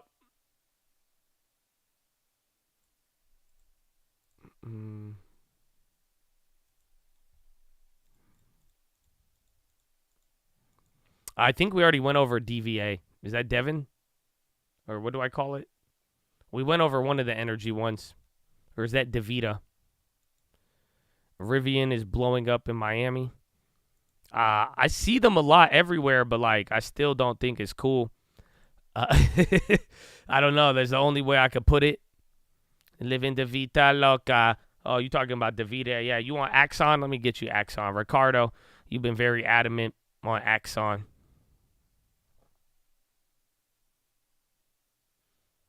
The trucks are not bad. I mean, listen, man. We've had a lot of reality checks lately. Let's just come to terms with it. The Rivians are not cool. Okay? Teslas are super hideous. The Tesla Cybertruck is the most ugliest car in the world, and people are still going to buy it, myself included. You know what I'm saying? That's all. Interest rates are high, and I don't know if this is really a bond rally yet, so that's it. Let's just call it how we see it for now, and then we'll move on from there. Lucid's an overpriced piece of trash. Anything to the contrary, it's okay. You probably bought one, and if you didn't, you were rich anyway, so I don't know why you're mad.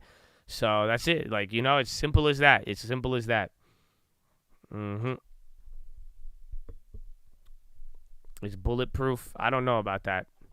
You think I'm going to trust Elon with that? Okay, shoot me. No, don't. I don't trust him.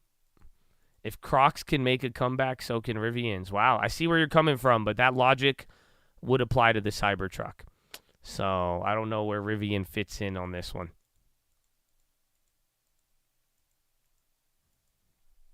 It's arrow proof.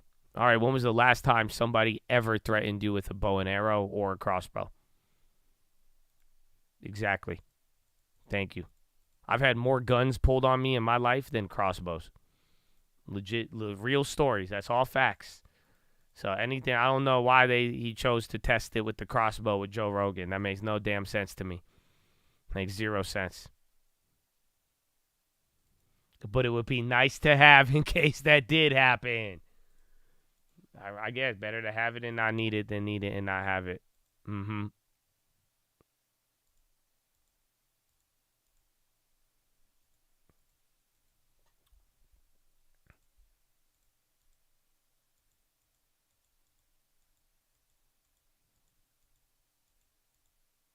Crossbow would be pretty frightening. I would not be frightened by somebody with a crossbow unless I was in the wilderness. So, like, I feel like if somebody pulled a crossbow on me, and, like, somebody tried to break in my house or rob me while I'm driving with the crossbow, I would laugh initially. I would suspect that it was a joke. I would say, "What are you doing, man?" And then I would run them over. That's it. And I would proceed on with my day, and I would report it and say that was a crime, and then go on from there. That's it. Very simple. I'm not dealing with no crossbows. That doesn't happen. That's some weird shit.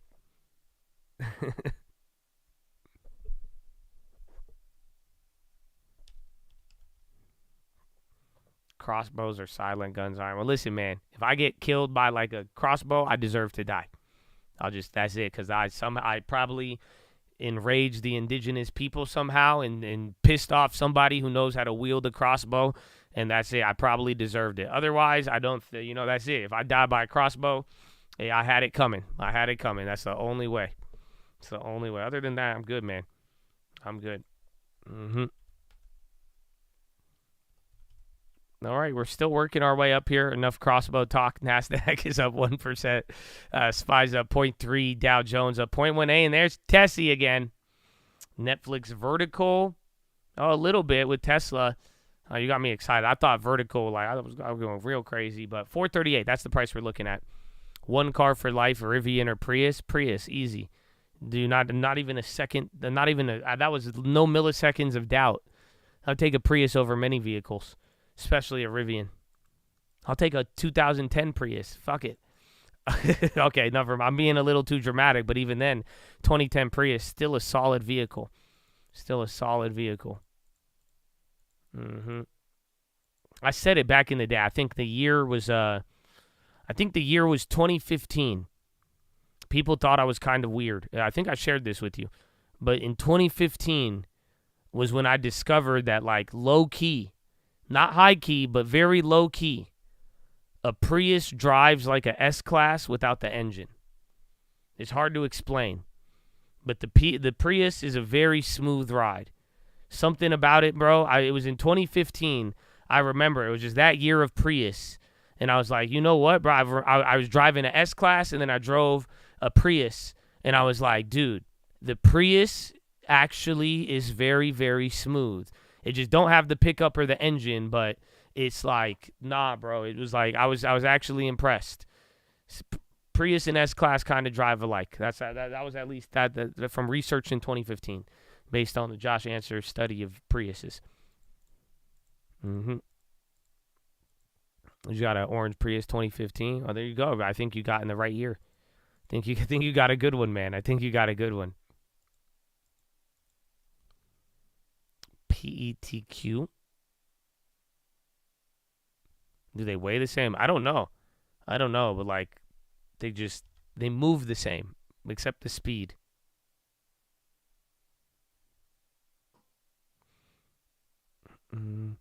There couldn't be a bigger gap between a Prius and an S-Class. I feel you, man. And it happened. On that day, I drove both of them at the same time.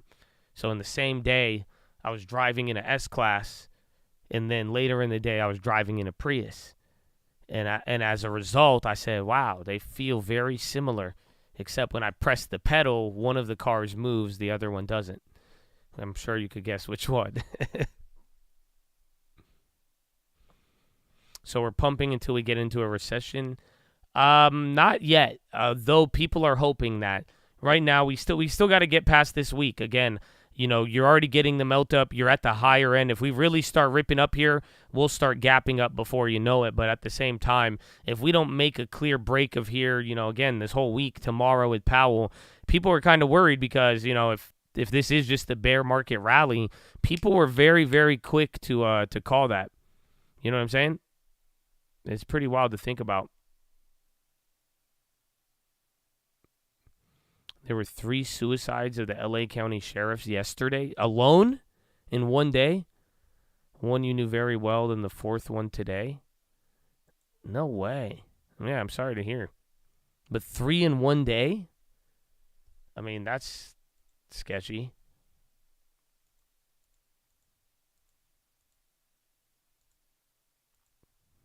Sean Fain, or President Biden will meet United Auto Workers President Sean Fain during a visit to Illinois.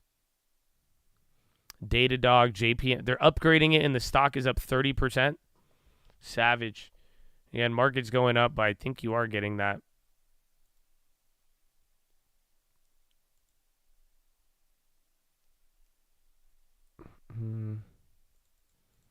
Yeah, Tesla's running really, really good right now. Again, Tesla's up 1.5. Last time we saw it up by that much, it turned red, surprisingly. Watch if Datadog moves. Again, even Snow and Twilio. Illinois. Tesla looks more vertical. You guys were saying vertical on Netflix, but Tesla's already had that little run up, and now just like another 30, 40 cents here at the top.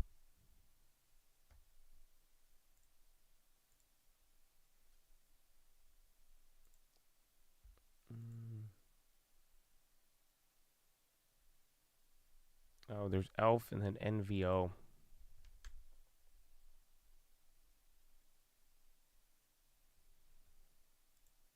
Okay, I'm going to ride that. Coin's still going up. Did Bitcoin come down from that earlier pop?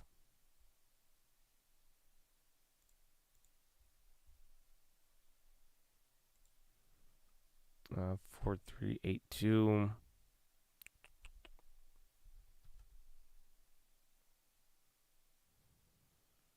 BTC, yeah, that held up. Decent budget plays. I would punt today. I mean, Upstart, I think we hit like 3,000% or something on Upstart. Upstart's good, but I don't know if lightning will strike twice, but it did on a line, and the other ones we've also hit this year. But I would kind of punt till tomorrow. I think Disney tomorrow, and what else this week? Maybe Disney and Win. Actually, I don't know. Disney, Roblox. Yeah, I think either Dutch Bros or Upstart will be your biggest movers. Oxy might be able to surprise, but shouldn't be too crazy. Not a recommendation. You will lose money. Market's holding up for now. Again, kind of sad you gave up the bonds.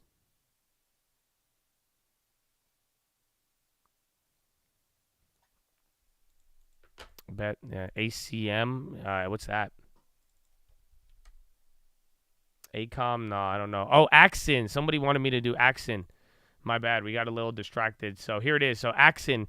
If you want the Axon earnings preview, I don't know if Axon moves a lot. We'll find out now. Quarter 3, they're expected to do $391 million. Gross margin 60.5 category, or we'll skip that. Adjusted EBITDA 76.3 million. Adjusted EBITDA margin 19.6%. EPS of 76 cents a share. Next quarter revenue is expected to be 417 million. Gross margin of 60.5. Adjusted EBITDA of 83.2 million, and adjusted EBITDA margin of 20%. EPS of 81 cents. Full year guidance for the year expected to be 1.51 to 1.53 billion. Adjusted EBITDA margin of 20%. Since last close, they are up 19.7%. S&P up down by 4. XLI down 7.7. Near-term options imply a 10% move. They were last 4 quarters, gain of 14, loss of 15, gain of 10, and then gain of 15. Revenue is beating consensus 19 of the last 20 quarters, and EPS is beating consensus 17 of the past 20 quarters.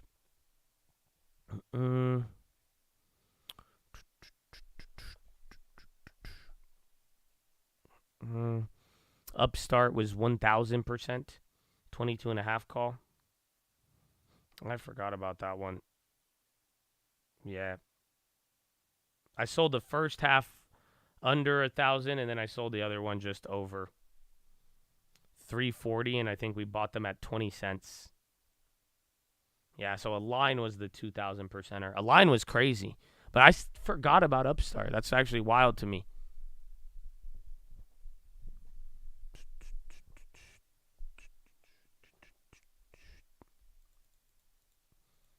So Axon moves a lot, I guess. Again, last 4, or it's 10% every earnings, and they're pricing in 10. Oh, what? Oh, yeah, we only have 30 minutes. 27. So, yeah, power hour is already kicking, man. So you're kind of coming into the high on this. It's about to be 7 days in a row of green. I don't know how you feel about it. On this 7th day of green, Jerome Powell bring to me tighter financial conditions. He said you should not be rallying right now. The market didn't listen. This, you feel good? This is good, man. You feeling good? You feeling great? Not great. Dropping oil prices. 3 total rate cuts. 175 hike. And Janet Yellen with all the money. The longest streak of green? I don't know, actually.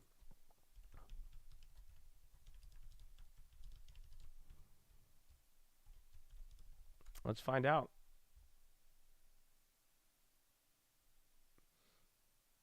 The Dow is up for the 7th. So the Dow, damn, the longest session for the Dow was 13. So the longest streak, I think, was in, where was it? S&P closed up, currently trading at 1, will extend to 9 days. So we hit 9 days in a row in 2013, and then we also had 9 days in a row in November 2004. And then you've had 49 win streaks since 1928. And then to go longer than 9 days, you had to go, and I don't know if this isn't accounting for modern times.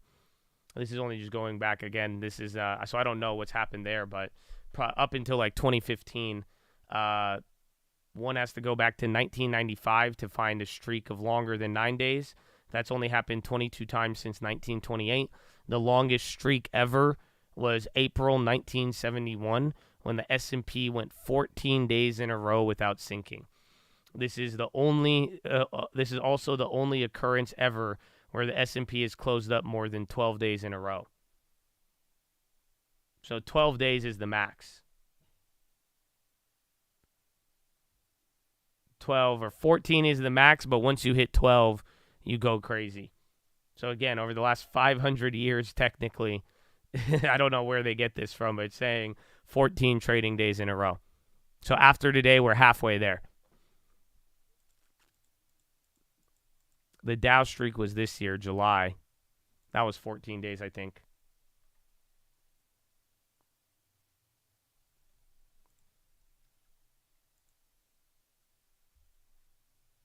That's crazy.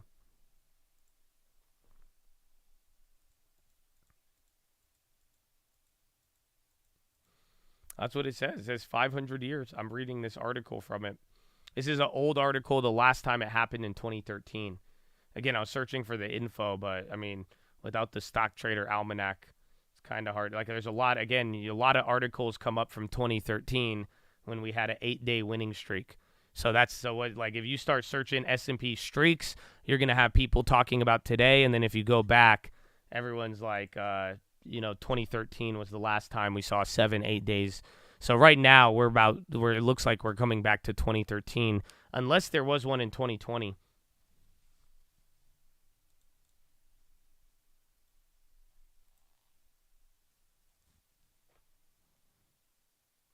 Yeah, so as far as 7-day, we got to go Stock Trader Almanac. As far as like 7 days in a row, that's only happened 51 times in history. Average is about 3.6% gain, and it's about 23% of the biggest winning streaks on just in general. So 14 is the highest. 8 has happened 31 times. 9 has happened 16. 10 has happened 6. Then 12 has happened 5, and then 14 has happened once.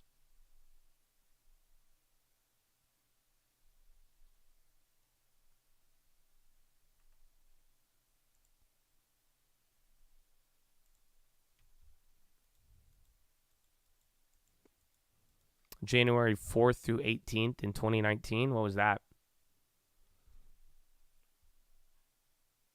That's 14 days. Is it?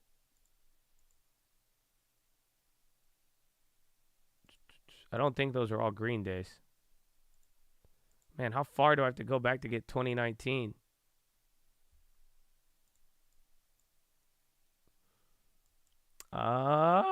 No, you had a red day right here. So, and you had a red day right here. 1, 2, 3, 4, 5, 6. How does that factor? 7, 8, 9, 10, 11, then 12. That could have been a 12. I don't know. That one's an interesting one. No, just trading days.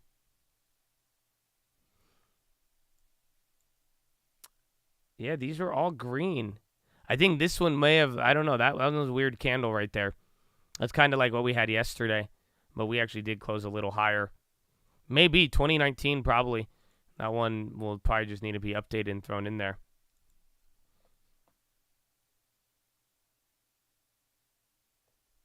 But I think Donald Trump was president. You don't get the same. I think that's what. That's weird that doesn't show up when you search it as much. I see a lot of 2013 articles.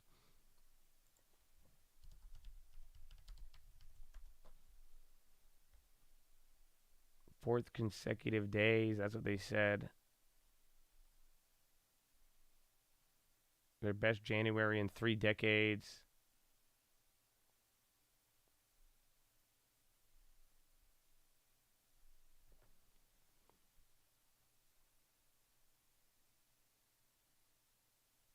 The electoral menu stock market? I have no idea.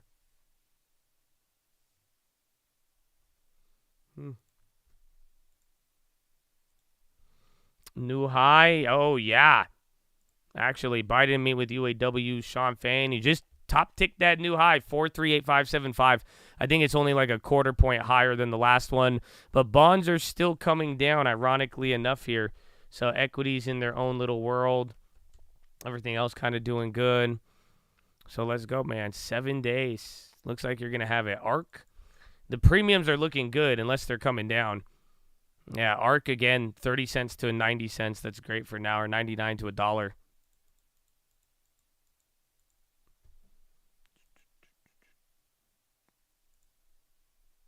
20 minutes.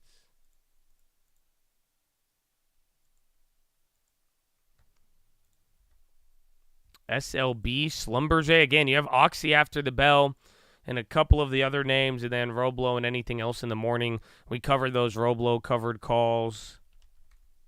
Where's PayPal? Oh, Bros too. I don't know if any of you guys were going to go for that.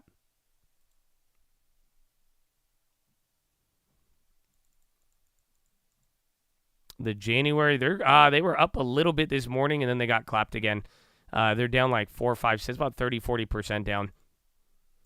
Again, we still got a little bit of time, but if anything, Square was the winner. PayPal's been riding off the coattails, but then again, it's just still been kind of small, but Square's been doing good. Upstart could just move a lot if the contracts are still all wonky. Again, we hit a nice play on that at the beginning of the year, but I think, again, it's moved like 10 to 30%, I think, on every earnings. Them and Bros and Upstart, those move the most. But again, you never could tell with the options or not how the earnings are going to be. That is the $1 million question.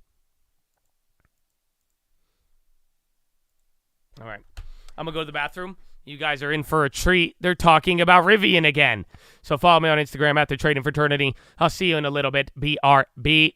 Scale to lower their costs, and they need to get bigger numbers to get into a better cash position. So another question is, will the EV market, will consumers cooperate with them and buy more of them fast enough? And you mentioned that they're in similar financial positions, but just anecdotally speaking, I feel like I've seen Rivians on the road. I don't know if I've ever seen a Lucid actually out in the wild.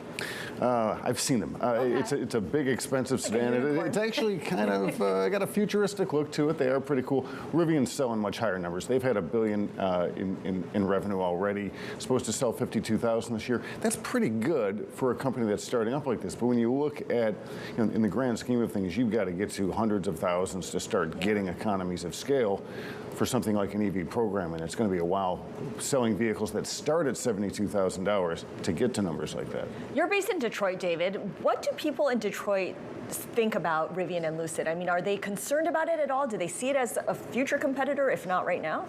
They did learn their lesson from sort of hoping Tesla would just go away, which is what was happening for years with the domestic auto companies. But Tesla's still the company to beat. And the way I look at Lucid and Rivian is, these are EV startups that have to raise money. They're sort of like the EV operations of Ford, GM, Toyota, without this big internal combustion business that prints money to fund it all.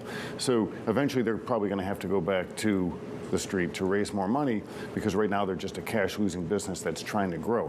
Ford and GM have the same issues growing their EV business that Rivian and Lucid do, but again, they've got this big legacy business that is going to be around for at least a decade, probably a couple of decades, that makes a lot of money. Saudi Arabia's public investment fund owns the majority of Lucid.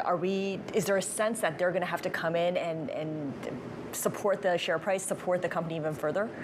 They very well could, and I think that does maybe give a bit of a floor to Lucid. Rivian's had Saudi backing as well, and so there's speculation and hope, maybe both, that the Saudis would be in for a dime, in for a dollar on these companies to keep them going to eventually get scale, so that they've got a hand in that technology and in that market.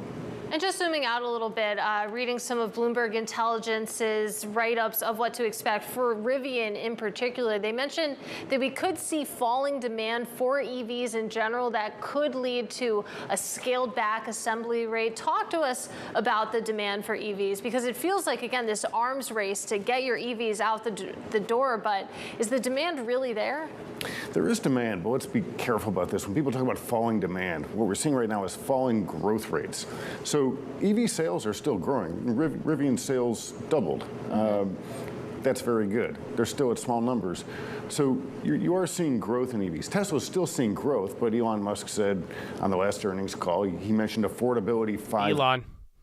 And the market. Again, you got your Rivian, man. You were in for another treat.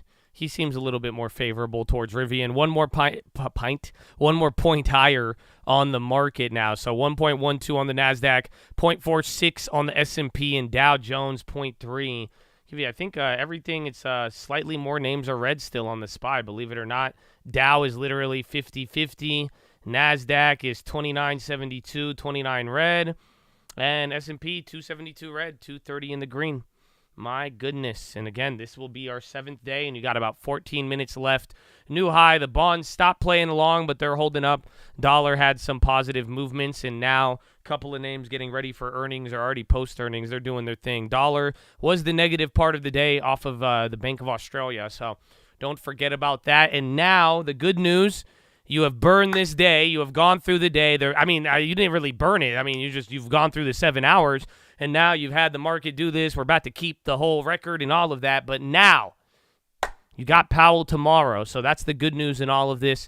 Your uncertainty does not have to wane much longer. You get to see by, again, I think he's going to be on at like 12 or 1, like middle of the day tomorrow, or I think 30 minutes or an hour after the bell. So either middle of the day or morning for Powell. But then we're going to really see what he says about the rates and not, or maybe I don't want to jinx it, actually. Do you guys want me to jinx Powell? I could jinx Powell right now if you would like. I don't know. This would probably be the least favorable event that we could get tomorrow. I don't know if you want it.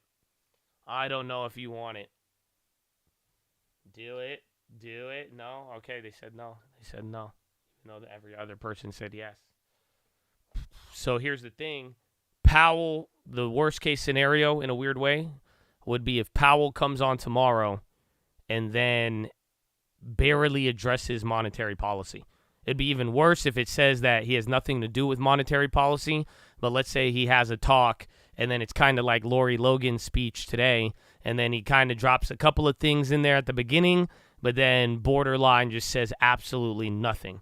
And then Powell acts like he doesn't see anything and just lets you keep going, and then now you still are in the same position. But then again, lately, every time that's happened, everybody would just brush it off. So I wonder if lack of comments on monetary policy would be able to neutralize it all or not. So we'll see. We will see. He's 15 minutes before opening bell. Jackson, hold tight beat. I know it's either early morning or like smack dab in the middle. We'll see. What is 9:15. It says 15 minutes before the bell. And then you have Powell, and there's another speech at 2 p.m., but a lot of people haven't talked about that. That one's the next day. So yeah, it does say, yours says 10:15. Mine says 9:15.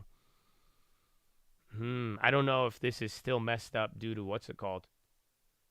If it's still messed up due to no, 9:15 Eastern.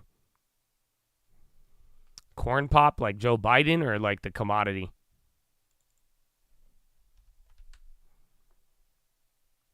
Yeah, I don't know. I think there's WASDE numbers on Friday. It could be anything. Oh, crypto. Bitcoin. Yeah, there you go. Beto. Boom. Oh, yeah. Actually, corn pop. That's what he meant. Bitcoin making another candle there. Interesting. And then once again, remember we were talking about that just a couple of weeks ago, that it's very rare for the NASDAQ to not catch up with a Bitcoin rally. I don't know if you guys remember. We did a little overlay. I think it was right before we ripped. Yeah.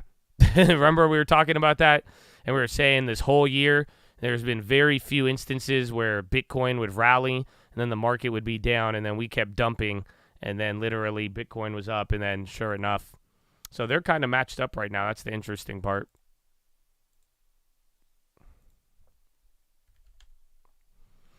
How about Bitcoin on the high? All right, so 5 points off of the high there again. 10-minute rigged just over there in the last 20, 30 seconds. I don't know if it'll be finished by opening, but if it's pre-market, it'll be very interesting to see. Pre-market is going to be weird. I hope he's talking while the market opens, because if not, he could cause one reaction pre-market, and then just the opening bell cash open could just totally blind all of it. Honestly, I think tomorrow is going to be a shit show to a degree, depending on if it is in the morning and if that has any overlap. It's just going to be weird regardless, because you're going to have to juggle with Powell as well as juggle, again, right off the open.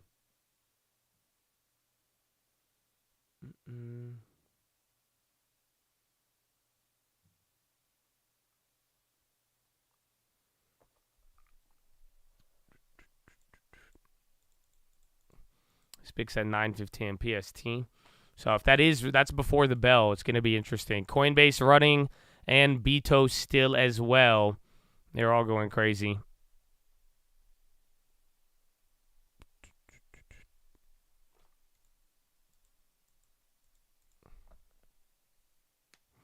I think Powell wanted to make sure he could still affect long-term rates. I think he knows he can. I mean, so far, we just got to see if he addresses it clearly or not. Big red chicle, 10-minute rigged, baby. So, again, you just finished the minute there, but, bro, you just dumped. What was that?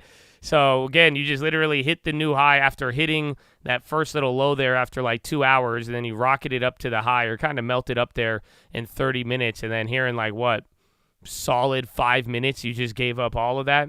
Again, bonds, like I said, they were kind of tripping out all over the place. They weren't really reacting. So we'll see.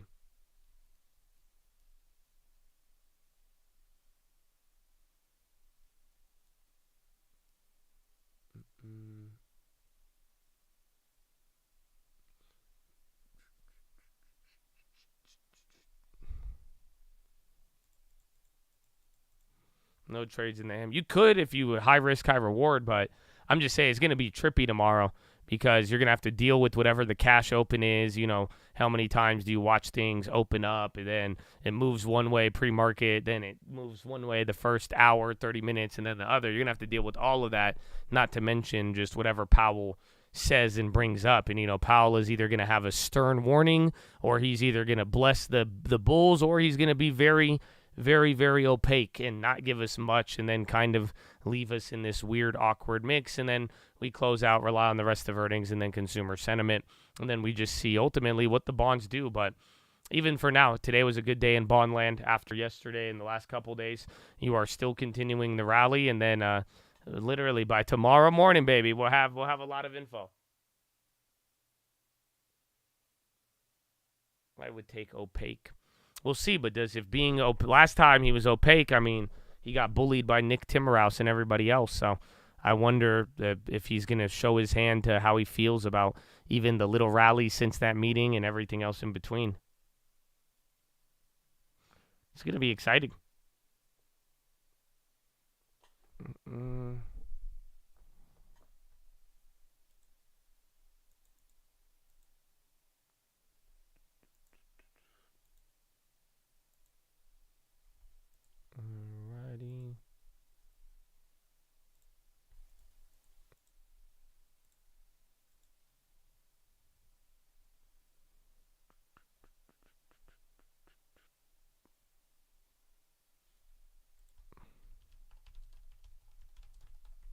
Bro, Beto, crypto's still going. Very interesting, though. Crypto launched on that 10-minute rig. Crypto launches up, and then the market just dumps down here. And then you are back. Now you're just lower than where you were prior there. So before hitting a new low, you literally hit a new high. So giving a little bit of everything for everybody on that.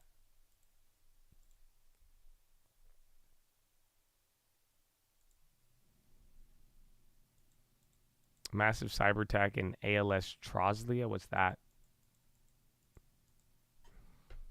Bitcoin 1 in 36. It's still going insane right now. Pretty wild.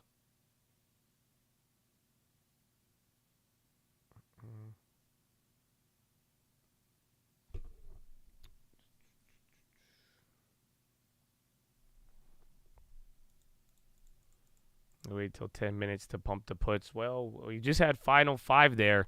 If that takes us down, I mean, I don't know. Are you going to close red? You got 5 minutes to go down 0.19 Dow May ended streak.